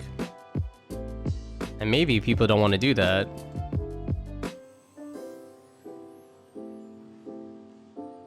project we've been conceptualizing very casually for a few years is a card game similar to Hearthstone. Okay. That's probably still ambitious, right? I'm sure. Like Hearthstone, I've never played Hearthstone, but it's a card game and I'm sure there's like a lot of like rules. I have some outdated concept art, but my friend has like over 1,000 card ideas written down. 1,000? I think you need help, dude. I mean, I've seen your art. I completely believe you can do it, but like 1,000? Like, you're gonna be working forever. That is, yeah, that's a lot. Probably won't be our first project though. Gotta start simple. True. You could always make like what do you call that game? Slay the Spire. That's a cool game. I played that one. That one's really awesome. That's a different game though. I mean, Unreal and Unity are free for small developers. Okay. I don't know much about Unreal and Unity in terms of the fees. I've actually seen a fair bit of cool-looking Godot indies recently. I should look at them too. Just to like support them and tell them, hey, good job. Good job for using something different. I would love to find, it always like impresses me when people use something that's like not super mainstream. I remember, I don't know how many of you guys know this. So back in the day, I guess when Blender was still kind of like just an indie thing or whatever, they actually made a game called like Frankie Squirrel or something. If anyone knows what the heck that is. So basically, somebody in the Blender team developed a game using Blender, because Blender has a game engine built in. And it's like this platforming flying squirrel. And the squirrel's from the Big Buck Bunny, if you ever seen that short. Big Buck Bunny. Which is free to watch on YouTube and stuff. And I played a little bit of that game, and it was god-awful. It was like, it barely worked.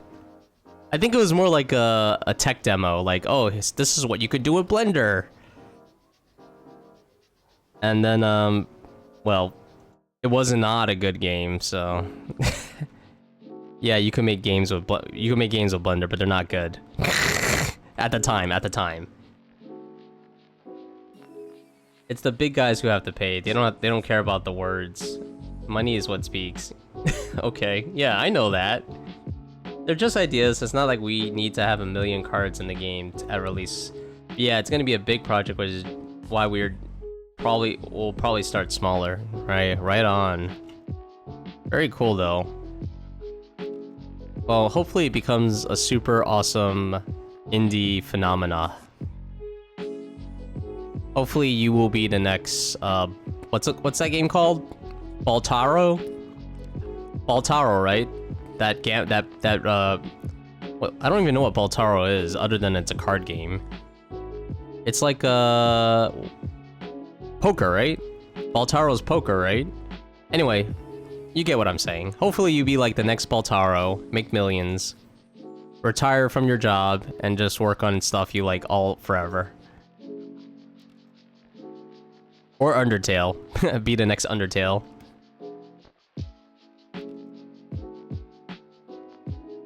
For Unity and Unreal, just check, Unity's free to publish. Oh, really?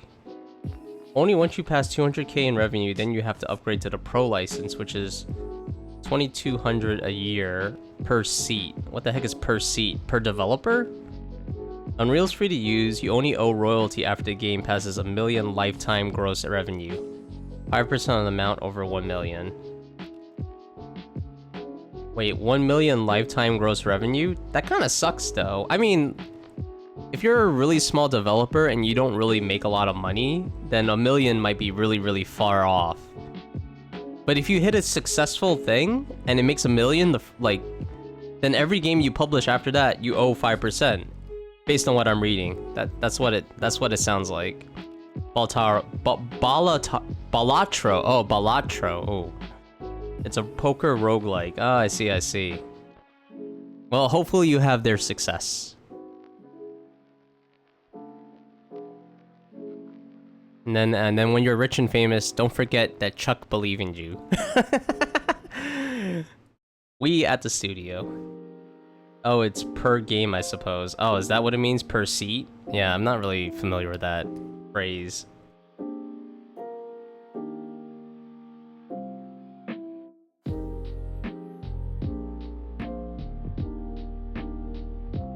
Man, when am I gonna get my reward for for making this rock paper scissors game? Huh? Where's my whatever you call it, the video game award stuff? When's E3 happening? I'm gonna debut my rock paper scissors game. They'll be like, wow, so innovative.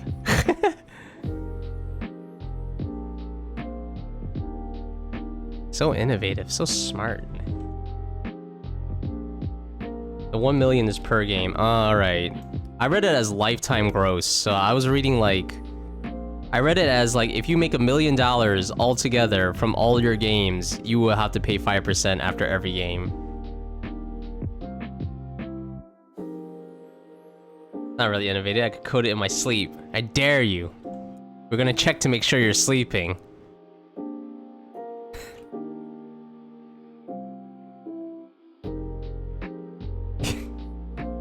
Very ambitious dude though, planning to make a game. I feel like making games can be both like, you can make a game relatively quickly, or it can take like years. Because like, I'm like from a generation I'm from like the, you know, the Newgrounds generation. So Newgrounds is like, it's got so much, like back in the day, it still does, but back in the day as well, it had a lot of really interesting like concepts spewing about. And like one of the companies, I forgot what they're called. No, I do remember. Behemoth Games. Behemoth. The guys who made Castle Crashers and Alien Hominid. They had their games on Newgrounds back then, and it was like, oh man, it was so cool. And like one of their oldest games that still seems to get recognized in the community. I forgot what it's called. I think it's called Bad Dad or something. So basically, in the game, you play as this like blue dude, this really jacked blue guy. So, and he has like a serial killer. He has like Jason the serial, not serial killer, Jason the slasher from the Friday the 13th movies. So the dad has like a Jason mask, like a hockey mask, and he has a son who looks just like him except smaller. So the game on Newgrounds starts off with the father dropping his son off at the playground, and the son. And the whole point of the game is that as the son, you beat the crap out of all the kids on the playground. It's so good. And they never made it into a game, like beyond that. They went on to make Castle Crashers and Alien Hominid. You know the game? Yeah, that game is so funny. And like in the end of at the final boss is like some thug with Uzis. It's a fun game. It doesn't take very long, like less than half an hour to beat the game. It's a beat 'em up, so if you like beating up kids on the if you like beating up kids in the playground, super into that. You are making a game. Yes, I remember Diodo. You're making that very specific game for that very specific purpose. Only in the UK. Kind of worried if I'm starting myself too then with learning 3D modeling and animation and probably some 2D animation as well, while trying to get better at illustration. It's a lot, dude. Absolutely. Do I think you're spreading yourself thin? I mean, like, you know, not like my opinion matters really all that much, but just reading what you said, I think yes. I think that is potentially spreading yourself thin, because that's just a lot of stuff to learn. And it depends on your timeline, of course, like what timeline you expect to like get all this done. Obviously, you don't have to be a master, but nonetheless, like, just being somewhat competent takes a while.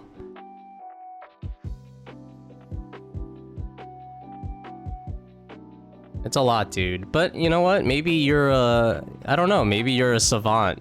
Maybe you, like, you know, you start using it and it just makes sense to you. It's possible. Not me, though. I am not a savant.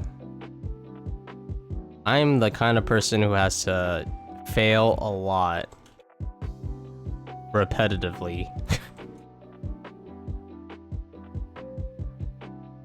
Na na na na na. I'm not actually sure what game you're talking about. What specific purpose? You're not making that game for your workplace, or is that finished now? I thought you were still developing that.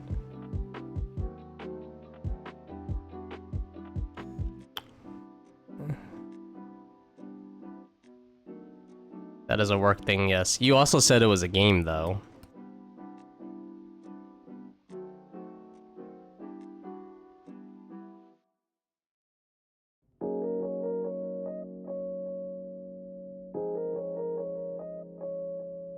Oh, it's already done? Alright, I see. So you're making a different game. Interesting, very cool. Is it something you can share, Yodo, or is it like a super secret thing? You're working on a big major update? Very cool.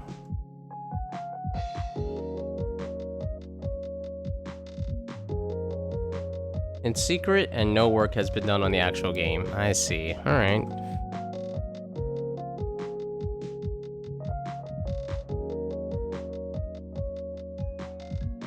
It's a idea and story writing stage. Alright, so you're like in the pen and paper stage. You're making an engine? Really? Wow. Is there a reason you're not using an existing one? You know, to save time?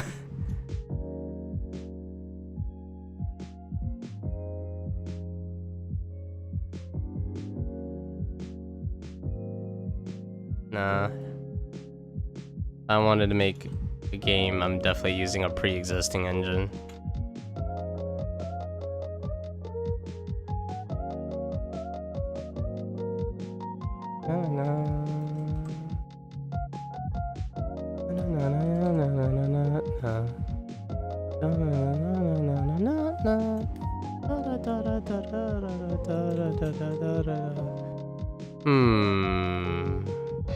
This part looks a little bit funky.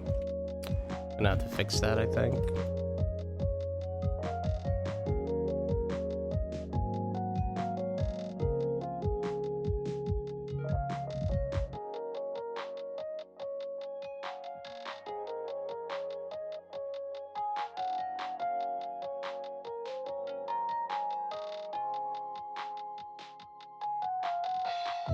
It's fun and gives me flexibility. Well, as long as it's fun. I'm not really sure what you mean by flexibility. I guess because you know how it works, you can do more with it? I don't know.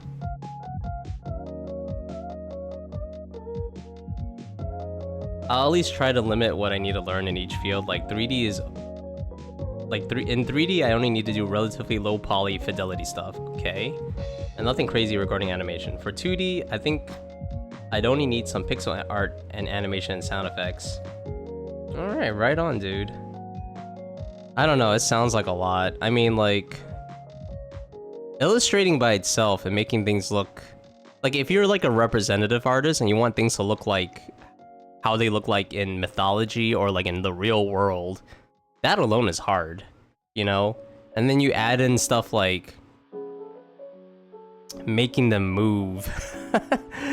Yeah, I mean, oh my god, making them move. And I guess it depends on how you do it.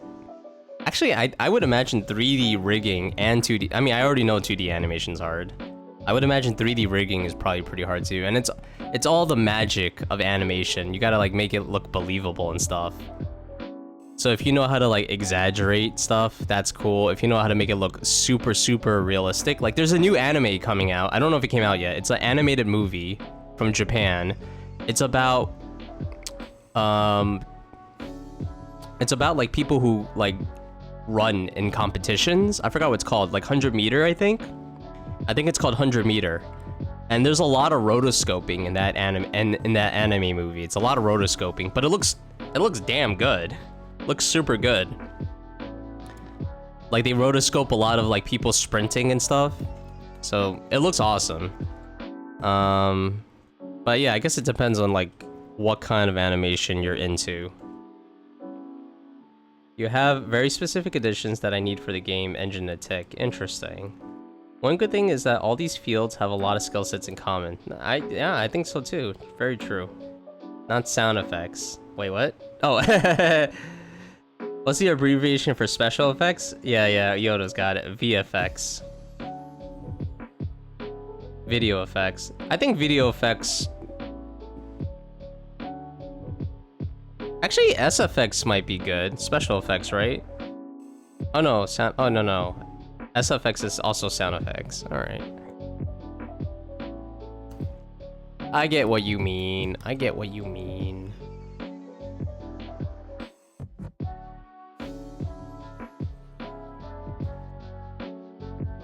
need to cut through this guy. Cut my life into pieces.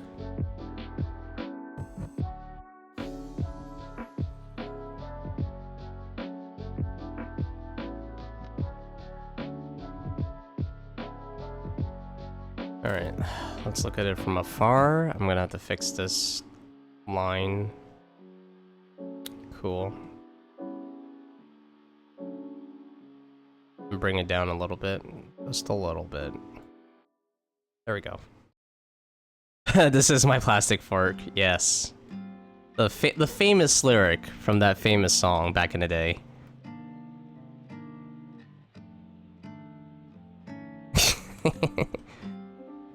Cut my life into pieces.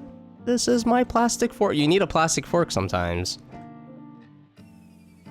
You know, in case you go out and get takeout, right? And then they forget to give you utensils, and you're going like, damn, what am I gonna eat with now? My hands? Like a barbarian? No. Hello. Oh, Lido Diet. Subscribing for 3 months. Thank you. Hey Lido, how's it going, dude?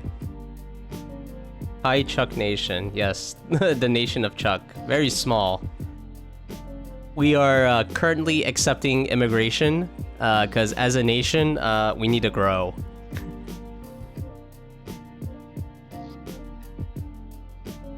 Barbarians are cool.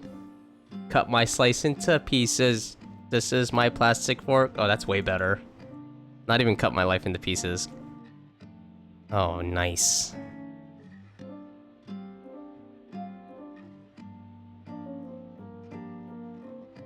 How's it going, Lido? I found out I can sub for 3 months at a cheaper rate. Nice. See? That's thinking with the noggin. Why pay the standard price when you could pay a reduced price? We need to repopulate. Jesus Christ. No, we don't. The world hasn't ended yet.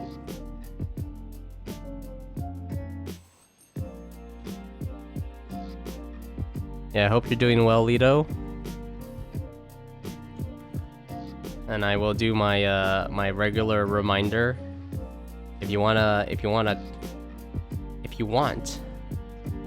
have a cup on the desk, you always can. Don't let this opportunity slip you by, Lido. You can have a cup on a desk. Every month you sub that you don't have a cup is money wasted.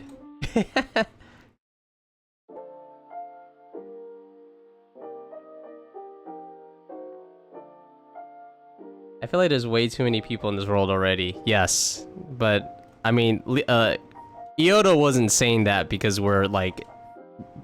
because the population was too low.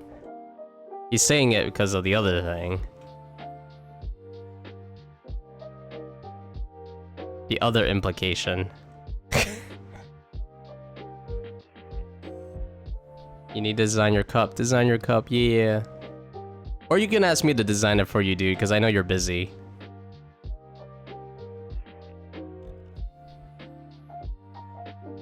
Like, if you just want to send me references and a, you know, like a concept of what you would like, you could do that too.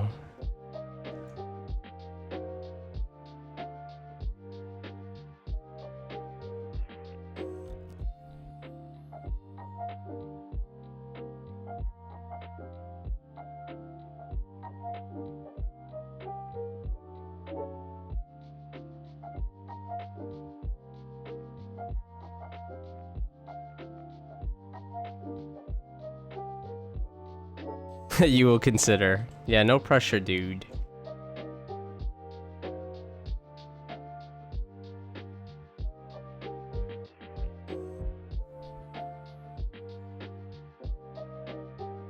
Is that like a dog saying shush? Or you're like picking his nose?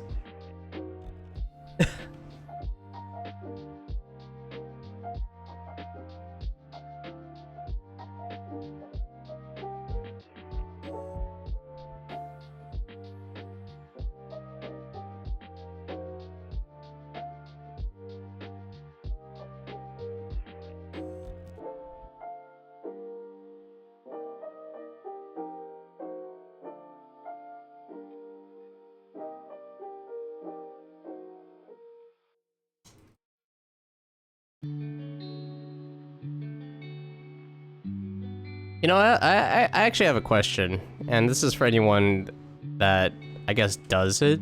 Does... Oh, Mixie Mirai, hello, welcome back. Thank you for following. Hope you're doing well. So my question is, does anyone subscribe to anyone's like Patreon? You know, or Ko-Fi or whatever. Basically the same thing. Does anyone subscribe, and like, what's your reason for subscribing? Like, do you subscribe because you want to support the person? Do you subscribe because you like what the person does and you want to have like inside look of that person's projects? I'm just curious, like what other people think. Because right now I subscribe mostly because I want to support them. Secondly, because of all the goody stuff. But I rarely look at it. The good is the behind the scenes and stuff.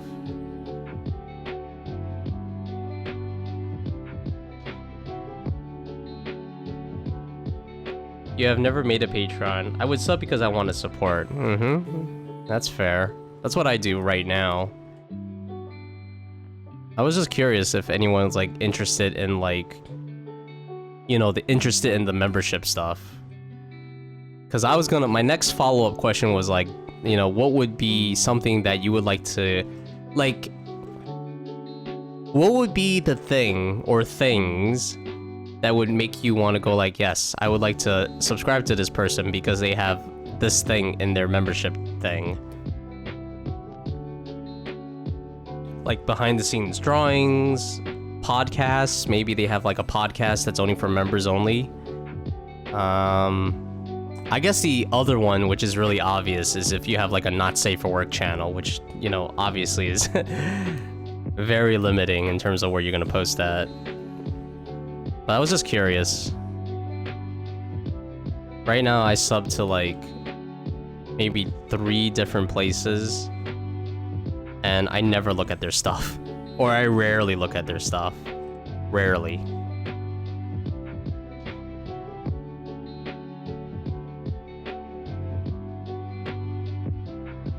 How's it going, Mixie? It's going well, you know. I don't feel too bad. I feel pretty good. I did take a caffeine pill, so I'm kind of awake. Other than that, not bad. I did 2 sketch redeems today. Pretty happy about that, and we're just working on this dude. We're working on this guy. He's looking through like a magazine. Very, very absorbed. But yeah, how's it going, Mixie? How you doing? Hope you're doing well. I do for support if I genuinely like their work. Fair, fair, yeah. Free food. What? Or art process behind the scenes. Free food? How do you get free food? Share your secrets.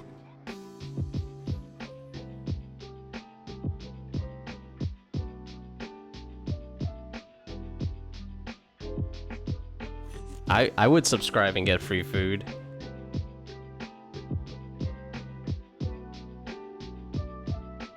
A few people support me on Ko-Fi, and all I offer there is my CSP work files, which I don't think they actually need, so it's probably just because they want to support me.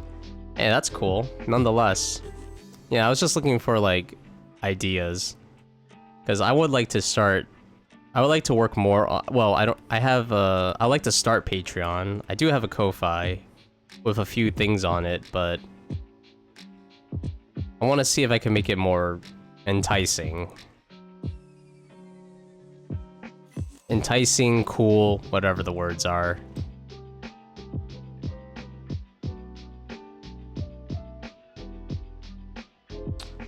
Nice work as always. Nice work as always. Well, thank you. Still working at the moment. Oh, one moment.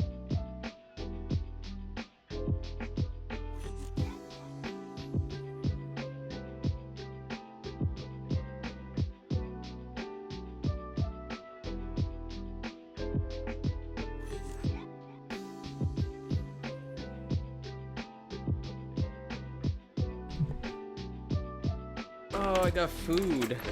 Oh, I got like, oh, nice. I got Mexican. Sweet. No idea what else to offer, to be honest. Yeah, me too, dude. No idea.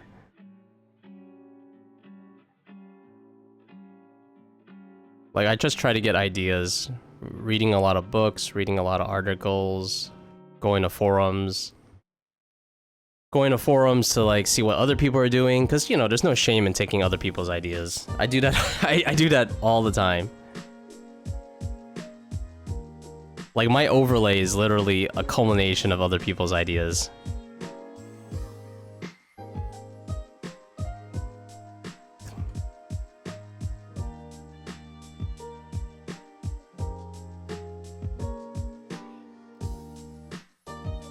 Hey, thank you, Mixie, for checking in. 9 more check-ins, and you get a ticket, and you can use that ticket to get a sketch redeem, or you can save it. Save it for art raffles, if that's something you're interested in. I know it's not everyone's cup of tea, but if you know, the winner of the art raffle, I will do my best, and I will try to pour my heart into it, and yeah. Basically that.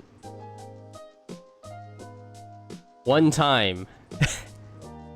just one time. Yeah, I just did it one time. Never again. Will do? Cool. How long am I streaming for? I really thought I was gonna stream way less than this, honestly. Probably only a little bit more, honestly, Yodo.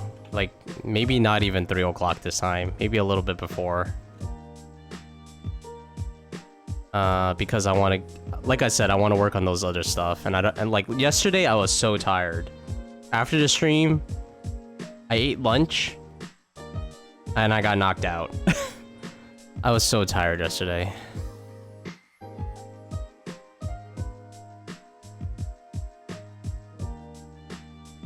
I am shocked, honestly, at how tiring streaming is.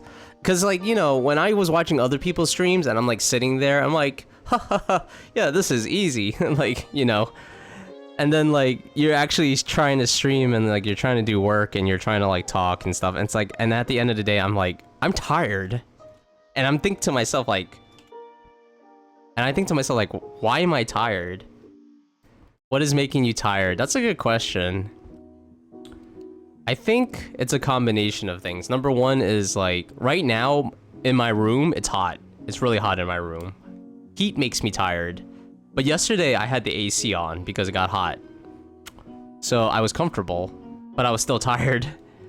I think it's also because I don't eat very well. Like I should eat better and I should exercise, which I don't exercise much at all. And I don't eat very well at all. But it's like, I don't know. Maybe it's also because I'm staring at the monitor for like 6 hours. Because like staring at the monitor makes my eyes not happy. It's draining. You gotta be alert and active and engaging. Yeah, but I'm none of those things. I'm none of those things. Active? Barely. Engaging? If you guys think I'm engaging, I'm surprised. I'll say that much. I'll be shocked if that's like a characteristic I portray. Cause like thinking about it, like in a real conversation, I have no idea how to like continue it. I know I know like some methods to continue the conversation. Number one is always ask a question. So if you can like ask a question, you can make the other person basically talk, and then you can basically formulate what to say because you're not talking. You basically could think about what to say next, and also bounce ideas off of what the person is saying currently. But most of the time, I'm just like, yeah, I don't want to talk. I don't want to talk. I just want to sit in silence.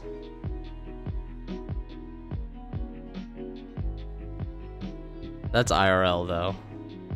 I think with streaming, it's a little different. With streaming, I'm basically just sharing my thoughts. I'm like talking out loud, which is what I already do.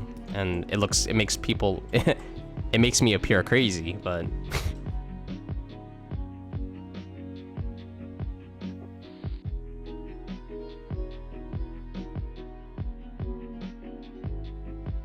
Heck yeah.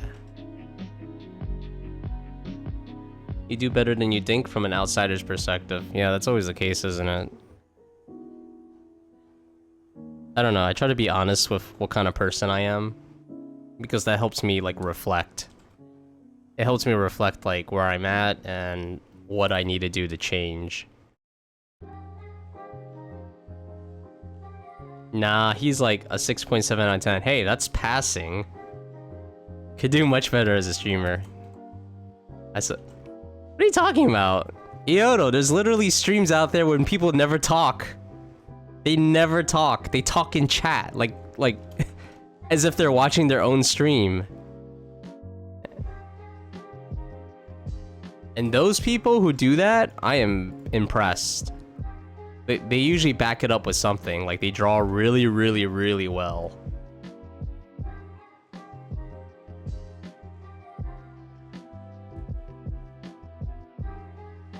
Yeah, that's how I know I'll make it.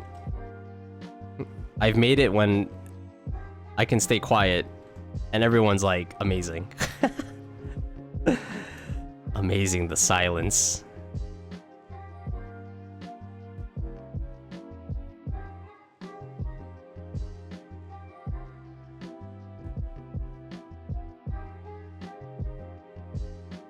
You mean it's pretty high? Yeah.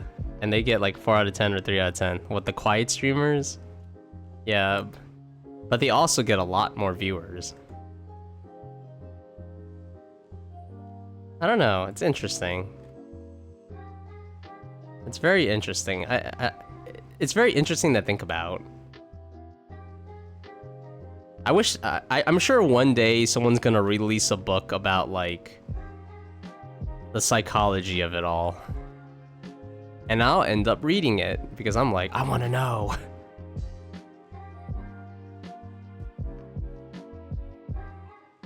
Which is why it's good to read, you guys. Always read books. You're definitely better at keeping up the talk than me. I need to develop the habit of thinking out loud. Thinking out loud is natural to me because I've been doing it for a long time. Way before streaming. Which, like I said, it makes me appear like a crazy person, but... and that's what it is.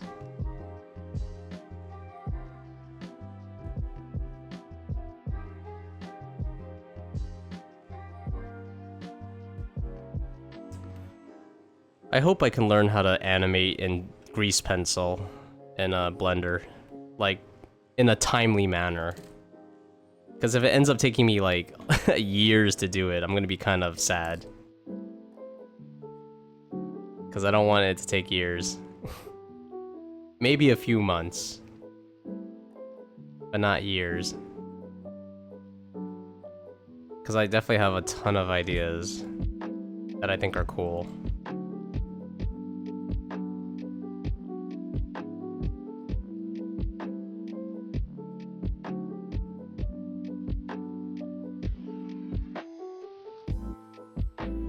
That's the thing that sucks. Everything takes so long to do, and so many ideas, and I think all the ideas are cool. It's not... just the timing is like...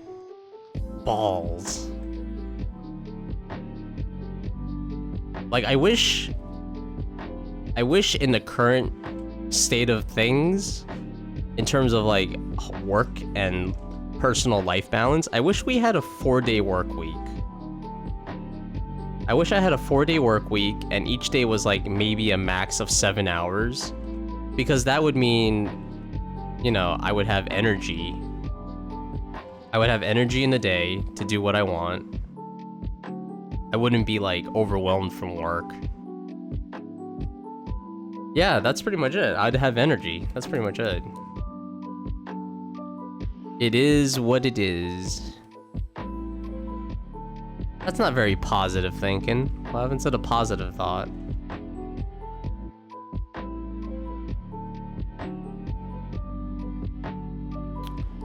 Nah, I'm probably gonna have to set up my laptop. That's what I plan to do today also. Set up my laptop so I can take it with me to work. And then I'll just start working on like administrative stuff on my commute, because it needs to get done anyway.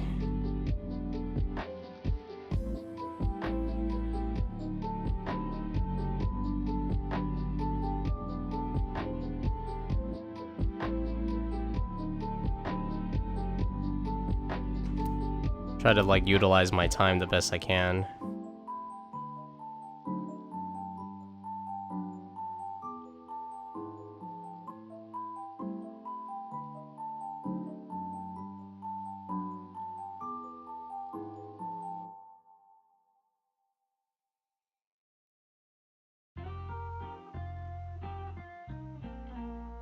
As I feel the world moves too fast. I think that's like a growing up thing. Or not growing up, growing old.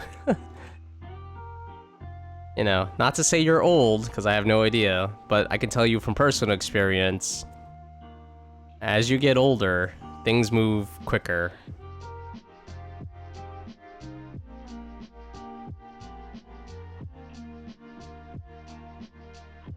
Like, before I knew it, you know, I was in my 30s, and then before I knew it, I'm in my mid-30s. And before I knew it, it's already the end of the year, and I feel like I've gotten, like, very little done. That's why I'm, like, I'm so, what's the word? Like, so, I'm doing things so feverishly, I don't know what the word is. But I'm doing everything, like, as gung-ho as I can. It's like, oh, this project, gotta do it with all my might. All my might, gotta push, push, push, push, push, push, push. You know?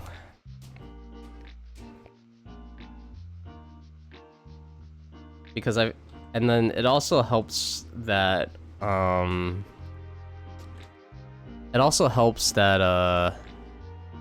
it changes my perception on certain things. Like, yeah, I like to be like a perfectionist when it comes to certain things. You know, and perfectionist as in like, I really like,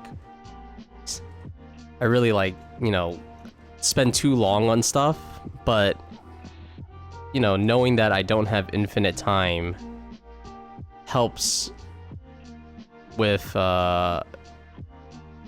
telling myself that I need to move on to the next thing. You know, that way I don't spend too long on something. So that helps a little bit too. So, you know, like a lot of the things I make, none of it is like super great necessarily. I'm not like always super proud of it or whatever, but you know, I put my very best and I give myself like a time limit, kind of.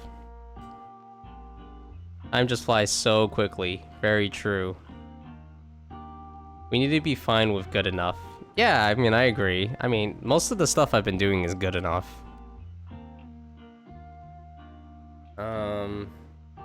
Yeah, I agree. That's it. Like, I 100% agree. You know, I still want to be proud of it, of course. Why can't I draw on this? Oh. I still want to be proud of it. I want to feel like I did everything I could to make it, you know, the best possible thing. But yeah, I can't spend 100 years on this.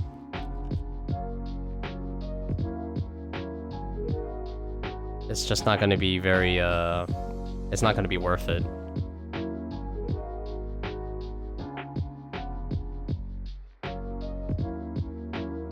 Oops. Have to leave? Hope the coming week is a good one. Catch you again on Friday. Hey, Azarin, thank you so much for stopping by. Have a good one. Have a great day. Bye.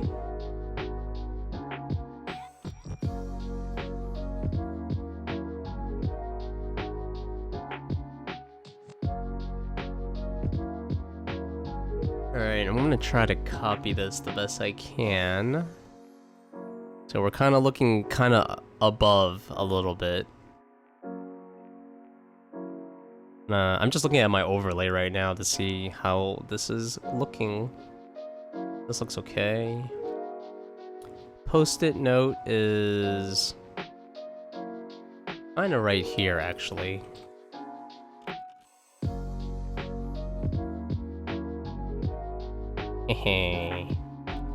Heck yeah. This thing that looks like a cheese slice. A singles cheese.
Every time I hear the solo of Tornado of Souls, I get goosebumps every time. The fact that the lead guitarist Marty Friedman did this in one take proves how much of a god he is. No idea who those people are. But hey, Sonic Man, hello. Tornado of Souls, that does sound really cool though. Sounds like a special attack.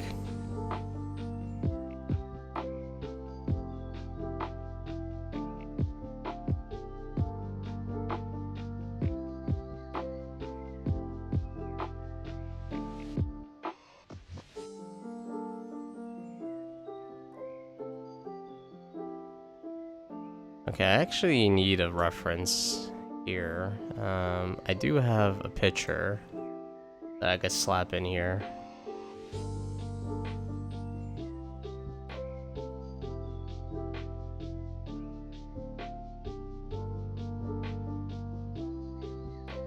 There we go. Oh wait. Oh no, this one's not good. I need the other one.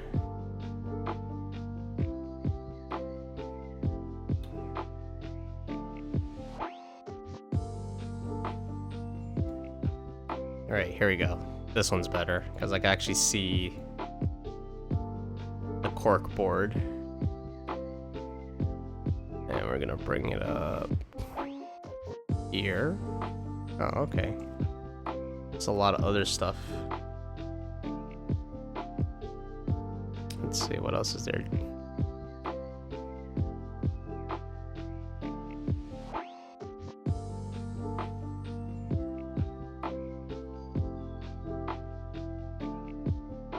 Marty Friedman is a former lead guitar player for Megadeth. He left the band in the late 90s. He moved to Japan, and that's where he's living for now. Oh, very cool. Megadeth, is this like... Okay, just based off the name of the band, is it like death metal or something? I have never listened to that. I actually have never listened to like metal music. Period. Maybe I've heard one song, but it was not a thing that I was listening to. Not death metal, but just metal. Thrash metal,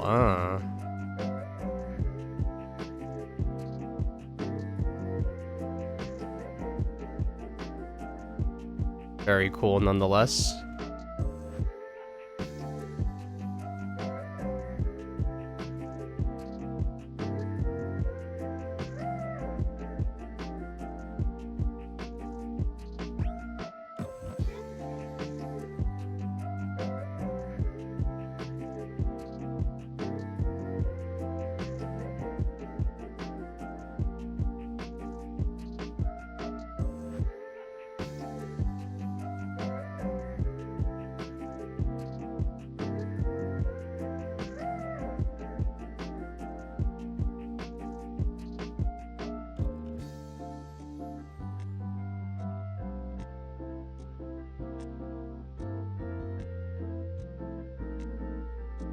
Thrash, speed, heavy.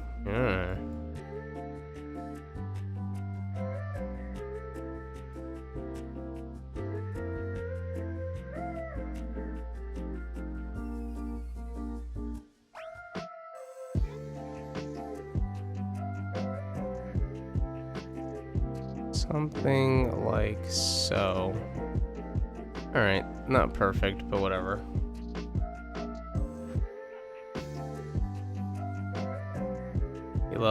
You love metal? Very cool. I have listened to like almost no metal, so I am not even... I just don't know.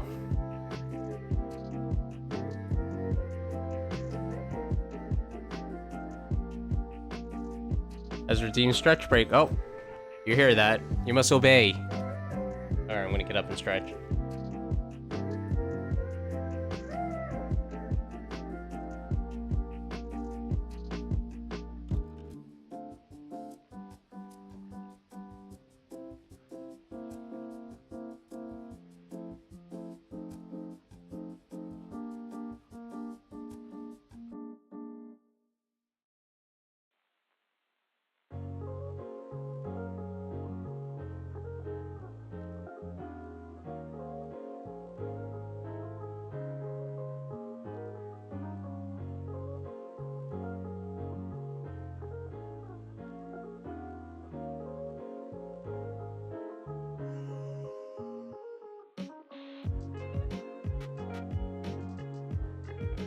Oh, okay. Nice little stretch I did. Very good. Hey, Linus. Hello. How's it going? Hope you're doing well. Nice little stretch break. Thank you. Thank you, Mixie. I appreciate it. Thank you for looking out. It's easy to forget. Actually, realistically, I probably would not really go on breaks all that often. I would probably take like a short break to like eat a snack or something, but that's about it.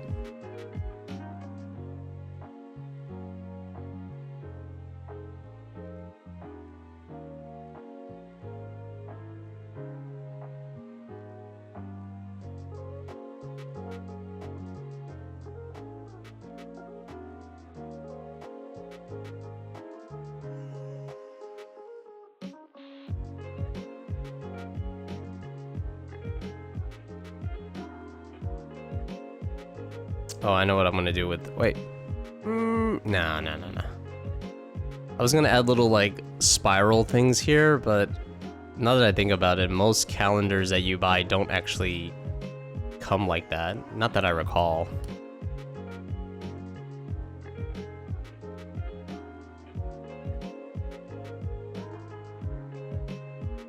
Oh, I forgot to wave. Yes, let me wave. Hello, Linus. That's very important. The wave must happen.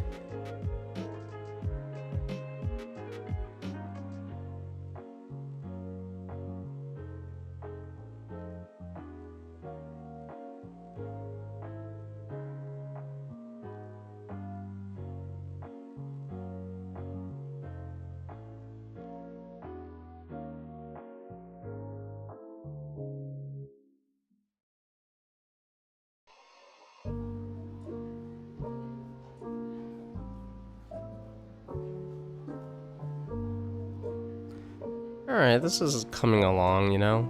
It's slowly becoming something.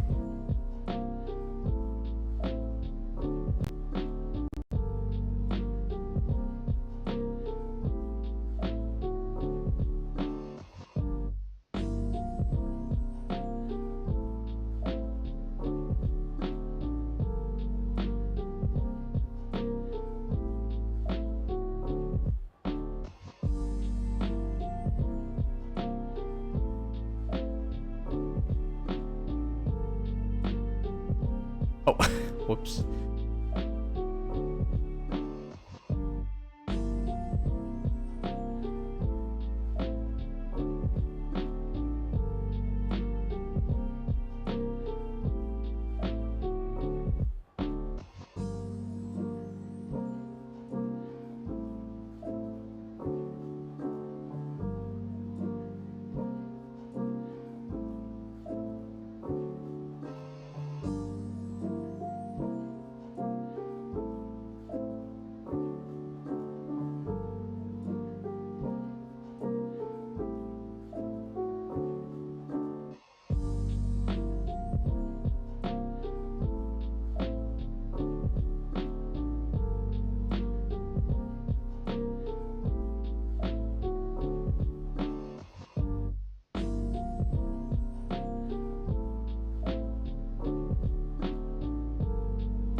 Alright, I don't know what I feel about this cat.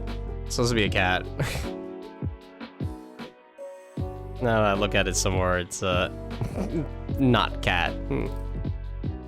Maybe delete this part. Let's make it the head. Yeah, okay, that's passable.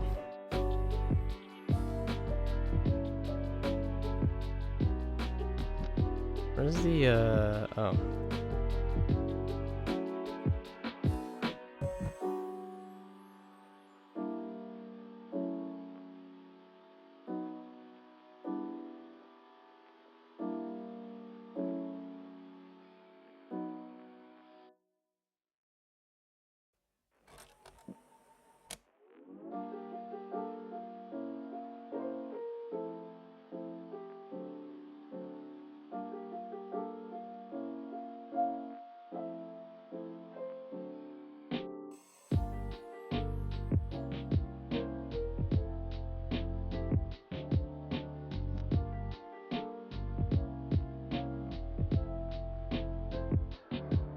Garfield? Nah, it's not Garfield. That doesn't look anything like Garfield.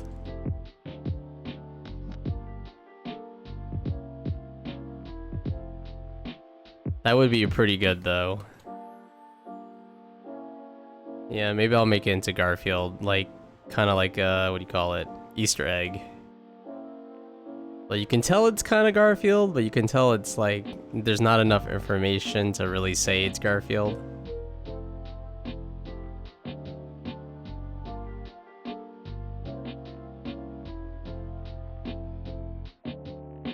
Come on, move up a little bit.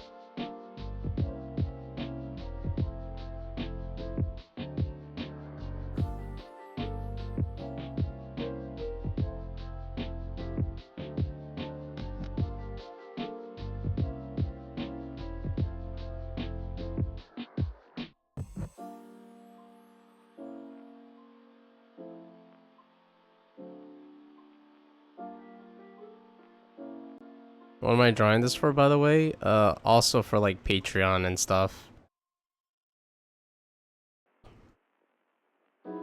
So like the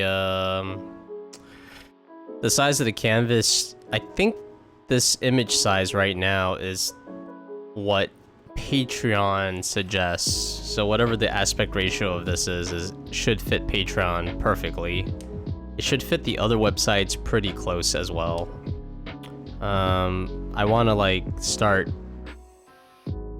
doing like membership stuff. So like, I don't know, like, you know, offering them like behind the scenes look and high res illustrations of like projects that I would like to work on.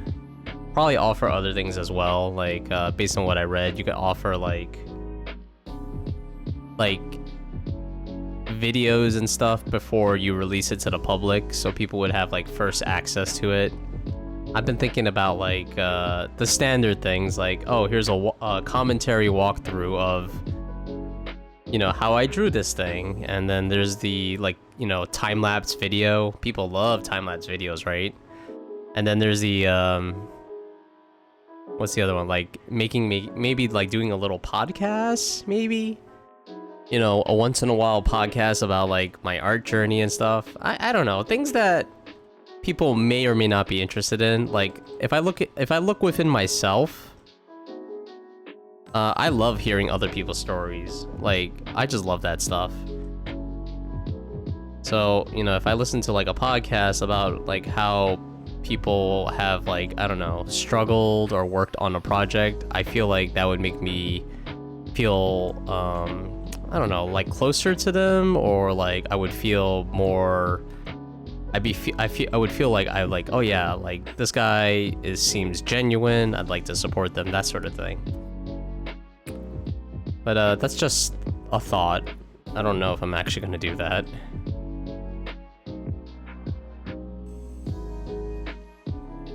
But basically, I'd like to try.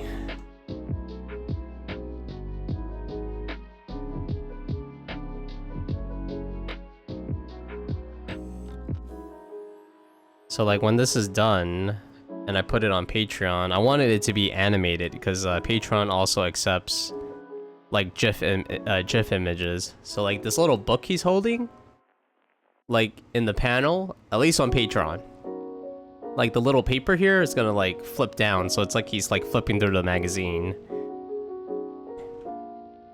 Ko-Fi unfortunately doesn't do animated images that way. But yeah, that is a thought.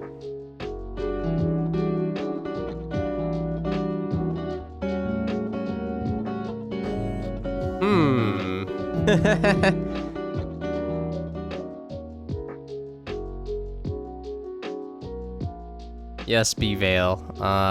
If you don't have a cup, so in order to have the cup appear, you have to send me the files. So you have to send me an illustration of your cup. Otherwise, this is what's gonna happen. It's literally like invisible. Yes, thank you, Yodo. I shall drink this cup.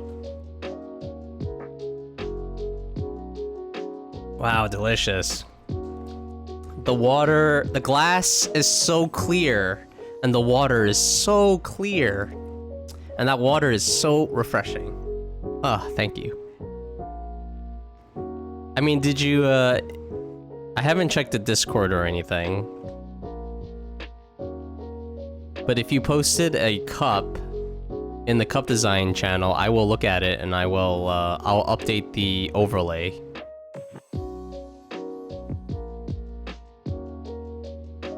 Let me check right now. Let's see. Oh, not yet.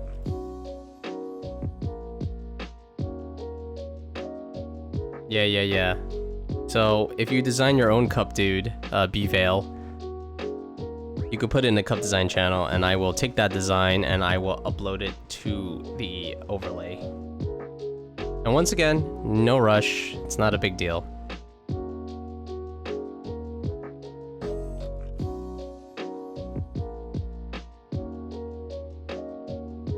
My favorite drinking vessel is the plastic mug that has a T-Rex head attachment while having nifty lanyard handles is nice. Oh, that's interesting. That sounds cute. Yeah, that sounds like a very like novelty kind of novelty thing.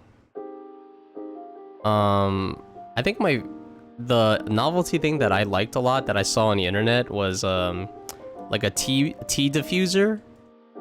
So there's like a tea diffuser that looks like a shark, right? Shark head. And you're supposed to fill it with tea leaves, and then you put it in your hot tea, and it looks like because there's a shark in it, it looks like blood. It has the effect of blood. Obviously the color is not necessarily blood color, but the way it like bleeds into the water makes it looks like a shark shark attack. Very cool. Very cool, like novelty thing.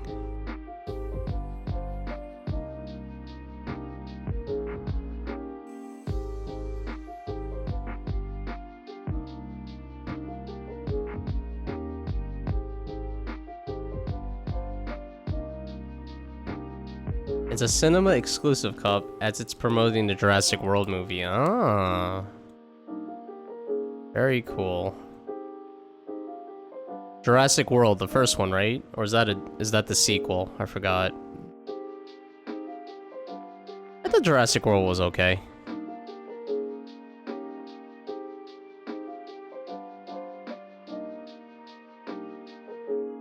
Like Chris Pratt playing like a serious character is very like, I don't know. I can't feel it. I think he should. I think his strongest suit is definitely playing like the not serious guy. Like the funny dude.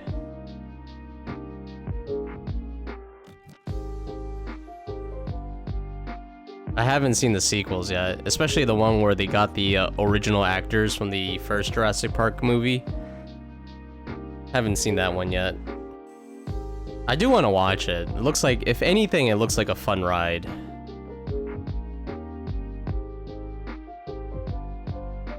The Rebirth one, aka the latest one.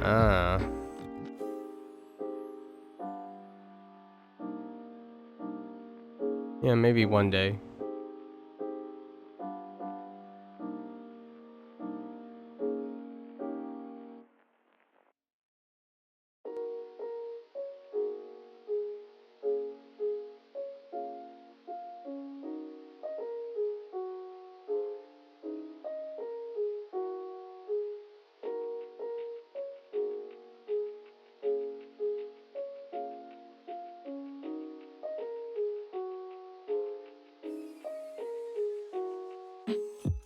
Oh, okay, I'm gonna have to move this over.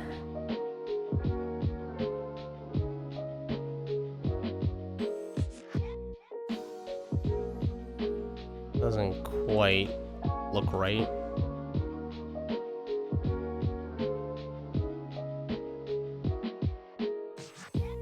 Posted the drinking vessel in the kitchen. You posted the drinking vessel in the kitchen. Alright, let me look at it.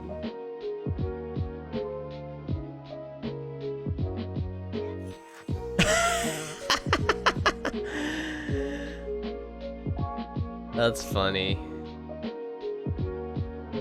I don't even know how you drink out of this. Do you like French kiss the T-Rex and like it spits out water?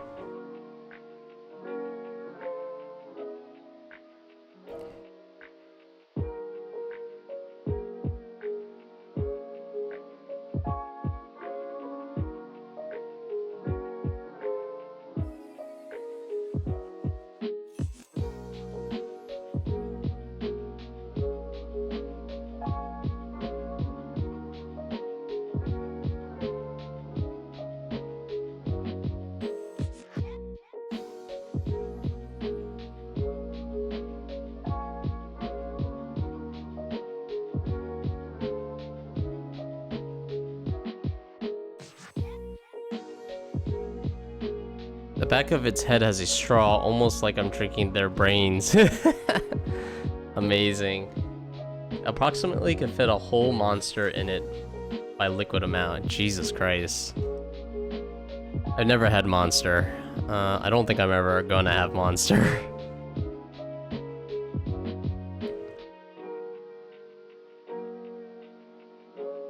I don't know if Monster is a drink for me.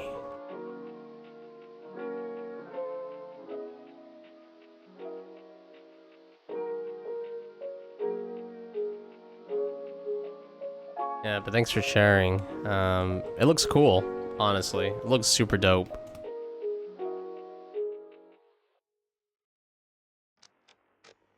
The most I had that matches that is like I had a fun straw. That's the most I've ever had. I had like one of those twisty straws where you know, you like... I guess if you have a good enough pair of lungs, you could suck up the juice and then you could watch it travel all along the straw. Yeah, that's right. I had one of those when I was a kid. Hell yeah.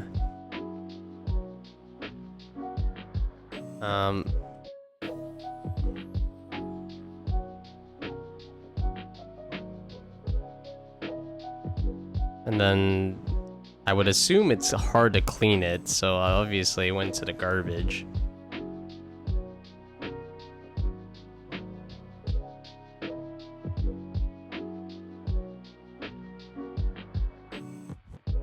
But those were fun.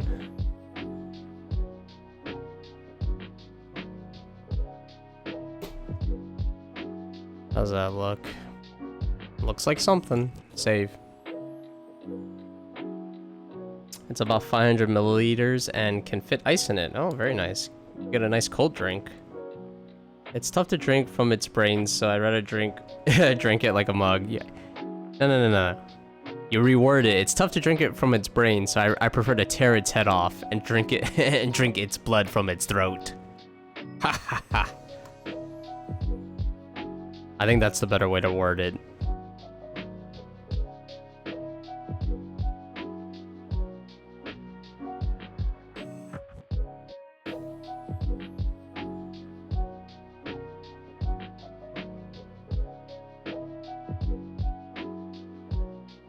Alright, I'm gonna call it for today. I think I've done quite a bit, honestly. So we added some lines to this drawing. It's starting to look like something. Starting to.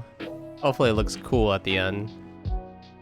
I'm not sure when I'll animate it. Well, we'll see. So let's check to see who's online. One of these days, you'll teach PC Chan who's boss. One day. One day!